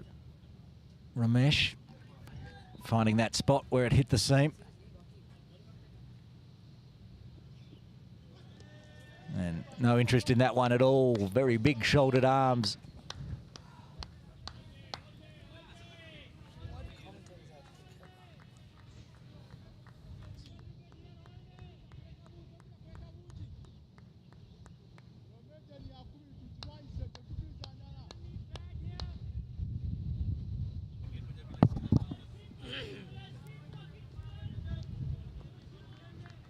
Still with the dots for Miyagi Juma. 2 balls left of the 7th.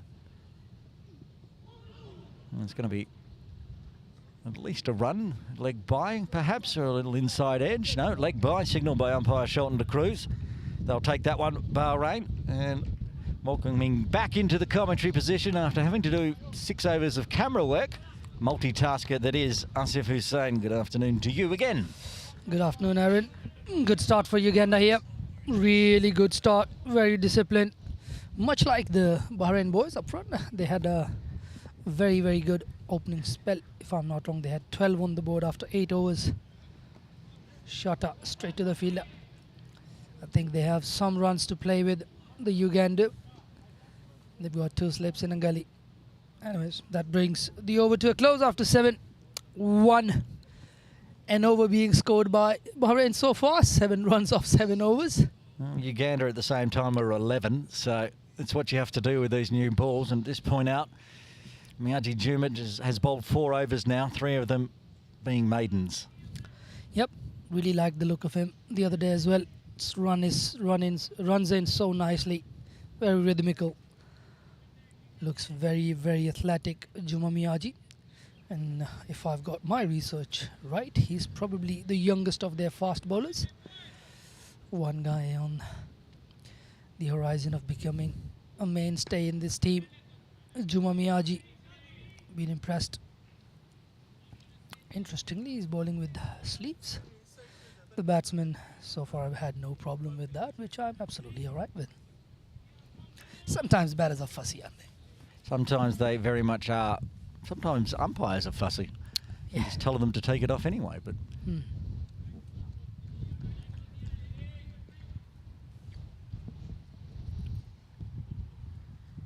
Nakrani's been tidy as well.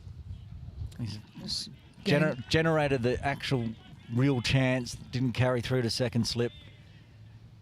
It's ever so accurate as well. And just, I think, one thing different from what we've seen with the other bowlers from Bahrain. Nakrani just swings it ever so slightly, which is probably a little bit harder to manage for the batters. Because a lot of the times when there's a lot of movement, you'd see a batter playing and missing a lot. But with him, you've got to play.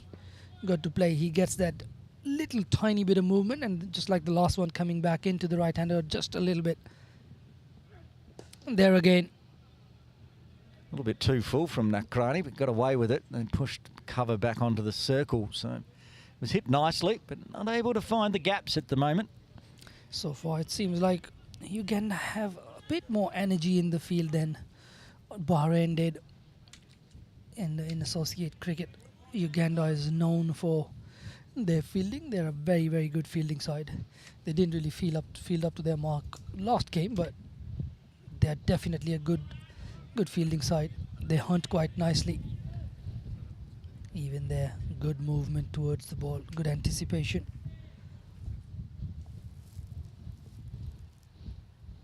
.31 dot ball so far for Bahrain.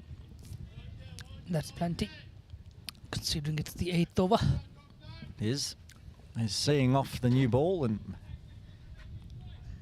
they're seeing off the new ball. They're doing a good job though. Like I said, I've only just noticed the one real. There's been a few outside off, but just the one genuine edge. There's another one which is just too good. Seen a few of those. Nakrani there having a little word with the batter. Calm, mate. Is there a hole in your bat? You can't seem to lay it onto the ball.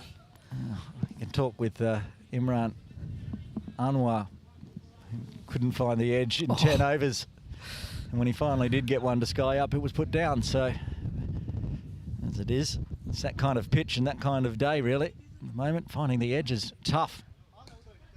Driven, finds the gap through covers, will run away all the way for a first boundary. Good placement there.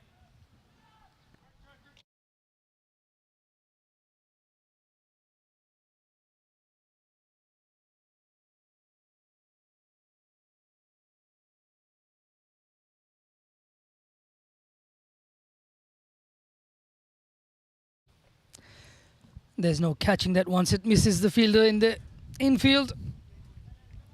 Raced away, a little bit of an overpitch from Nakrani, perhaps hitting the stumps, taken full advantage of by Ramesh. After 8 overs, Uganda ahead by 1 run. The comparisons all nice and close. Off the toes, that's beautiful, but they've got that backstop. I told you that they don't have a deep square or a fine leg. They've got a floater on the 45, trying to cover as much ground as possible. And good job down there, backward of square. While you're up doing the camera work, I did let everyone know that's watching in, the information we were fed about keepers, absolutely wrong. Fred Ashalam is sitting there with the wicket-keeper gloves on after getting his 6 on game 1. Makes a lot more sense than the paperwork that we were given, but Juma continuing into his 5th. That single off the first ball is just kind of... I sent a message to my producers as well, said Achlam is keeping.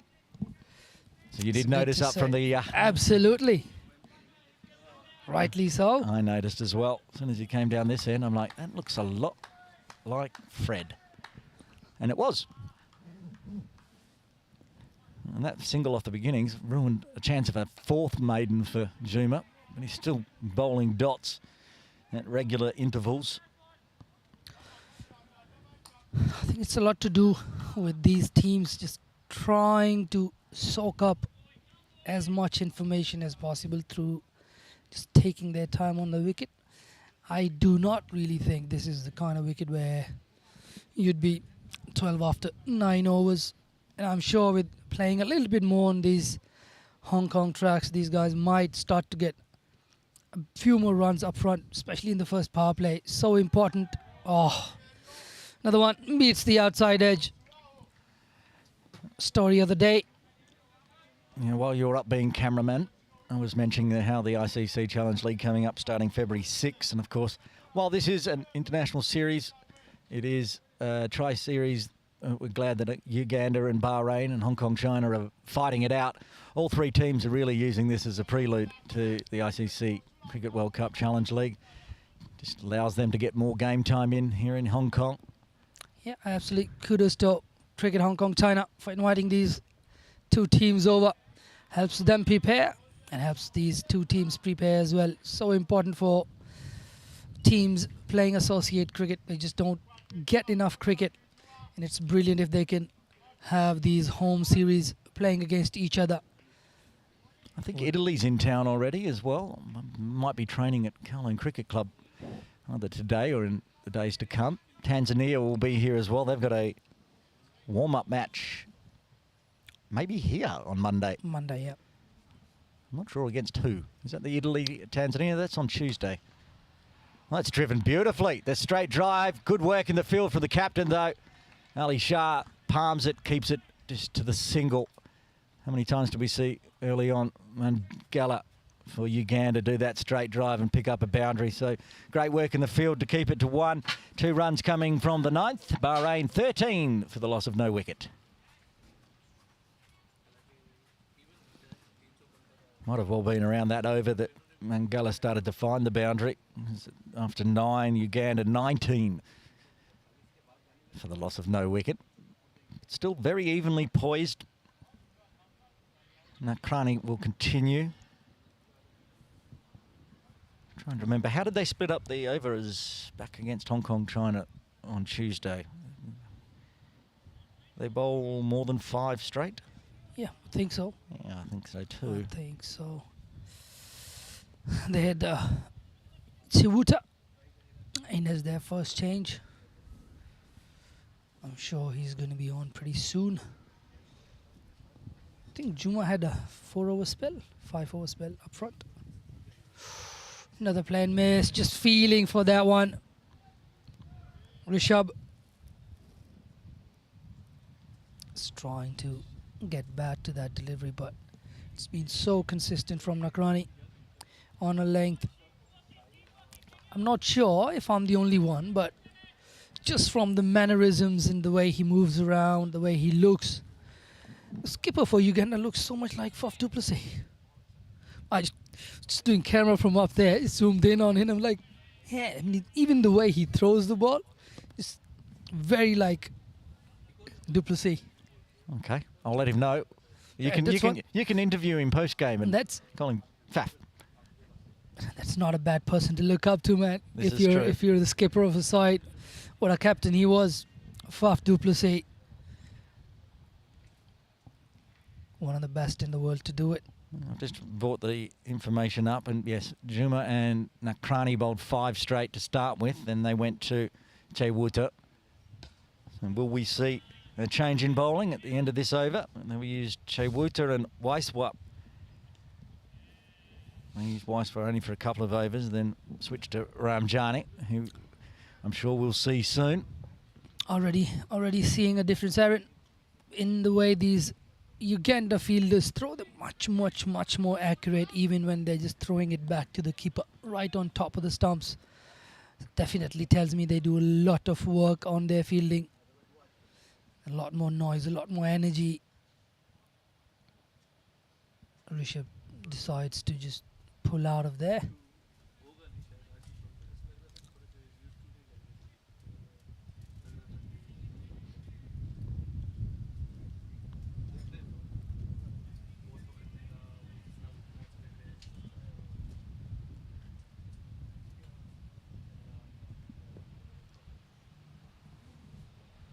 Nakrani comes in again. Oh, Rishabh has a big waft at that one. Getting a little frustrated. Into the 10th over, last over of the power play. Looks like Nakrani is going to go round. I like this. This is good. Just the last 2 balls perhaps of his first spell. Trying to angle it and then straighten it. It was an effort ball, that last one. You could hear the groan, the grunt as he delivered it. This is interesting. They've pulled up a fielder to square leg as well. Taking the second slip out Fielder there, running on the arm. Chance of a run out. Had he hit, I think that was gone. Was tough. Risky single there. And Sabuga there. Suga unhappy with himself. Knows had he hit, he would have had him. Did only have one wicket to aim at. We saw the Bahrain fielders. Every time they did. They didn't get any run-outs from it, but that one there, fortunate. Probably just how it's meant to be when it's on. Misses. Exactly. Oh, wow. That's so good. That is really, really good to get the ball to angle in, hold its line to the right hand as a left arm round bowler. Good spell from Nakrani. And just see him putting his hand up and saying, I'm going down to the boundary. 10 overs done. The first power play done. Bahrain 14 for the loss of no wicket. Asif Hussain will take you through the next 5 or 6 overs. Looks like we're going to have the first change. Looks like Chavutta into the attack. Chavutta is going to bowl from the same end. Juma Miyaji was bowling. Chavutta, the one picking up the wickets. Last game, he got a 4 for. He was good.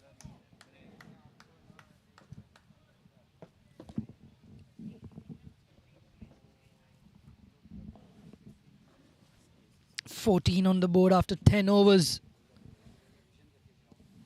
Unlike Uganda, who were batting first, didn't really have a target to chase up to. Bahrain have a decent enough score to hunt down. If not now, pretty soon they're going to have to start to get a bit of a move on. Start taking those singles at least. Swung hard, short ball, wide and short, asking to be hit. And he's gone up and over. First boundary, really nice shot. First boundary of Chavutta, first delivery, 4 runs.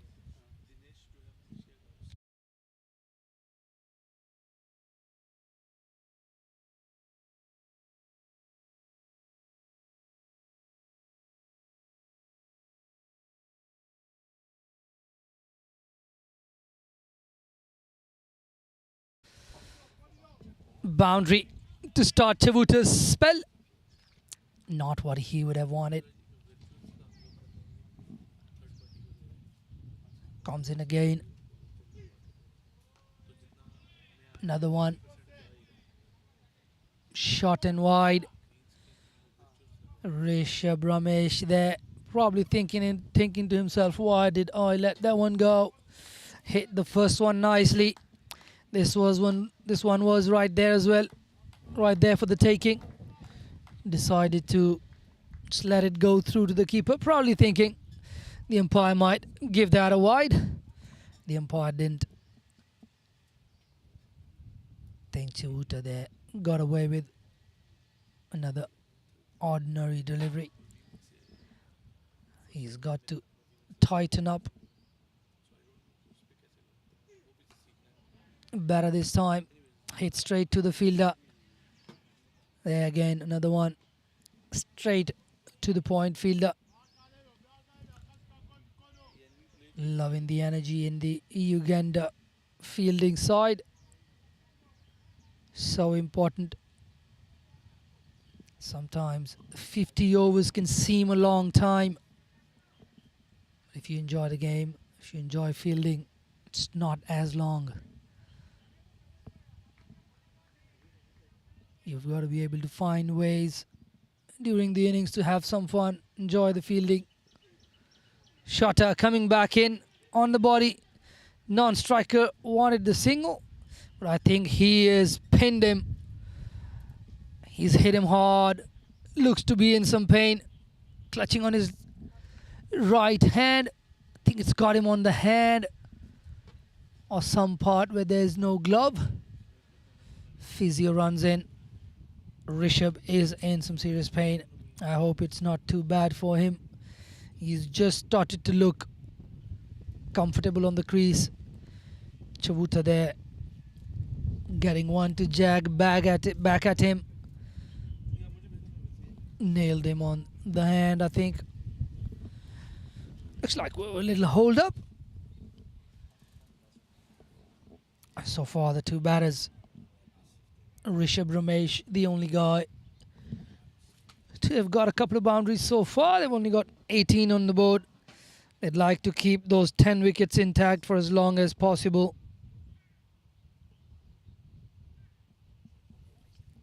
The longer they can keep their wickets intact, they'll always be in with the chance, especially here at HKCC with the shorter boundaries.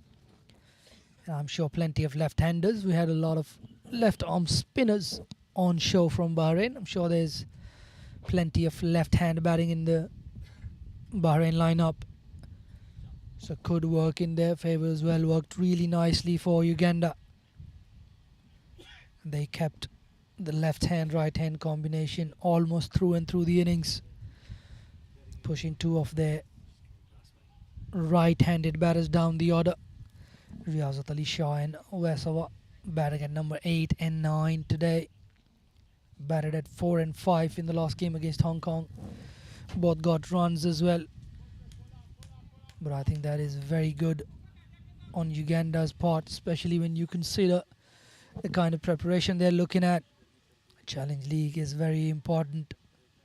A massive tournament for the future of these associate nations.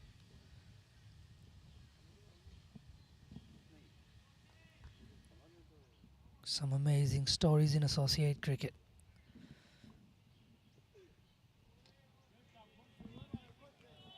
There again, just in that channel outside off stump. I'd reckon still a tiny bit too wide. He's got to get a little bit tighter on that 4th, 5th stump, and he's going to trouble the batter. Rishabh has got 14 of the 18 runs so far.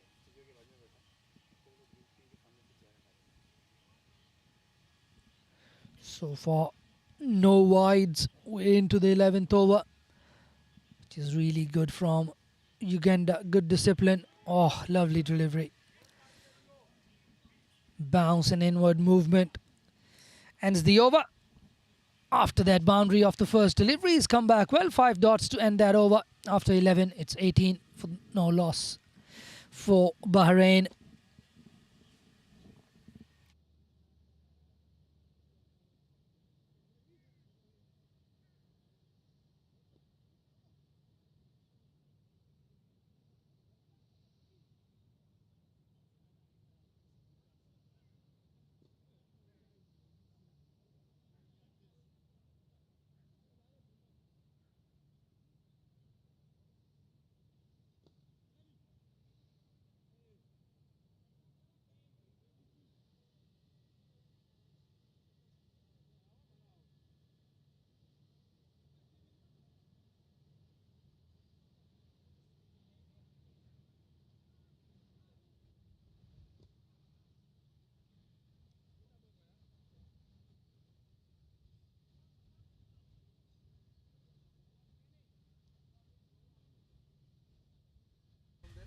Looks like we've got Weswa into the attack, wearing number 8 on his back. I just loved his run up the other day. Really nice, rhythmical. Starts nicely, puts it on a length. Gets it to shoot straight to the wicket keeper. Another good leave by Prashant Krupp. Prashant was the wicket keeper for Bahrain today.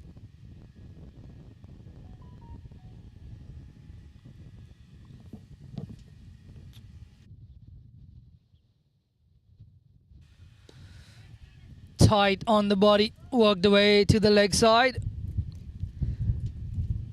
Good awareness from that fielder just in front of square. It's really well done.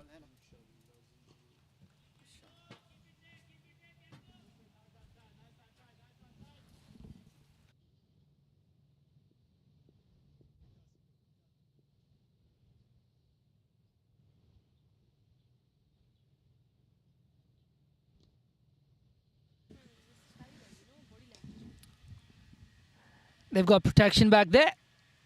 Good captaincy.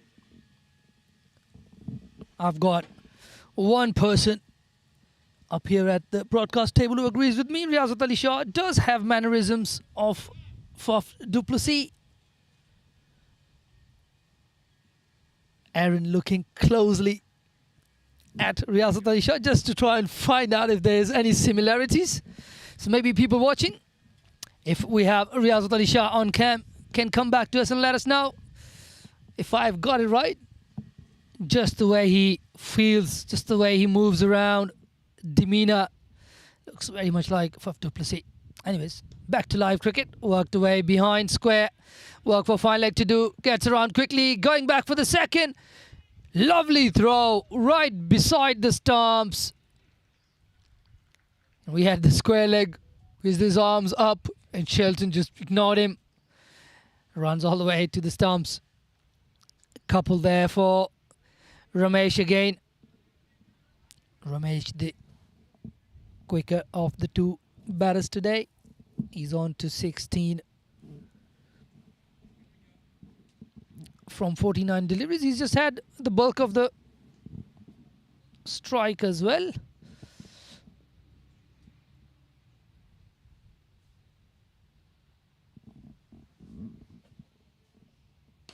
Drives it hard.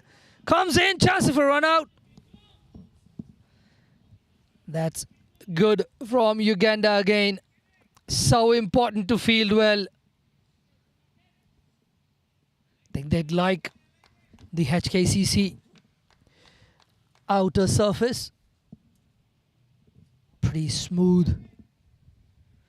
Don't get as much of a bubble. One hit hard to the fielder.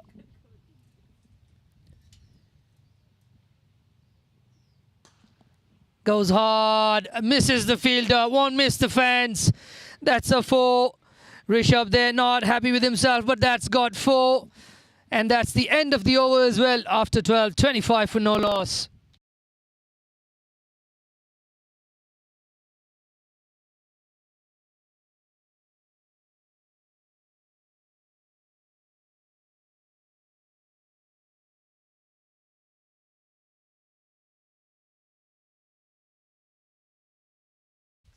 Boundary to end the over there.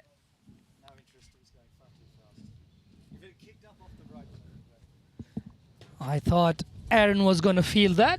Gave up halfway.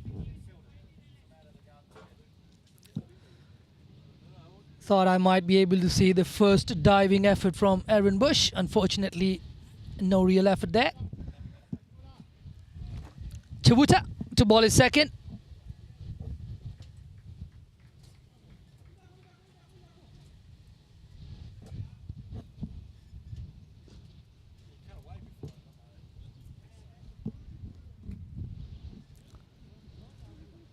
MLI and Waqas Ali on cameras today. So far, fantastic job done by them. So far, good work by the broadcast team, bringing you live pictures from Hong Kong Cricket Club in this. Oh, he's bowled him, he's knocked him over. I think he got a bit of inside edge. It's on to the stumps. Timber. End of the first partnership for Bahrain.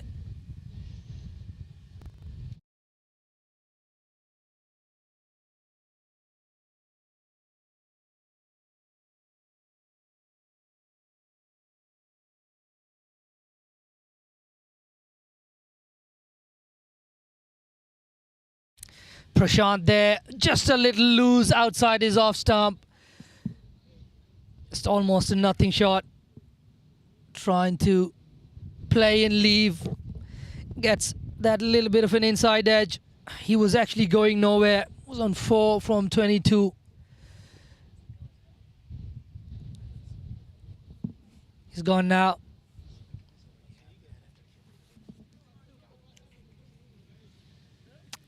New man coming in. Abdul Hakim.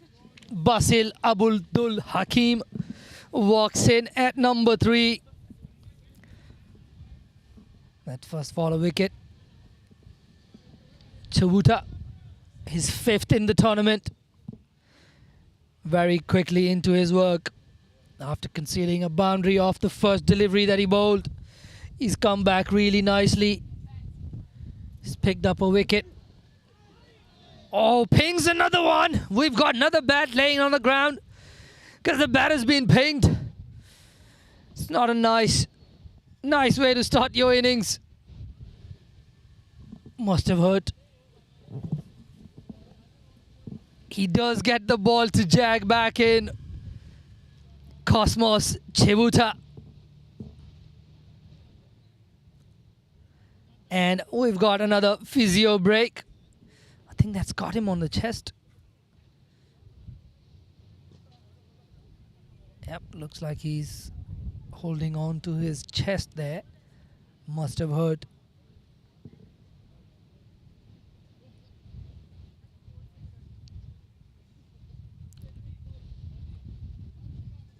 Rishabh and Chavuta now have... Chavuta actually got Rishabh in his first over, and now he's got Hakim. So both batters on the crease at the moment have been pinged by Chavuta. Started off nicely, he's picked up a wicket as well. Very important first wicket for him. Ricochet onto the stumps.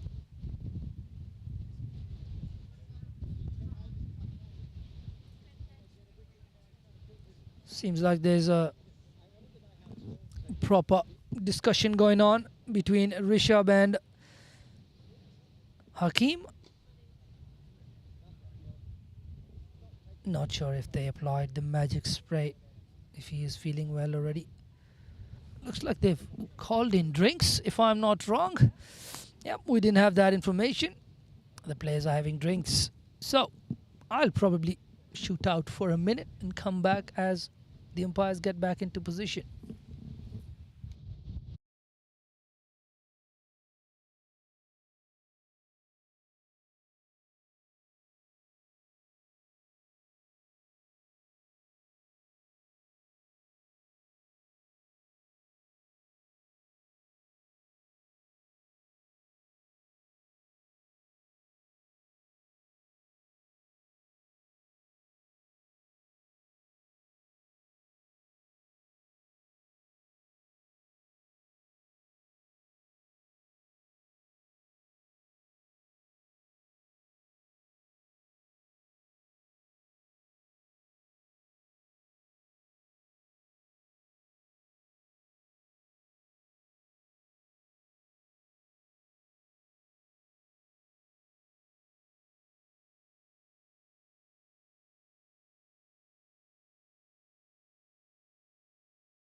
Back again.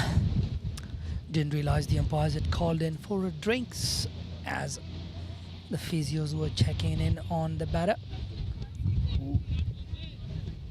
Got hit on the chest. Chavuta again. Another short one. Just jagging back in. Good seam bowling here. Chawuta really hitting the deck hard.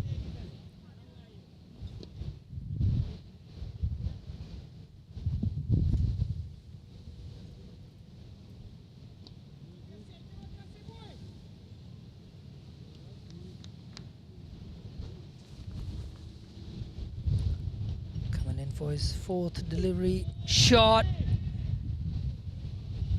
Arm out from Shelton De Cruz. No ball given, probably for the front foot. Miyagi there going around to have a look at his partner's foot. Free hit coming up. Hakeem would love that and love it to go for a 4 or 6. Might not be very happy with Chawuta pinging him on the body. Goes out up in the air, gets more air than distance, but that's gone all the way for 6. Short boundary, picks it off his hips, sends it sailing. 6 runs.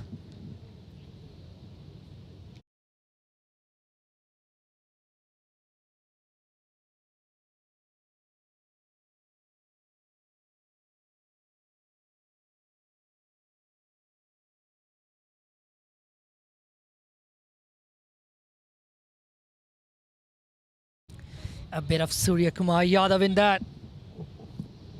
From Hakeem.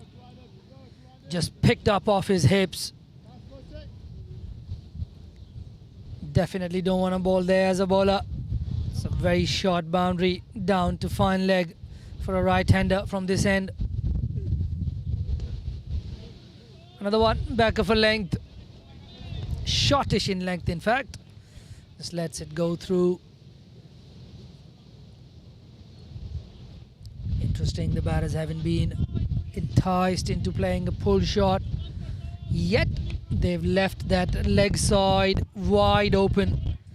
It's not a single fielder between fine leg and mid-on for the right-hander. No fielders in there. But so far, the batters haven't taken the bait. Oh, turns him inside out. Squares him up. Gets it to go away. That last delivery has a word with the batter as well. Brings 13 to an end. It's 32 for the loss of 1 for Bahrain.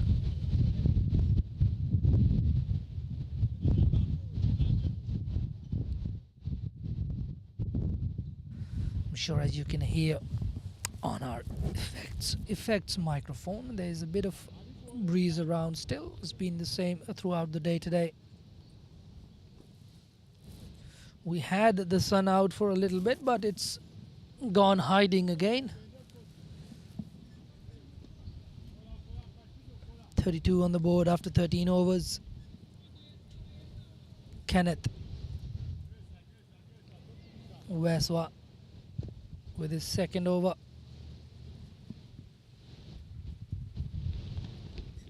Went for 7 in his first. Another one, work towards the square leg, chance of a run out, direct hit, and he's missed that. Think would have been curtains for the batter had that hit. Or might just have made it by a whisker.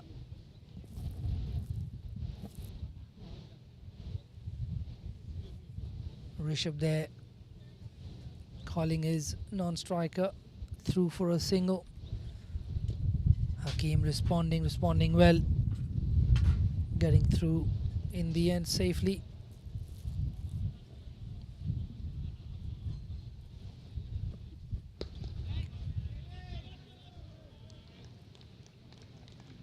Played out to the extra cover. Looks like Ramjani at extra cover from here. Probably gonna see him soon, the left arm spinner. I think he's the leading spinner in this side.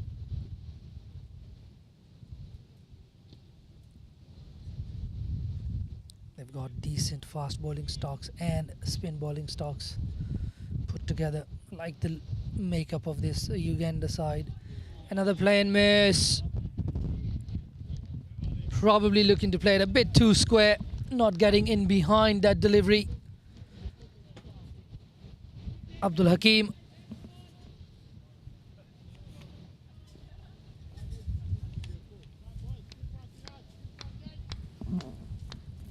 Still plenty of noise out there from the Uganda fielders.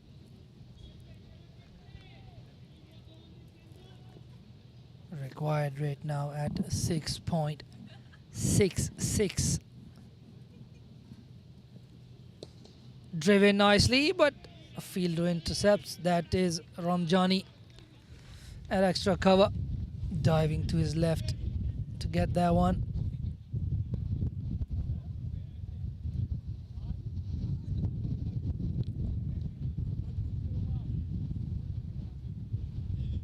It's very good standards from Uganda.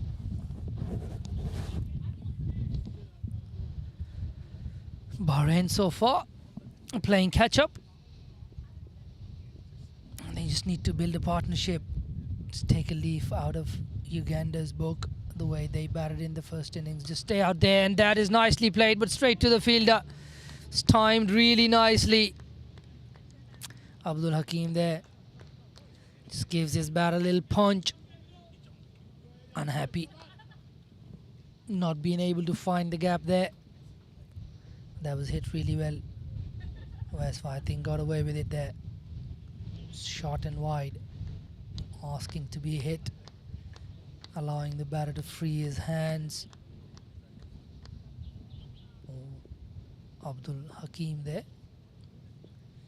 Gave it a decent smash, but hit it straight to the fielder.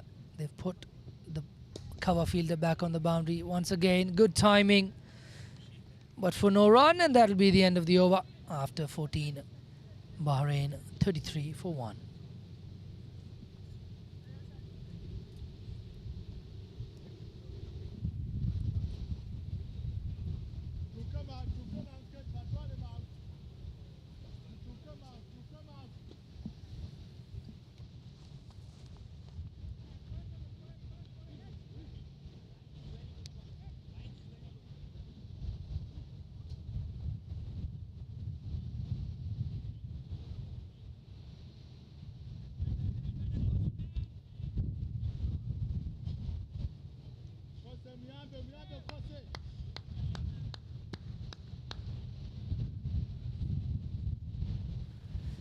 Chavuta to continue.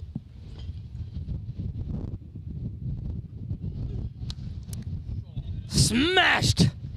Enough time in front of cover there. Up and over for 4 by Ramesh. He's had enough.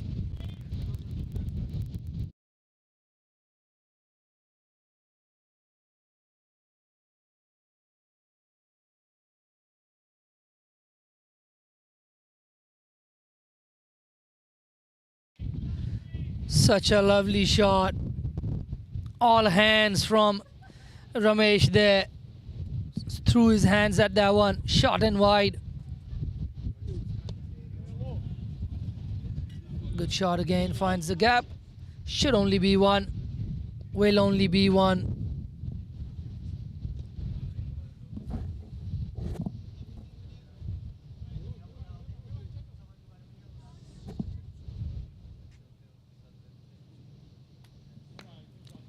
Takes the single after that boundary, Ramesh.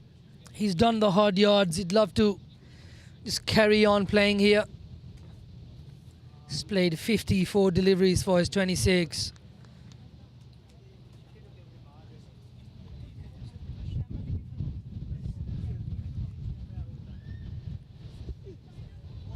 Another play and miss from Hakim. I think Hakim would be well served to let those go. He's done well so far, managing to not hit it, but Chavuta keeps finding that areas outside the off stump. It looks like Ramjani warming up. And extra cover there. Wouldn't be surprised if he comes on to bowl very soon. Chavuta has pinged both these batters. One on the chest, one on the hand. Has picked up for wicket as well. Shot again. Tries to go up and over. Tried to uppercut that one. Misses that. Through to the wicketkeeper again. Achalam much assured behind the stumps. Hasn't got a catch yet. The only wicket that came off an inside edge onto the stumps.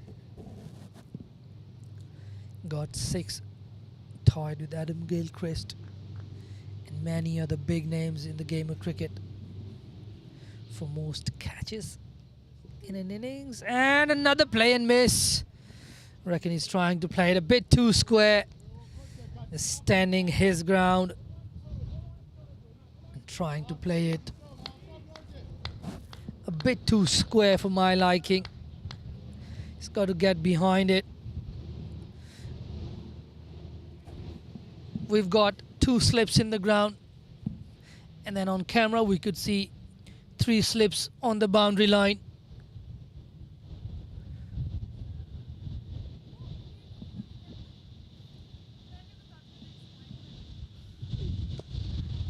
This one a bit fuller. Just plays it off the front foot. That's the end of the 15th. It's 38 for the loss of 1.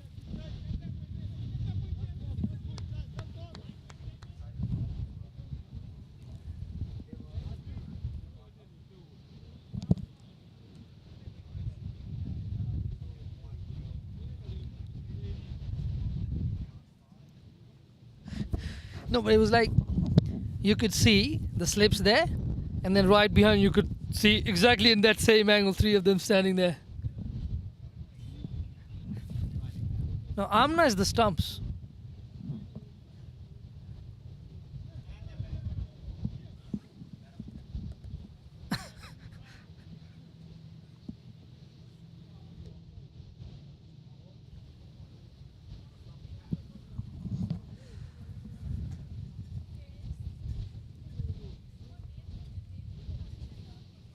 Looks like there's a change in bowling from our end, and Ramjani, who was warming up, is now coming on to bowl.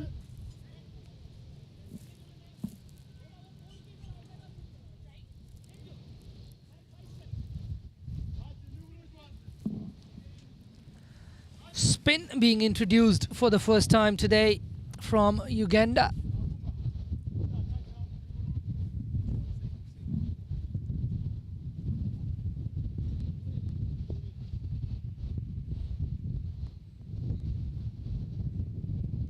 Nice start from him. Gets the outside edge from the batter. Rishabh Ramesh there, getting an outside edge, getting off the mark, turning it over to his partner Hakeem. Abdul Hakeem in that last over had a number of plays and misses, trying to work the ball square on the back foot.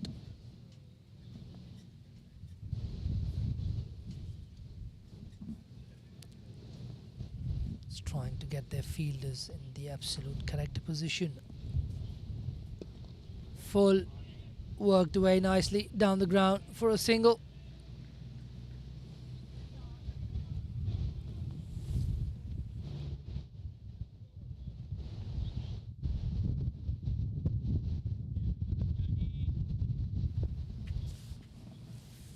Two runs of the first 2 deliveries from Ramjani brings up to 40 runs for Bahrain. Rishabh there going back to a delivery that he'd be better off coming forward to. Looks like Rishabh is trying really hard to concentrate, talking to himself after every ball.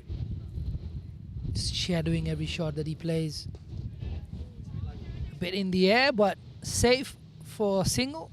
Down to long off.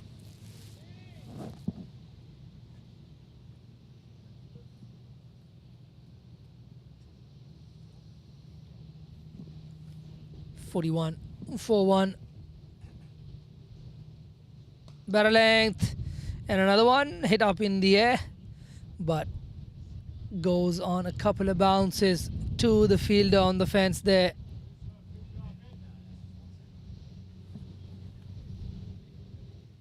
Nakarani at that deep cover boundary.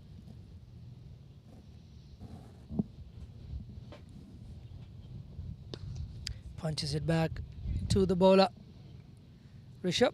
And once again, you look at him doing a few of these shadows and talking to himself, just geeing himself up,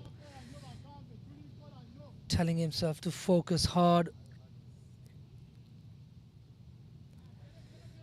That's the end of the 16th. It's 42 for the loss of 1 for Bahrain.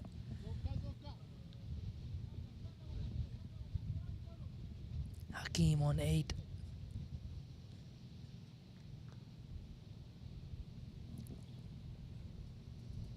Facing up to Chavuta again. Shot again, pretty much the same as last over. Play and miss, outside the off stump, getting squared up. Hakeem there. He's got to really get behind the line of the deliveries. Can't have his feet rooted to the crease. Trying to play a back foot punch as square as he's looking to play it. He's got to really look to play straight. And if it's not there, just let it go. He's got to ride this. Hits it hard and it's put down at point. Westwa there. And that's Mr. Fielder backing up as well, probably bringing them a couple of runs. That really should have been taken. That's the first put down by Uganda this bowling innings. They'll be disappointed with this. We had a number of put downs from Bahrain, but this is the first one from Uganda. Been talking them up as a good fielding unit. They've looked good. The way they've moved around, anticipated the ball coming to them. Anyways, that brought them 2 runs. Outside edge and taken on the second grab. In the slips, and that's a gunner. Playing a few too many shots. Hakeem Raghav Dhawan with the catch.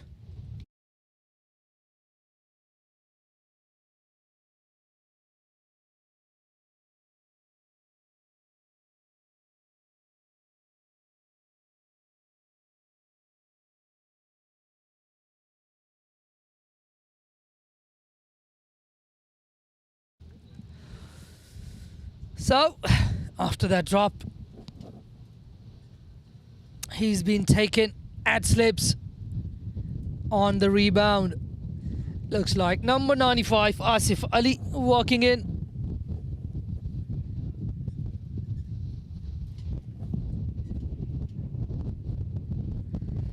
Rishabh out there since the beginning of the Bahrain innings.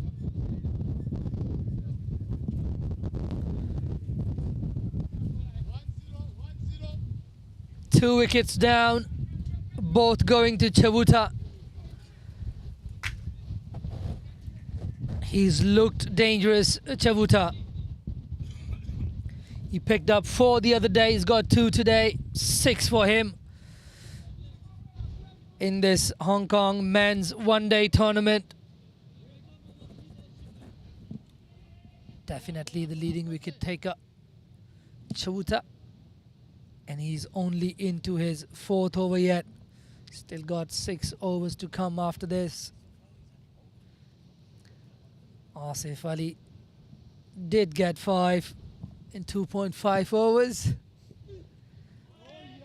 Another one rising, going away from the left-hander. Asif Ali is feeling a little bit for it. Drops his hands in time to let that pass through to the wicket keeper. Having a little chat to the slip cordon, Asif Ali. Just acknowledging the fact that he is getting a little bit of bounce. It's got a bit of lift off the surface. Not too sure how often these Bahrain boys get to face bowlers of this height at this sort of wicket. It's really good from Chavuta. He's got his tail up. He's probably in the team to pick up wickets. Not too bothered with conceding boundaries. He's conceded a couple. I'm sure it doesn't faze him. He's out there to take wickets, and that's what he's been doing. He's picked up 2.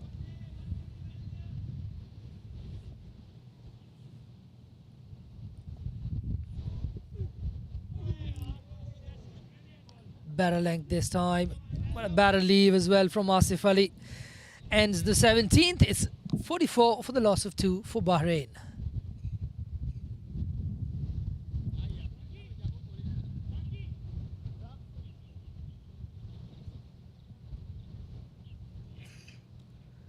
Ramjani likely to continue.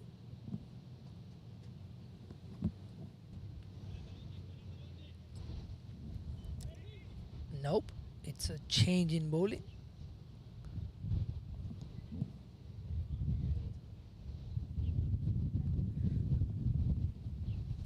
Looks like Frank Subuga comes in to bowl.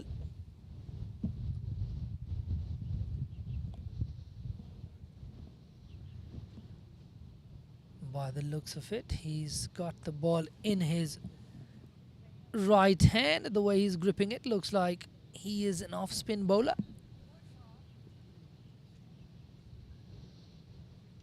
Apologies, I haven't done my research on Frank Subuga, but by the looks of it, he looks like an off-spinner, and he is an off-spinner. Starts short. The batter tries to hit it a bit too hard. Rishabh, he's been watching from the other end, losing a couple of partners in the first 17 overs. He's played 59 deliveries for his 28. This one shot and cut away. No fielders back there. Nicely found the gap for 4 runs. Precision with the gap finding.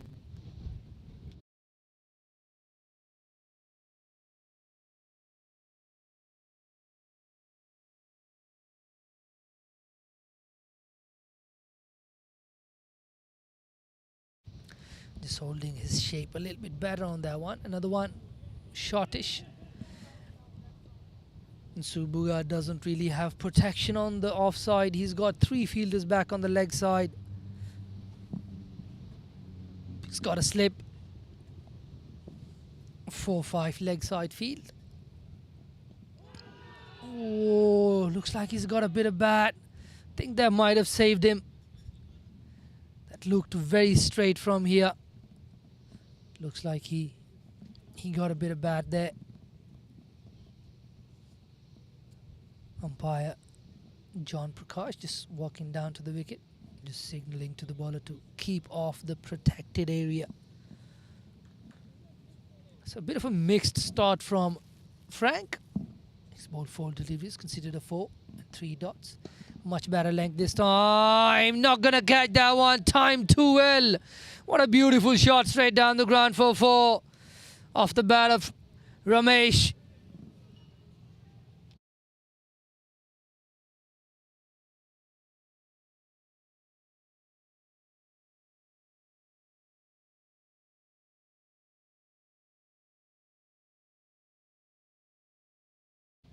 Really good balance. Swacked it straight down the ground. Really nice from Ramesh. Moves on to 36. And this one bounces a little bit more. He just rides the bounce, runs it towards the offside to point, and that'll bring the over to an end. After 18, it's 52 for the loss of 2. Frank Subuga coming into the attack, conceding a couple of boundaries. 8 runs off his over. Looks like he is much like our little veteran here in Hong Kong, Ehsan Khan, with a smile on his face. Right away, comes to the boundary, starts encouraging his teammates. Lovely to see. Chavuta coming in for his 5th over. Oh, lovely delivery there. Really good bowling. I did think he'd trouble the left-handers. with the ball leaving them. Looks like he is making the left-hander's life really tough out there. 52 on the board. 50 brought up with a boundary. And that brings my dear friend Aaron Bush into the comms. That's how we like it. I like this bowling from Chewuta too. It's been fast, hard, and like you said earlier in commentary, gave up a few runs here and there, but that's not his job. His job's to take wickets, and he's got both of them. Maybe on that delivery, just getting a little bit too greedy. Trying to ball that magic delivery, pitching on leg stump, going away from the right hand, taking the top off. Asif Ali up to the task there, just works it towards the leg side for a single. Gets off strike. He'd be happy being on the non-striker's end, considering how he's faced up to Chewuta for the 5 deliveries that he's faced. That was the first time he's laid bat to ball. Run straight away for Ramesh though. He's looked solid.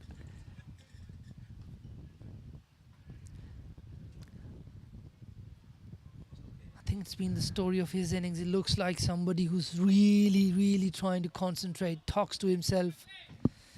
I've been keeping my eye on him. Looks like after every ball he plays, he misses, then he practices the right shot. Even now you see him thumping his chest, just trying to keep himself focused and awake to the situation, and he's done so well. Already on to 37. Chewuta to Asif Ali now. Shorter delivery down the leg side will be signalled wide. Just missing his line there a little bit. Right hand, left hand combination maybe. Just getting him to miss his line a little bit. Couple of wickets down for Bahrain, but they're keeping on par with the score at least.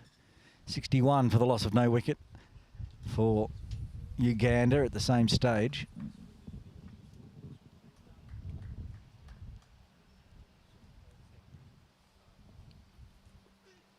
Oh, right away. Back to normal.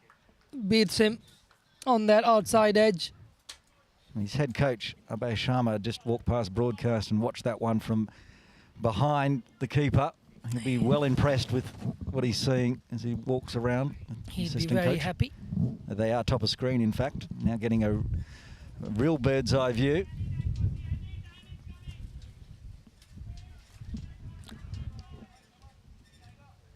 Good to hear the Ugandan boys still very chirpy out there. Oh, that's the third one he's pinged on the body. Chewuta. It's a combination of just, well, the height, the pace, and the extra bounce that he is generating from that height and using the pitch and the ball. It's just getting on a little bit too quick to these opening batters for Bahrain. They're going to play again tomorrow against Hong Kong, China from 9 a.m, so they don't want to be too battered and bruised. This is only the 10th over with this ball, so still new enough. Still doing a little bit. There you see. That's well played. Well dropped out into the offside. That's good running. Much better. They're better off trying to go with this strategy for a while until at least the ball stops swinging. And that's the end of the 19th. Bahrain 56 for the loss of 2.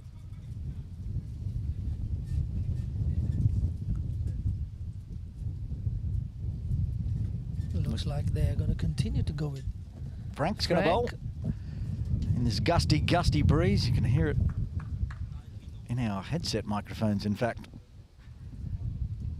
So now getting buffeted around makes it tough for players, especially the skied catches. Saw a few of those go down in the first innings. The weather's been rather cold today. Haven't really had as much sun as we had the other day at Thiên Quang Road, but well, halfway to the clouds up here, so yep. Tomorrow we'll be back down at ground level, sea level, as Mbuga continues around the wicket. Will be interesting to see how he bowls to the left-hander. Bowled his first over to the right-handed Rishabh. It's pretty quick for an off-spinner. Just gets through his delivery very quickly. It's very quick to go back to his run-up as well. As we mentioned, that's gone straight through everything, Oh. including just somehow missing the stump, so they'll get through. Chance at the non-strikers. That's a direct hit from that short, fine leg fielder. Asif Ali not awake to the situation. Rishabh Ramesh there calling him through. Must have been close at the non-strikers. It's good fielding. But to start off, that was a good ball. Missed everything. Missed the batter. Missed the keeper's gloves as well. It's much better length. They've got a fielder back there now.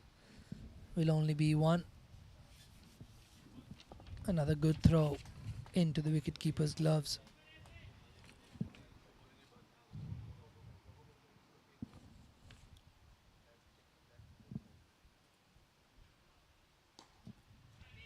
It's well bowled again. Bowling much better length this over compared to his last. Bowled a couple of short balls. It's much better this over. And we mentioned in that first innings, there's not a lot of turn on offer for the spinners, so they just have to mix up their bag of tricks.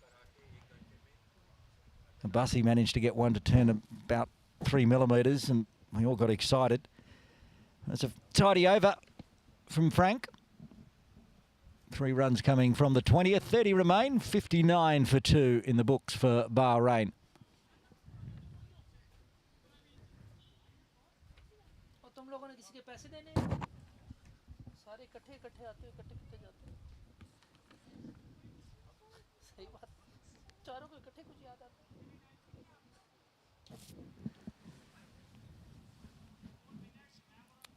Ramesh Rishabh still intact, staying out there, fighting it out. Going to see a change in bowling from the Castle end, though. Yeah, Juma back into the attack, it looks like. Giving Chewuda a rest. Yeah, I didn't think he'd go past 5 overs. He put in a lot of effort for those 5 overs that he bowled. And it seemed like the batters were more or less getting used to the way he was bowling. Juma, 5 overs, 3 maidens, none for 4 in his first spell. Much more comfortable getting forward. Chance of a run out, another direct hit. The fielding has been good. At least the throwing has been so good. How many direct hits have we had this innings? 2? I think 3. 3. So that's at least 9 direct hits we've had in the game so far. And not one of them has generated a run out, but the fielding, at least throwing towards the stumps, has been exceptional from both teams.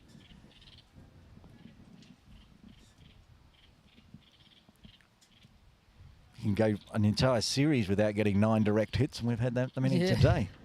I think the only run out that we saw was a total mix-up. That was the one that sort of started the collapse for Uganda.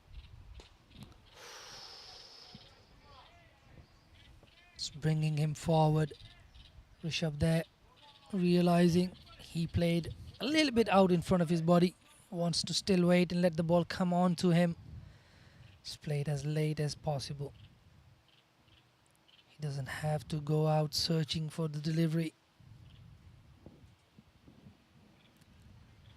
It's been really good, really disciplined bowling from this Uganda bowling side. They bowled well, yes, against the Hong Kong side as well.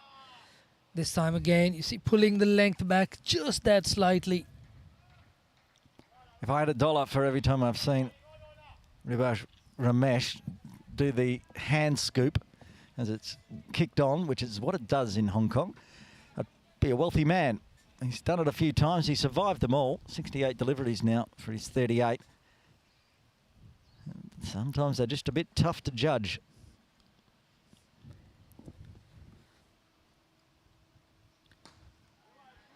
But I'm really liking the way he's batting. Yes, he's played and missed on a number of times, but you can just tell from his body language he wants he wants to be out there. He's trying to find a way.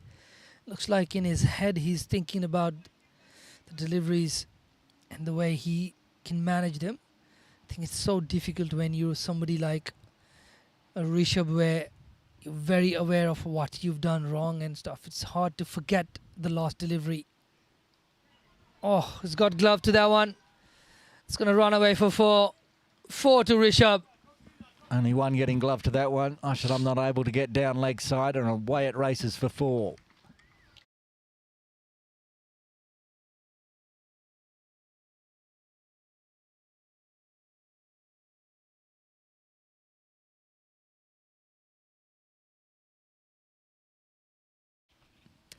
So he's going to get these deliveries, and that's what happens when you're being patient.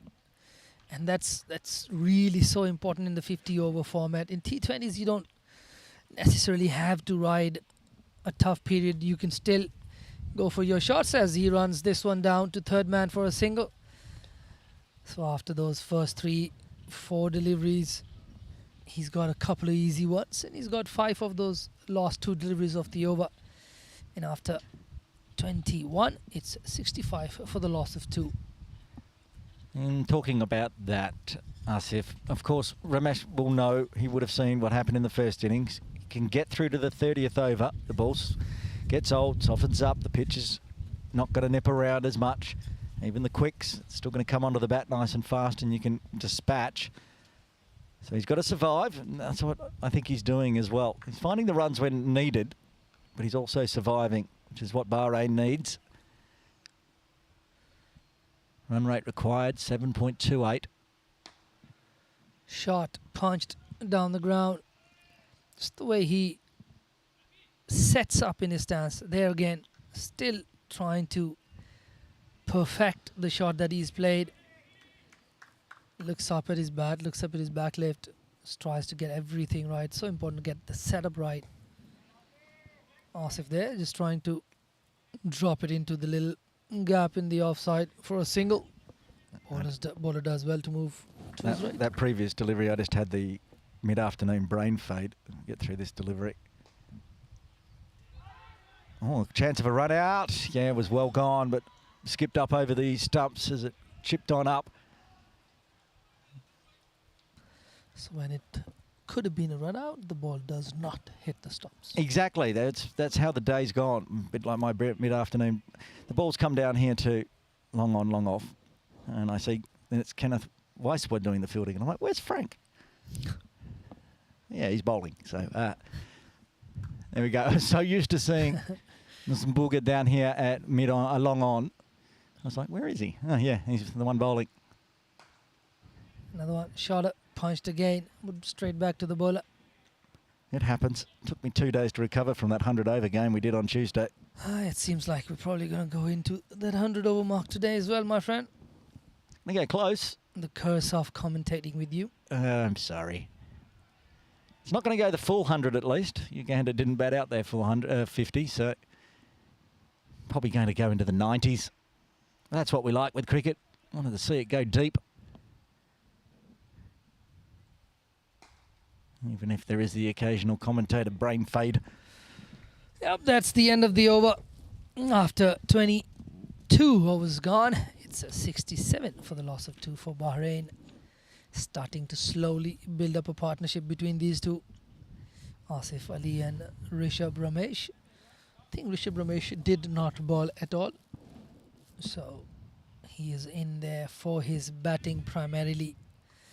They've lost their wicketkeeper, Ramesh Group, who was the other person who didn't bowl. Yeah, they bowled quite a few, didn't they? Yeah, looked 2, 4, 6, 8 bowlers used. Looks like who's the one other guy who hasn't bowled? I mean, it's like 8 guys bowled. It's a good question. Leave it with me.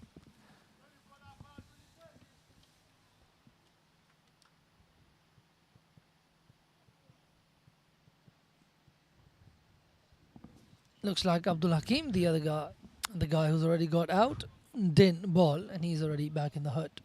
So the only job he was to do was with the bat, and he's done for the day.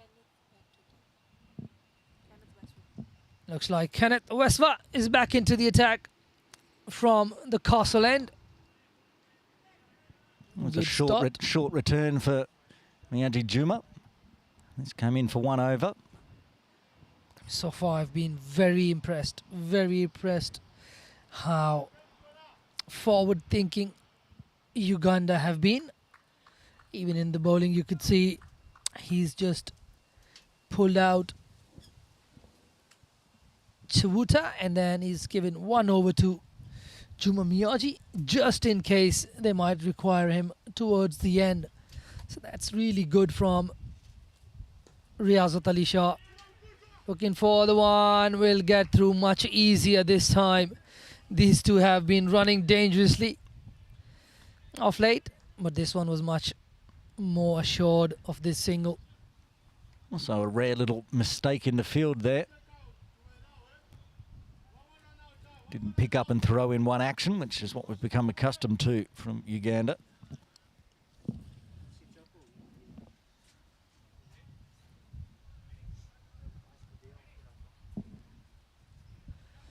Rishabh on 44, back on strike to Westwa.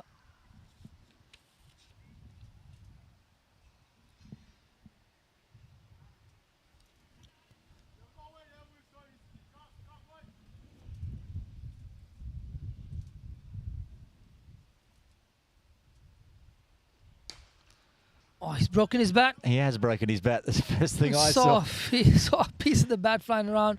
Oh, he's not going to be happy. He's not been happy with his batting through this innings. He's been just waving and just trying to talk to himself about his.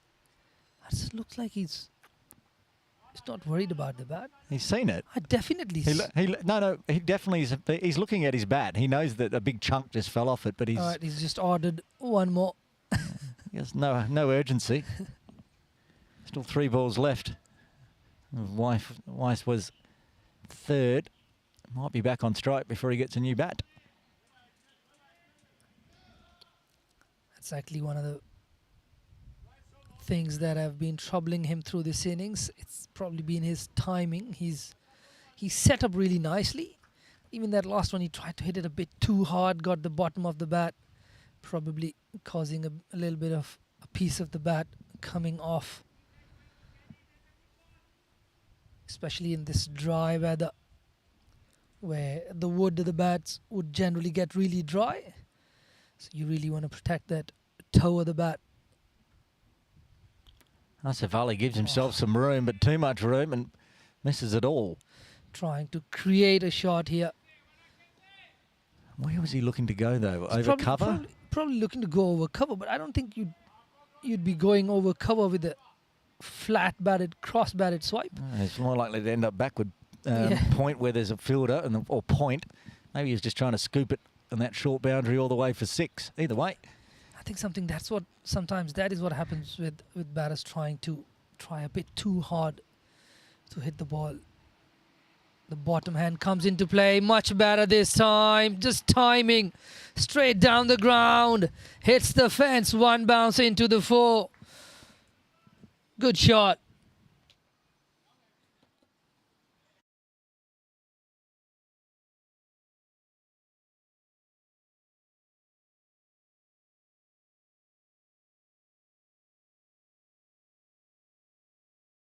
Yeah, that's much more like we like to see. Kept his composure, and then out of the middle punch straight, keeping mid on, mid off out of the action. Only people being able to field that one are his teammates in the Bahrain dugout, watching on, waiting padded up, ready to go. It takes a boundary to end off the over, 6 off it, as Bahrain move to 73 for 2.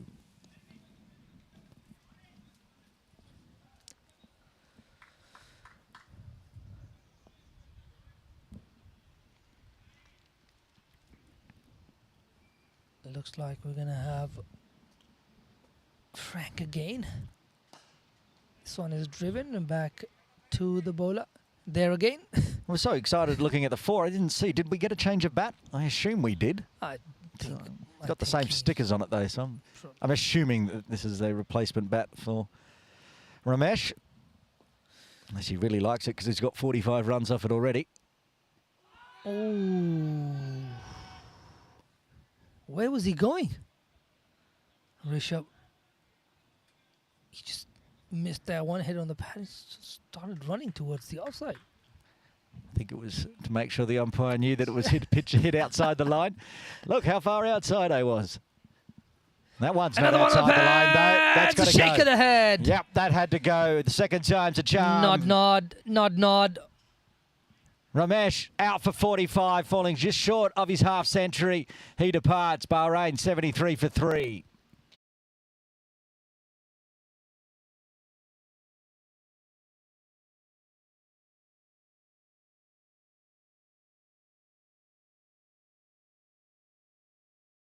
Definite nod from by John Prakash. And sticking with Frank, works for Duplessis lookalike, Mr. Riyazat Ali Shah. You're sticking with that one, are you? I am. That was a very good delivery. He got him outside the line, the ball before, but this time made sure it was coming right onto the stumps. And Nelson Bulga gets his first. He gets the third for Uganda.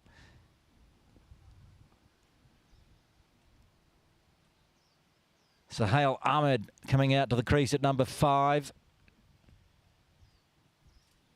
That's a huge wicket, though. Ramesh looked the best of the batters so far for Bahrain, and it's a shame he couldn't go on and get his half century, much like the opener for Uganda. Mangala getting out for 46 from memory, but Yep. Maybe they're mirroring each of the innings, and there's a half century coming at some point for one of these two out of the middle. Big gust blowing across the ground again, picking up some of the old pitch dust and blowing it across.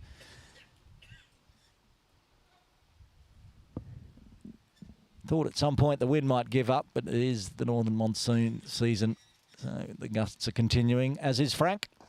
Gets a really full one and just manages to chop that one out, Sohail.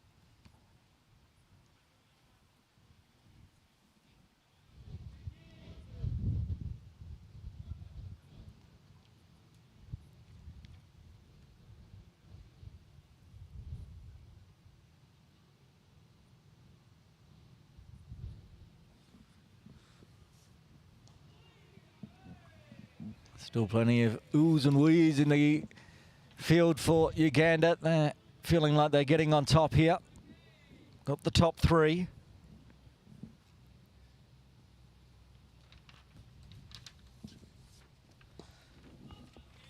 That should be the first runs off the bat for Sohail Ahmed, and it is.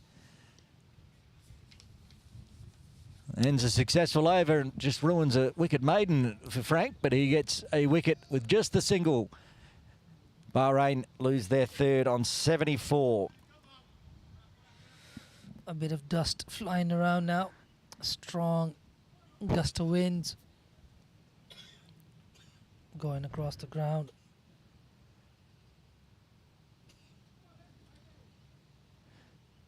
It's nice in the sun, though, which is shining brightly at this point in time. Waiswat to continue. Bowled a second over in his second spell. Well, is it his second spell? He bowled one over and then came on, bowled a couple, then bowled one. Now he's bowling a 4th, 3 overs, none for 14. Whatever it may be, he's bowling it from the castle end.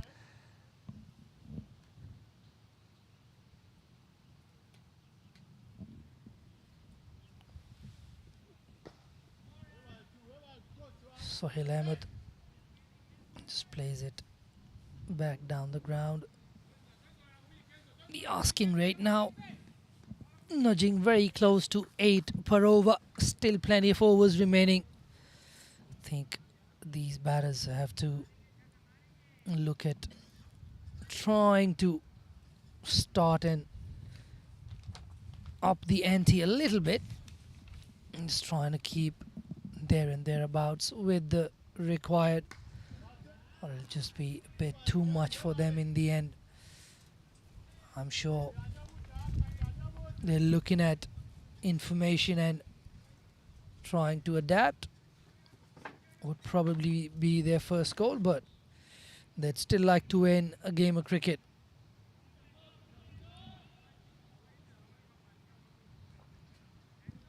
Westwa there bowling his 4th over. It's been much more economical today compared to the last game he bowled.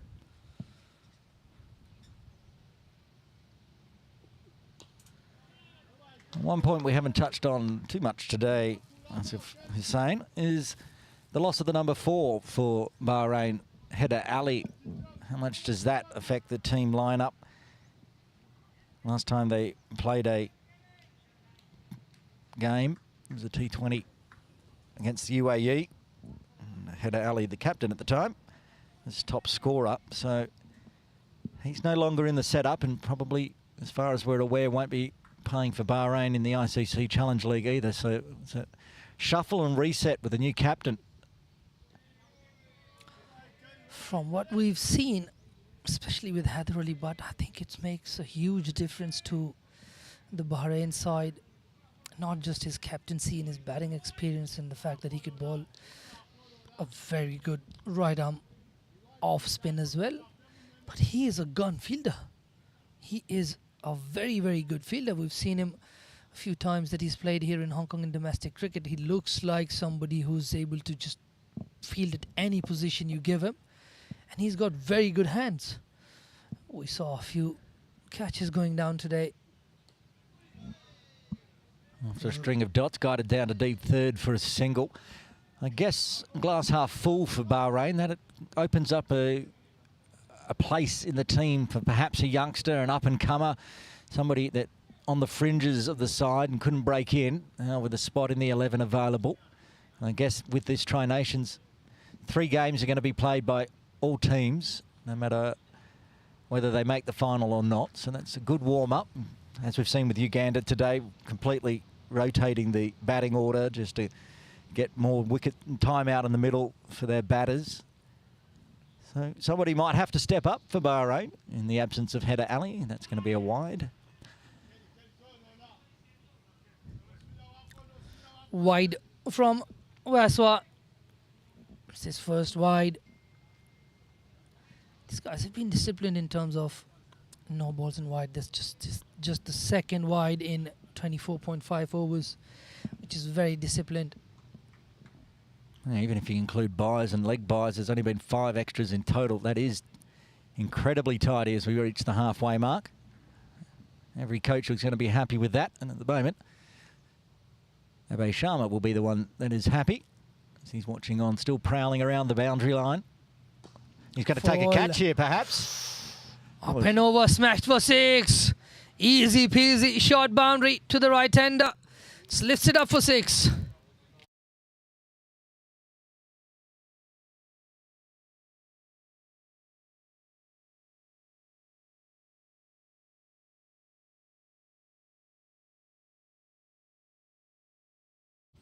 It's a good stroke. There's a young lady up there having lunch on the second floor who just had about a heart attack as that ball came flying and hit straight into the window. And they're all very thick protective glass windows, as it's right on the side. So it's a beautiful place to watch cricket. And I think I'd be the same if I was sitting there trying to enjoy my afternoon tea and cricket ball was sailing at me. I'd probably bump into the window, forgetting that I've got a mirror in front of me trying to catch that. I'd be lucky not to have upturned the table as they cowered away. It's a nice stroke. 82 for 3. Comparison time 93 for 1. Uganda. So still in it, but we know there was some big hitting by the Ugandans in the middle session. Heard a few things about Sohail Ahmed, having played some decent amount of cricket back in Pakistan. Played with Yasim Murtaza at some point. Is that true? There we go. There's always So a connection somewhere. Yep, so he's no mug with the bat. Didn't really bowl that well. I think conceded 13 in the 1 over that he bowled. Bowled right arm off spin. I'm sure he can bat. Oh, quicker one. No clue. It's really good from Frank. Frank's frankly bowling really well.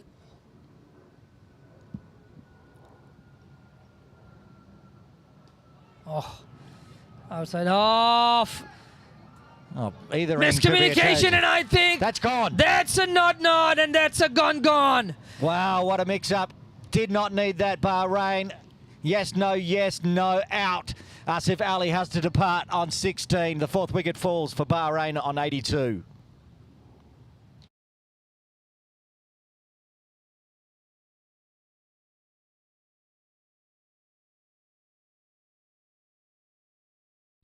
Massive mix-up. Asif Ali wanted that single. This was his call. Not sure if he would have made it to the batting end either. Probably the right call as well.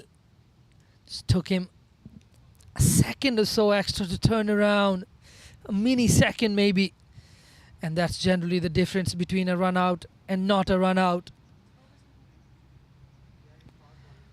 Well, we saw one of those in the first innings with Ramjani run out in a mix-up.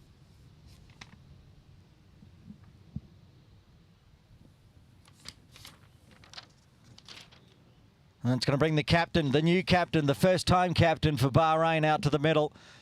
Amir bin Nasser will come out at number 6.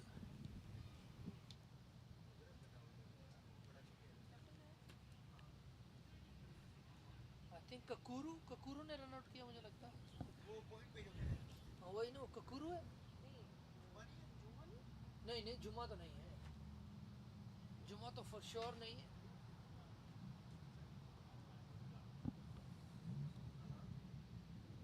वही जुमा है नहीं यार अच्छा वही है young सा वही Oh, you're going quickly this time. The captain, Amir, says, we are running. Nobody stops. We're going to get through for a single to finish it off. Another successful over for Uganda, though. 83 for 4. A wicket they didn't need to lose. They couldn't really afford to lose. But in the end, they did lose. a run out to not a direct hit. Of course. That's how today's gone. Direct hits, you're safe. Throw to the top of the stumps. Out. Don't know why, but that's just how it's gone. Looks like Chavuta coming back into the attack. Well, Rezat Ali Shah is really just keeping them on their toes from that castle end. Every time we put our head up, there's somebody else charging in. Chiwuda back into the attack. Darwin at second slip was confident that that was an edge. There was no movement from Fred Ashalam with the gloves on. Chiwuda went up because Darwin went up. And now Raghav Darwin's explaining to perhaps the coaches walking around the boundary what were you appealing for. They're finding it amusing. Like I did, but he's just having a laugh. He's allowed to have a laugh sometimes. They've got them under a lot of pressure. They're 4 down, just about half the side out. Uganda now kind of feeling like they can go for the kill.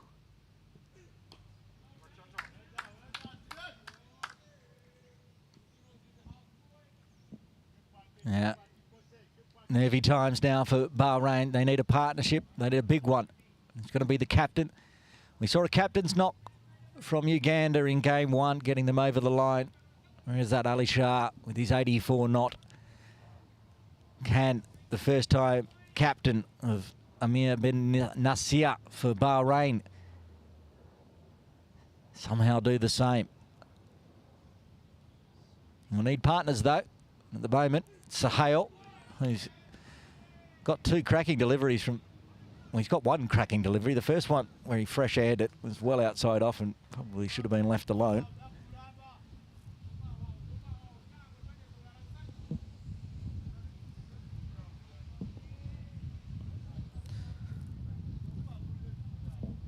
Chavuta keeping to his good start. He's come back again and he's bowled 3 dots on the trot. He's picked up a couple of wickets already. 2 for 22.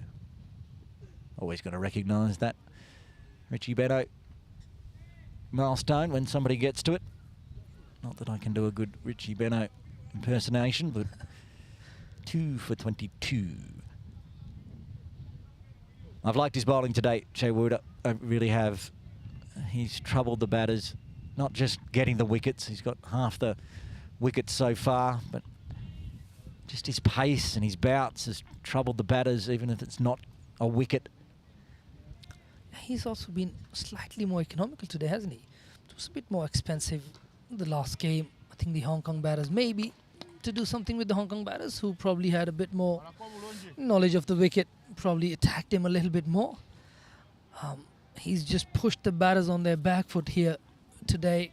Not a lot of them have had much confidence going forward, other than a few short and wide ones. The batters haven't really tried to do much against Chewuta. His pace in bounce really troubling them here. And I think Bahrain not the tallest of the sides as well. I think Uganda have got these two new bowlers who are pretty tall. Hit the deck kind of bowlers once again. Hits the deck, gets it through to the wicket keeper. Ends a very good over again. After 27, it's 83 for the loss of 4. Chewuta with his first maiden. Is that the 4th maiden in the books? Juma has 3 to himself. Now Chewuta joining the maidens group. And just until the next drinks break, Aaron, I'd leave you on your own on the commentary. I'll join you right after drinks. Thank you, Asif Hussain. Go find some sun, warm up. He's been doing a big long stint after that early drinks break was called.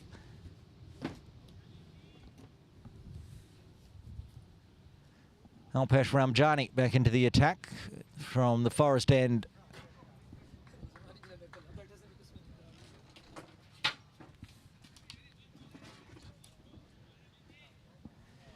Well, just the one over. Only went for 4. Oh, and he's going to get a wicket with the first delivery of his second over. It's just been poked to first slip. Darwin does the damage, takes the catch, and that's the end of the captain, Ahmed bin Nasir.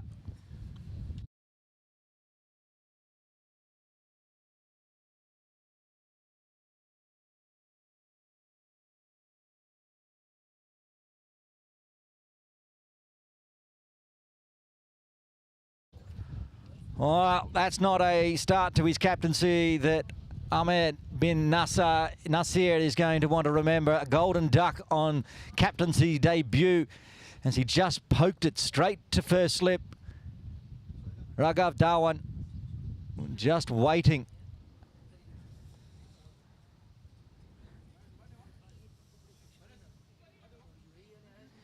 So Sartak comes out to the crease at number 7 with Bahrain in all sorts of trouble now. Half their wickets down. Only a tick over the halfway mark of the overs. They want to try to bat as deep as they can, get as much practice as they can. They got a game tomorrow morning from 9 a.m. We'll be live from 8:30 a.m. from Ting Kwong Road Recreation Ground. Hong Kong, China needing a win to make the final. Bahrain, if they go down today, will also need a win and a big one if they go down cheaply today. That last ball win for Uganda over Hong Kong, China in game 1. It's really tight. Obviously the net run rate is Uganda with their 1 win net run rate of 0.08, and therefore Hong Kong, China's net run rate is minus 0.08.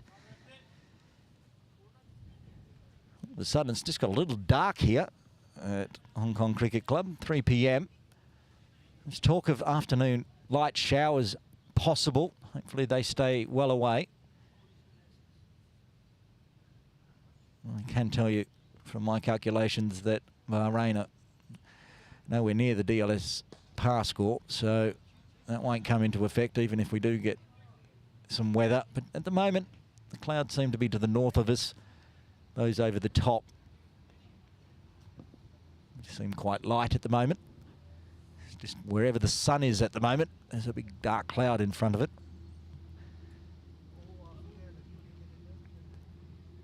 Say Sartak takes a run with his first delivery, puts Sahel back on strike. He gets one eased off the pads through square. Takes another single. Well, it wasn't the captain that could put together a captain's knock to get Bahrain over the line, so perhaps it's these two. Sahel Ahmed and Sai Sartak, who's on strike. No run, the captain for Uganda, scampering around and cutting it off at mid-wicket.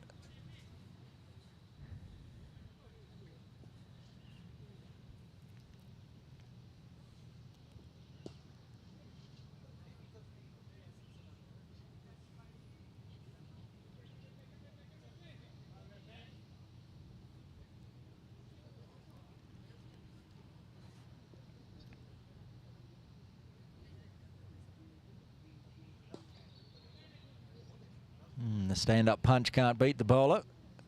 Comes around, finishes off a successful one for Ramjani and for Uganda.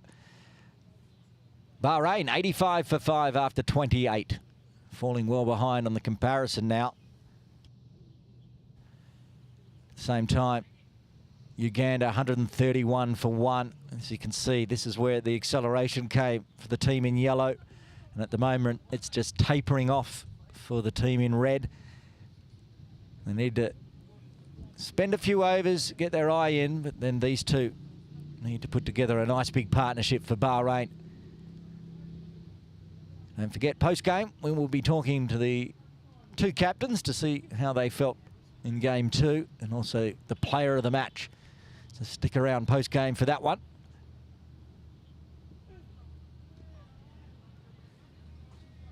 Jayawuta into his 7th over now.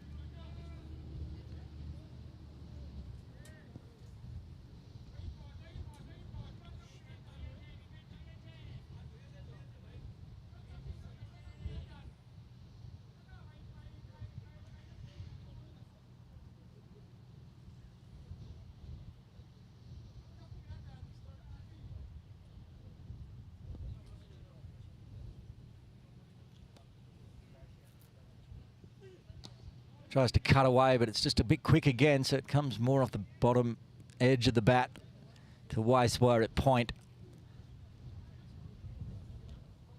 Looking hard, Sahel Ahmed, looking to generate runs.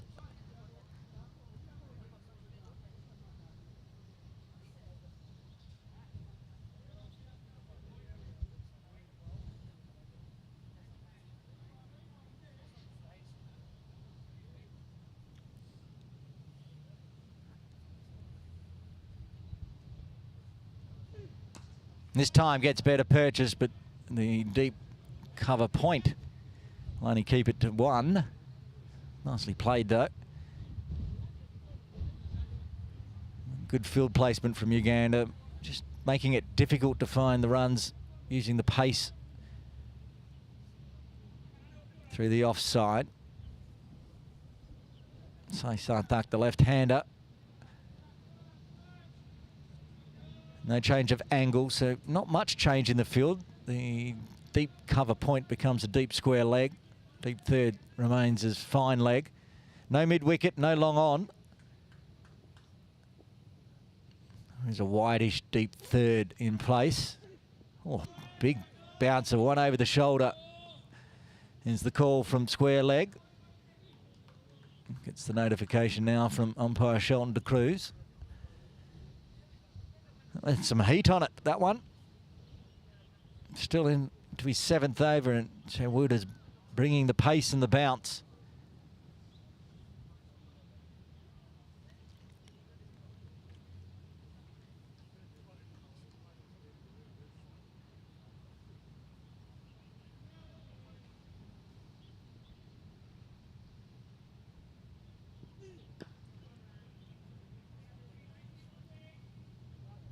More tidy deliveries from Jayawuta. Got 4 for in Game 1 against Hong Kong, China. He's got 2 for 23.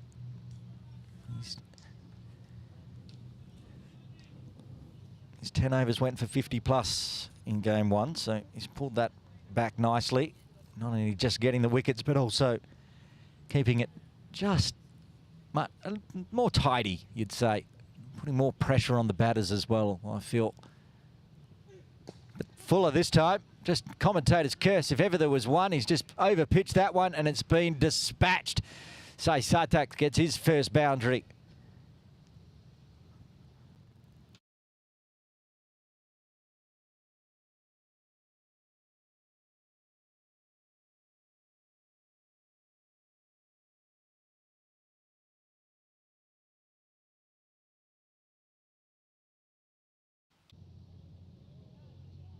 That was nice. A nice way to get your first boundary in the books for Sai Sata.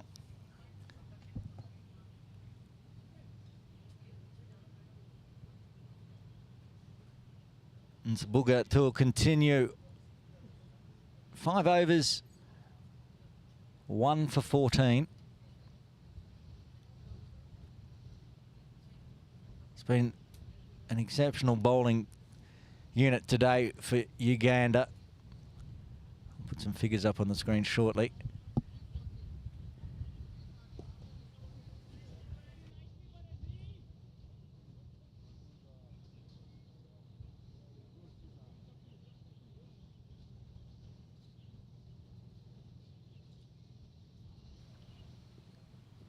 Oh, giving himself some room and giving that ball some dispatchment, gone 3/4 of the way up on a very high netting.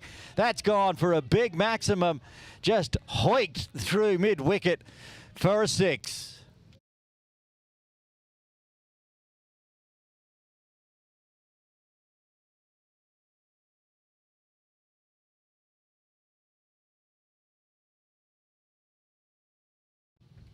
Back live.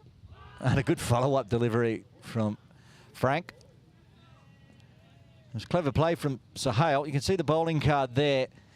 Weisler, 4 overs, none for 22. You'd be happy with that as a captain. That's the most uneconomical of all the bowlers. You can see the figures. It's just been so tidy from Uganda so far. Keeping the pressure on right up towards the 30-over mark. Even with that maximum oh, Frank's bowling. Here's Econ's 3.7. Chewuta with his 2 for 27 at 3.9 is the second most uneconomical. And their 2 opening bowlers, Juma and Nakrani, Econ rates of under 2. Impressive. They've not panicked, even if they have occasionally been dispatched for boundaries. There's been 3 sixes in the innings so far. They've just kept with their bowling line, not panicked. Oh, good diving. Chewuta again, I think. Ended up going to the wrong end, and Fred Ashalam is having words about which end that ball should have gone to. In the end, it's just a dot.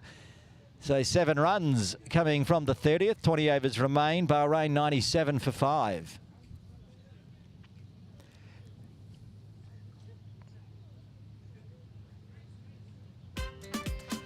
And that's going to take us to the drinks break here at Hong Kong Cricket Club. With Bahrain 97 for 5. They got 20 overs left to find 179 runs. Join us on the other side of the drinks break here.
Drinks break's done here at Hong Kong Cricket Club. Aaron Bush with you. 20 overs remain.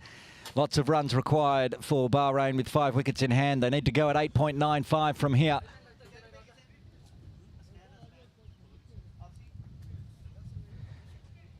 Alpesh Ramjani's going to switch ends and have a go from the Castle Street end. The Castle end, I should say. It's not Castle Street. There is a street next to the castle, but it's not named Castle Street. Ramjani 2 overs, 1 for 6. Being used sparingly so far.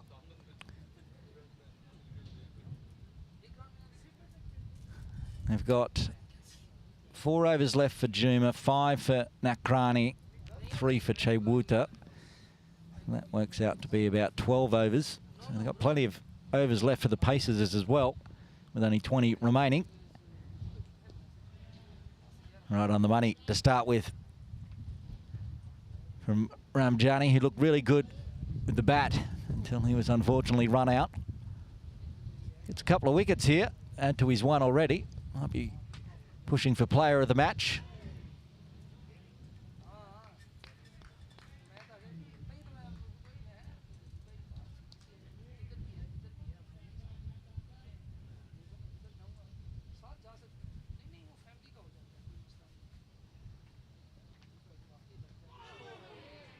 And he gets his first. That's the second one to go with his first. He's got 2 now. Every time he comes, he seems to cause trouble, and he gets a wicket straight through. That's the end of Sahel.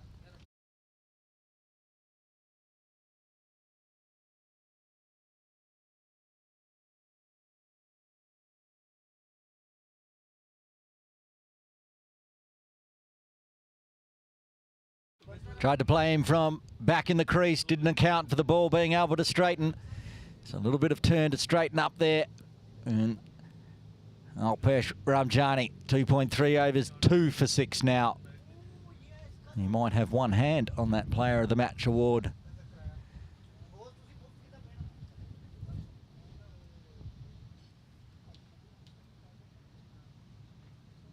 .57 with the bat off just 37 deliveries. Now 2 for 6.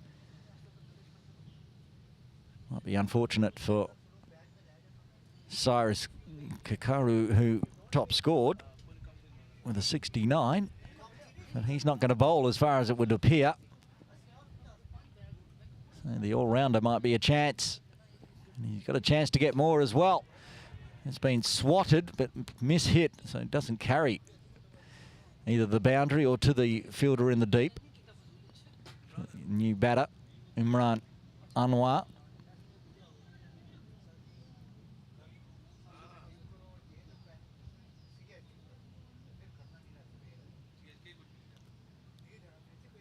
Trouble for Bahrain is take out Ramesh's 45, and the runs have been pretty sparse.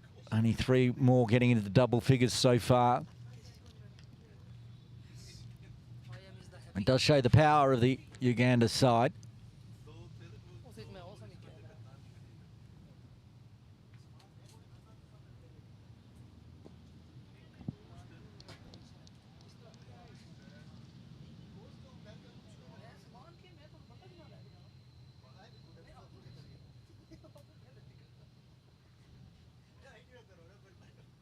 And decides to attack, picks a gap through cow corner. This could go all the way and will go all the way. Aggressive from Sai Sartak.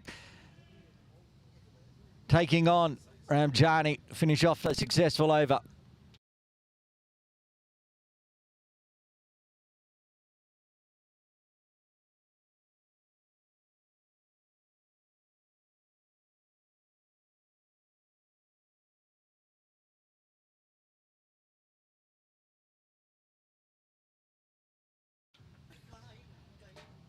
And good over for Uganda, and some aggression to finish with for Bahrain as they get up into triple figures, bring up the milestone with a boundary. 102 for 6, 19 remaining.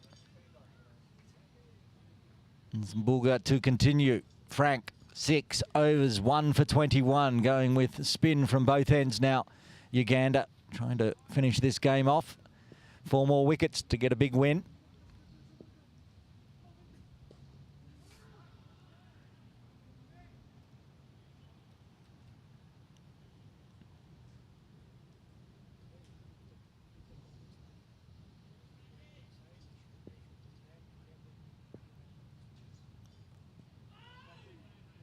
Going down leg, under the pads.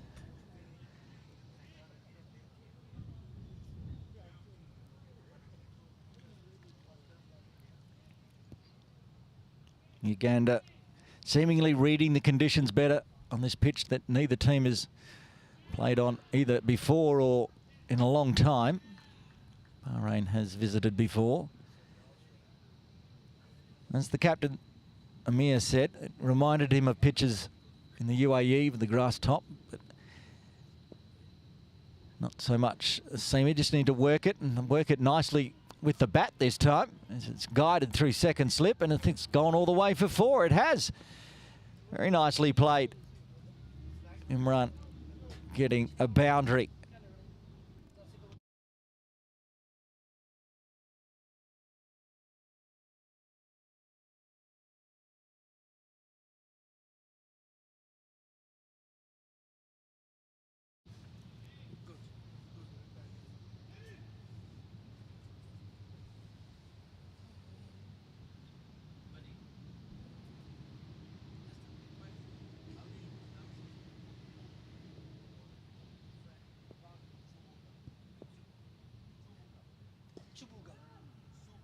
Subuga.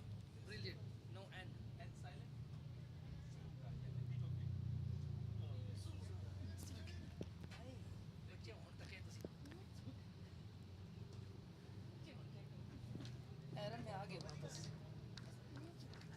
silent. Fine over from Frank as the broadcast team asking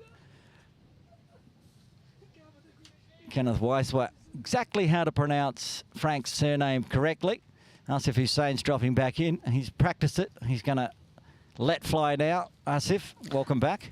Yeah, he's not Frank, he's Frank. He's Frank. Subuga. Okay. I'm not going to say it again. That is not how Kenneth Weiswa pronounced it at all. But No, I'm not Kenneth Wasfa. I mean, I'm like, I've struggled to pronounce Waswa's name This is myself, true. so yeah, that's Yeah. the best impression of Kenneth Waswa. Frank Nsbuga. Frank's been good. as has Alpesh Ramjani, got 2 wickets already. As expected of him, he's one of those guys that I did actually do a little bit of research on before coming in as their premier bowler. Somebody who's a mainstay in this team. He's got good experience. Ramjani, economical. See if Sartak tacks again. He took him for 4 at the end of the last over. Just pushes one backward of square for a single this time. Yeah, Sai Sarthak, another under-19 inclusion into the Bahrain side. Yeah, I like the look of him. He was a very good fielder. I saw a couple of their subs walking around earlier as well who looked like they're about 17. So they've got a few youngsters in the Good side. on Bahrain. I did like Sai Sartak's fielding. It was just, like you said, in the first innings, he was the pick of the bunch. That was good. Moved around really nicely. It'd be good for him to get some runs under his belt as a youngster. Just bumped into the side. Very fast, very tidy over from Ramjani. Just a single coming from it. 33 done, Bahrain 107 for 6. Frank Nsbuga to continue. No, I apologise in advance to Frank, but as an Australian, it's going to be very difficult for me to pronounce Frank's name as Frank and not as just say Frank. I'll be frank about how poorly I'll pronounce Frank's name. Yep. Well bowled by Frank. It's a good delivery. It's worked out to deep square leg for a single.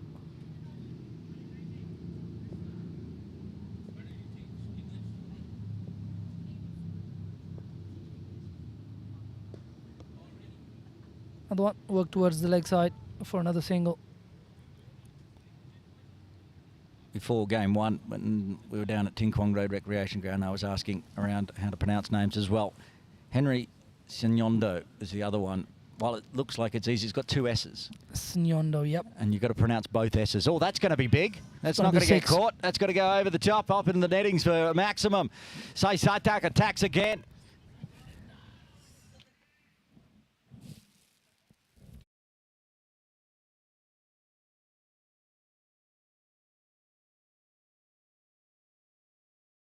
Back live. Front ready to get revenge for being hit for a maximum very quickly. Marginally shot, that last one. Put away by Sai Sarthak. That one there just about skidded on through and rattled the cage. Just kept out right at the last moment.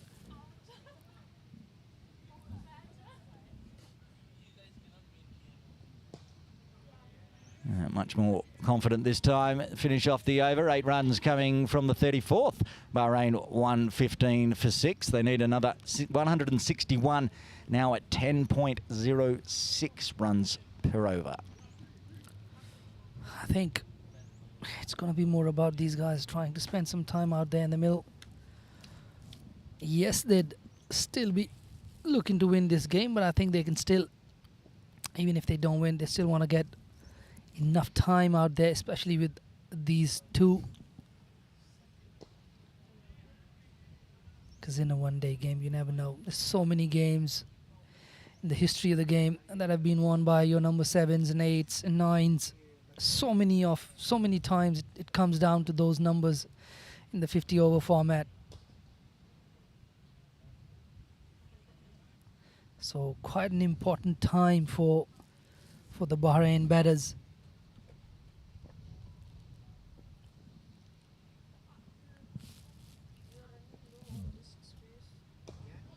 Up in the air, and that is taken by Juma Miyagi on the fence there. I think he picked it up a little late, but moved in time to take that one. That's another wicket, 7 down now.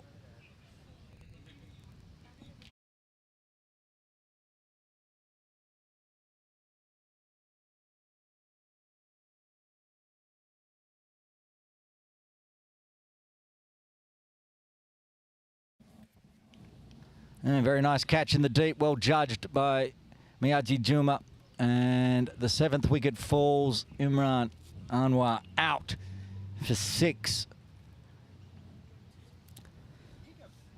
I think Bahrain have just not really kicked on, but there's definite potential in this team. Well, at the moment, Sai Sartak, the youngster, second highest score for Bahrain now with his 17. He needs some people to stick around with him so he can keep putting some runs on the board. The next one out, Mohammad Rizwan Butt, the quick, coming out, right. Number 9. He bowled all right. He'd like to get some runs. Was very expressive out there on the boundary, especially when there were catches being dropped. He was on the ground in disappointment. It's well bowled, really nice channels from Ramjani. Well, I said after he got his 2nd wicket, he had one hand on the Player of the Match award. After 3 for now, he might have both hands on it with his 57 as well. Well judged by Sai Sarthak at the non-strikers end, just calling his senior partner through. As Mohammad Rizwan Butt gets off the mark. One ball left of Ramjani's 5th. And very watchful. Just back to the bowler, takes the dot. Single coming from a successful over again for Uganda. Bahrain 116 for 7. 15 overs remain, 160 required at 10.67.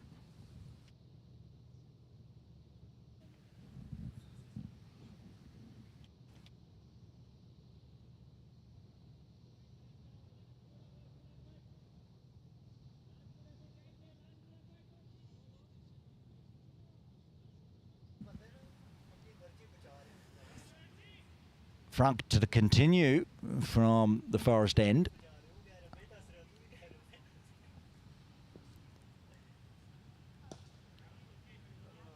I didn't have Frank playing the last game, right? He wasn't, Correct. He wasn't in the 11. He was not in the playing 11. That's so good. I mean, I just thinking ahead, I just feel like Uganda have done all the right things.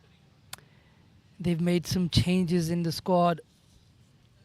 And I think really, not really down to performance or anything, but just progressively thinking about what they might encounter, what they might need in the future. I mean, of course, they brought in Cyrus Kakuru to open as well for Robinson. Oh, that's been India, spotted. Nah, 6. 6 off the bat for sure. Up into the nettings again. Sai Satak, he's making this look like easy play.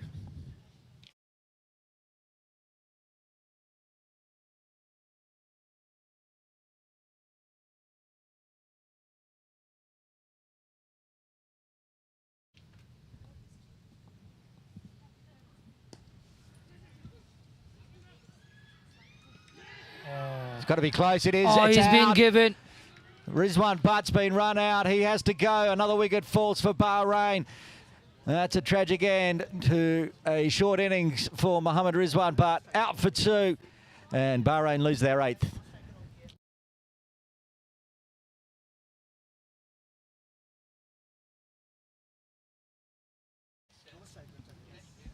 Well, the end is nigh for Bahrain on 123. Was the run there or not? You could see a look of upset, sort of disbelief from Sai Satak at the non-striker's end. Couldn't believe that perhaps he's just run out Mohammad Rizwan Butt. Kakuru mi lagna be. Huh?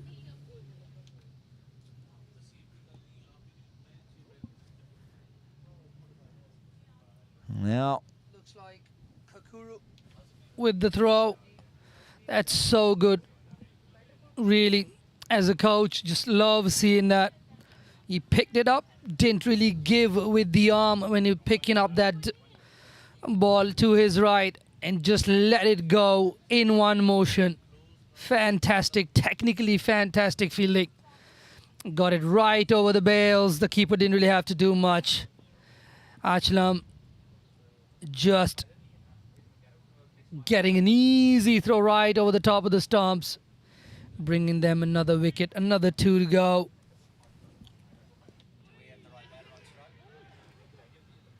Abassi coming out to the crease at number 10. And batters Confusion. crossed after the run out. Confusion in the middle. Thing down to some really good hunting by these guys. Some young guys. Lots of energy. End of this over. Asif, I'm going to drop out of commentary and go get ready for the post-game interview with 2 wickets remaining. 36 overs done. Bahrain 123 for 8. They need 153 with 2 wickets in hand at 10.93. All the best, Terran.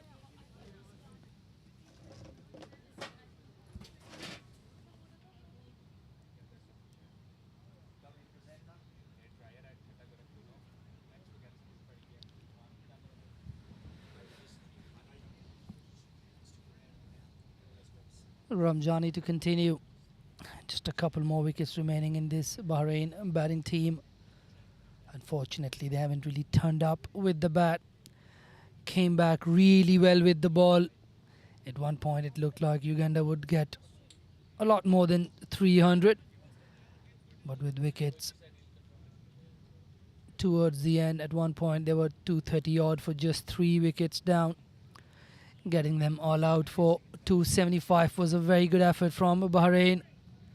But unfortunately, they haven't really had the batters who've kicked on to a much bigger score.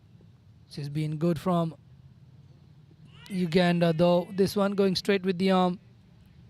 Really good delivery from Ramjani. Ramjani with the 3-4 already. He's got 3 for 14 in his 5.2 overs. Been really, really good. Was good the other day as well against Hong Kong as well. This one is just tucked off the hips for a single. Weswa doing the fielding there. Much easier to recognize him if he's not got his cap on. He is the one with the hairband. Just looking pretty cool.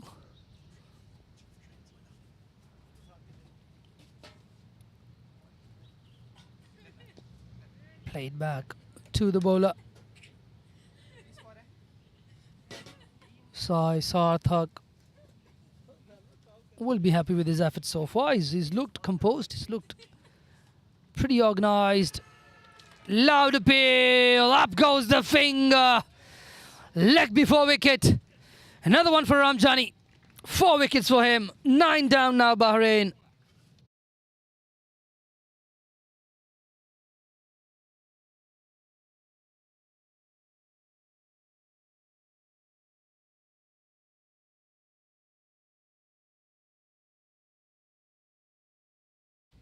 Shelton de Cruz, the age of 47. It's turned 47 on the 26th. Gives it out. No hesitation at all. Looked dead in front.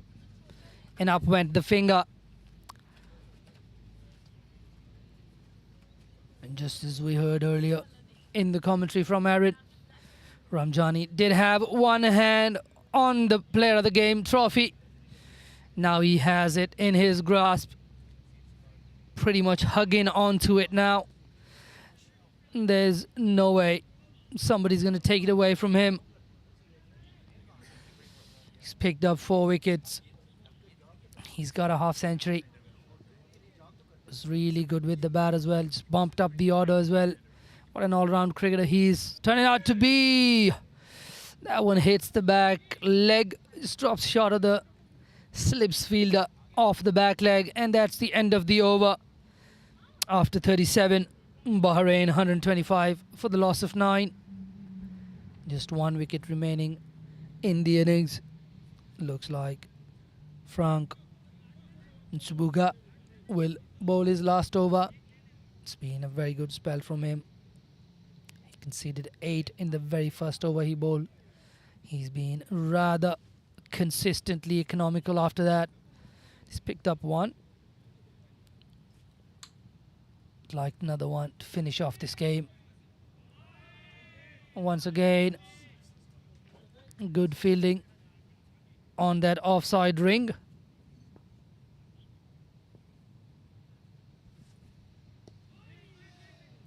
Another one just poked out towards the offside. Abdul Majid not really known for his batting prowess, more known for his left arm orthodox. He's trying to survive this spin attack from Uganda. So far, things have worked really nicely for Uganda. Their fielding unit has been up to the mark. Their medium pacers and spinners alike have all come in and contributed with the ball. We had Chibuta with 4 in the last game. We've got Ramjani who's picked up 4 today. This bodes really well for this Uganda side, especially heading into that Challenge League competition that is ever so important for these associate nations.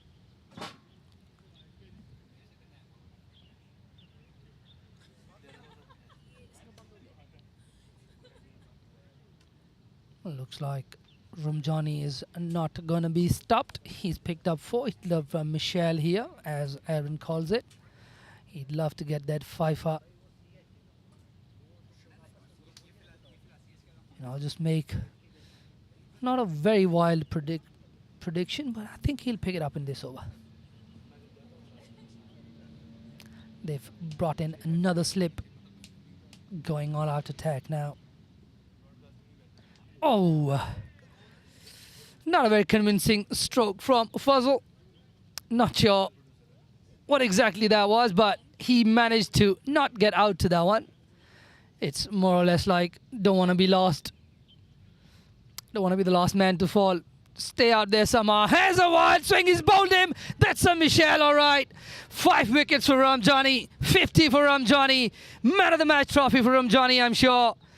What a comprehensive win this is for the Uganda side. They've been so good today. Bowled out Bahrain for 125. And Bahrain, unfortunately, unable to turn up with the bat. They had some lapses in the field. Definitely something for the coaching staff to go back and look at and work on. They will be in action tomorrow. It's going to be another good game. This one not as close as the first one. Fazal, the last man to be dismissed. Trading some last-minute handshakes between the two teams. It all started with a brilliant opening partnership from Uganda. Both openers getting good, decent starts, with Mangala getting 46.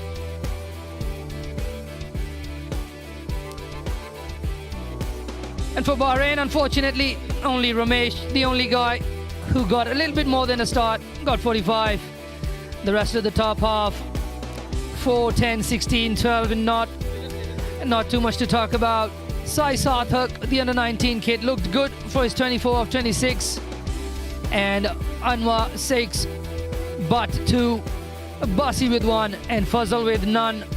Really not much to talk about, but Uganda, they'd love to look at this card. Juma Miyaji starting them off with 6 overs, 3 maidens, just 10 runs.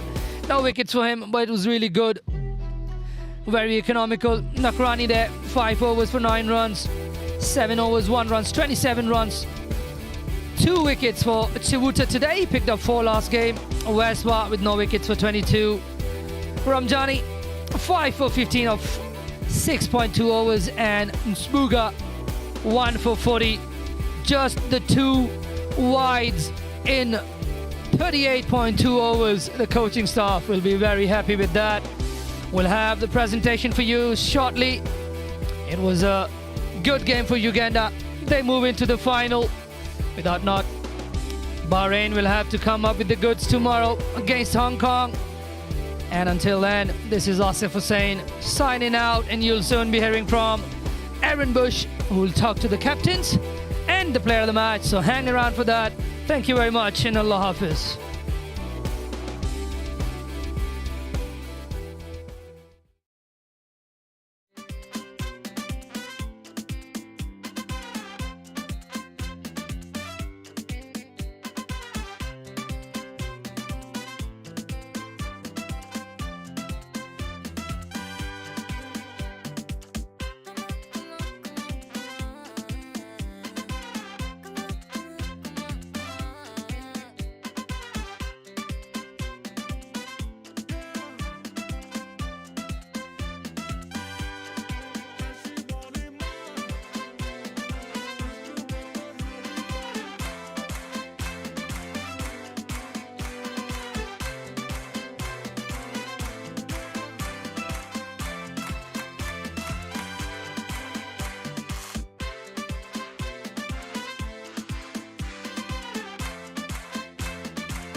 Well, so ends Game 2 of the Tri-Nation Series for 2025. A big victory for Uganda. They go top of the table and straight into Sunday's final.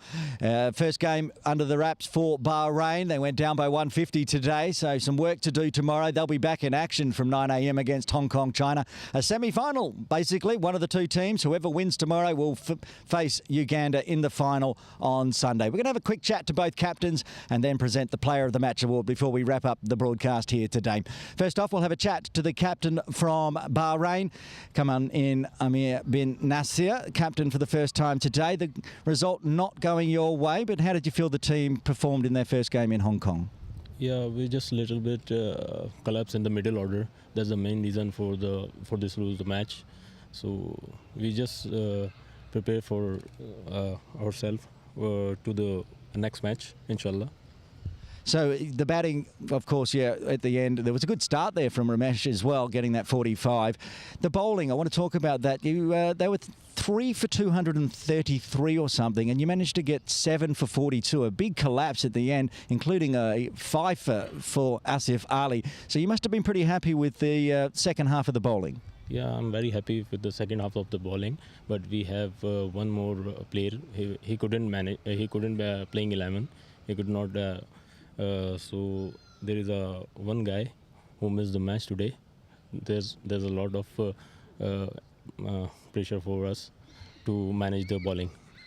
Well, you've got a big game tomorrow against Hong Kong, China. The team's up and ready. Old rivals, Hong Kong, China and Bahrain. Yeah, we hope for the best, inshallah. Tomorrow we'll see what happens. Well, commiserations to the captain for Bahrain, Amir bin Nasir. They'll be back tomorrow morning, of course, bright and ready for Game 3. Now we'll bring in the captain from Uganda, and again, a successful captain. Here's that Ali Shah. Congratulations, a big win, 150 run win today against Bahrain. How did the team feel? It feels amazing. Of course, a win is a win, and going towards the tournament, it's feeling amazing, especially from the batters. They spent some time there, especially first 20 overs. It was not easy to bat on this wicket, and they went there and spent some good time there. You had a good start, 233 on the board and only 3 wickets down. You rotated the batting order today, much different than the game in Game 1. Was that part of the plan? You wanted to give all the batters some time out in the middle before the ICC? We want to our batters to go and spend some time there, because a couple of batters didn't play in first game, and we want them to go and face some balls in the middle here. And the bowling effort, bowling Bahrain out for 125. You must be pretty happy with your bowling lineup. Yeah, our bowling is always on top. They just give us some good bowling spells in every game, T20, one day, every time. Yeah. Well, congratulations today. Back-to-back victors, Uganda. They're going straight into the final on Sunday. We don't know who they're going to play. That'll be all up for grabs tomorrow. Now it's time to present the player of the match. We suggested who we thought it might be. But first, we're going to bring in the chairperson of Cricket Hong Kong, China, Mr. Burji Shroff, to present. Thank you, Burji, for always being available and presenting. And, of course, a man that scored 57 off 37 deliveries at the top of the order. He also got 5 for 14 with the ball. Alpesh Ramjani, congratulations. Player of the match in Game 2 of the Tri-Nation Series.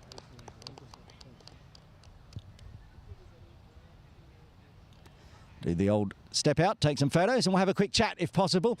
Alpesh, what a day you had. 57. You looked like you were going to go on and score 157 until that unfortunate run out. Yeah, it's part of the game. Unfortunately, I got run out. But at the end of the day, the total that we were expecting that we need to put, we tried to put it on the board.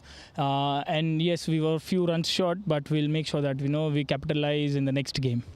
And what about that left arm? You've got a Michelle Pfeiffer today, 5 for 14. You'll, I'm sure, get to keep the game ball today. How was it out there bowling at Hong Kong Cricket Club? As you know, this ground is lovely, and bowling at this paradise was a dream. It was a tough one because the wicket had nothing for the spinners. But once you bowl a good line and length, you get the reward for whatever you do. So yeah, keeping things simple was a plan for me, and that's how it turned out for me.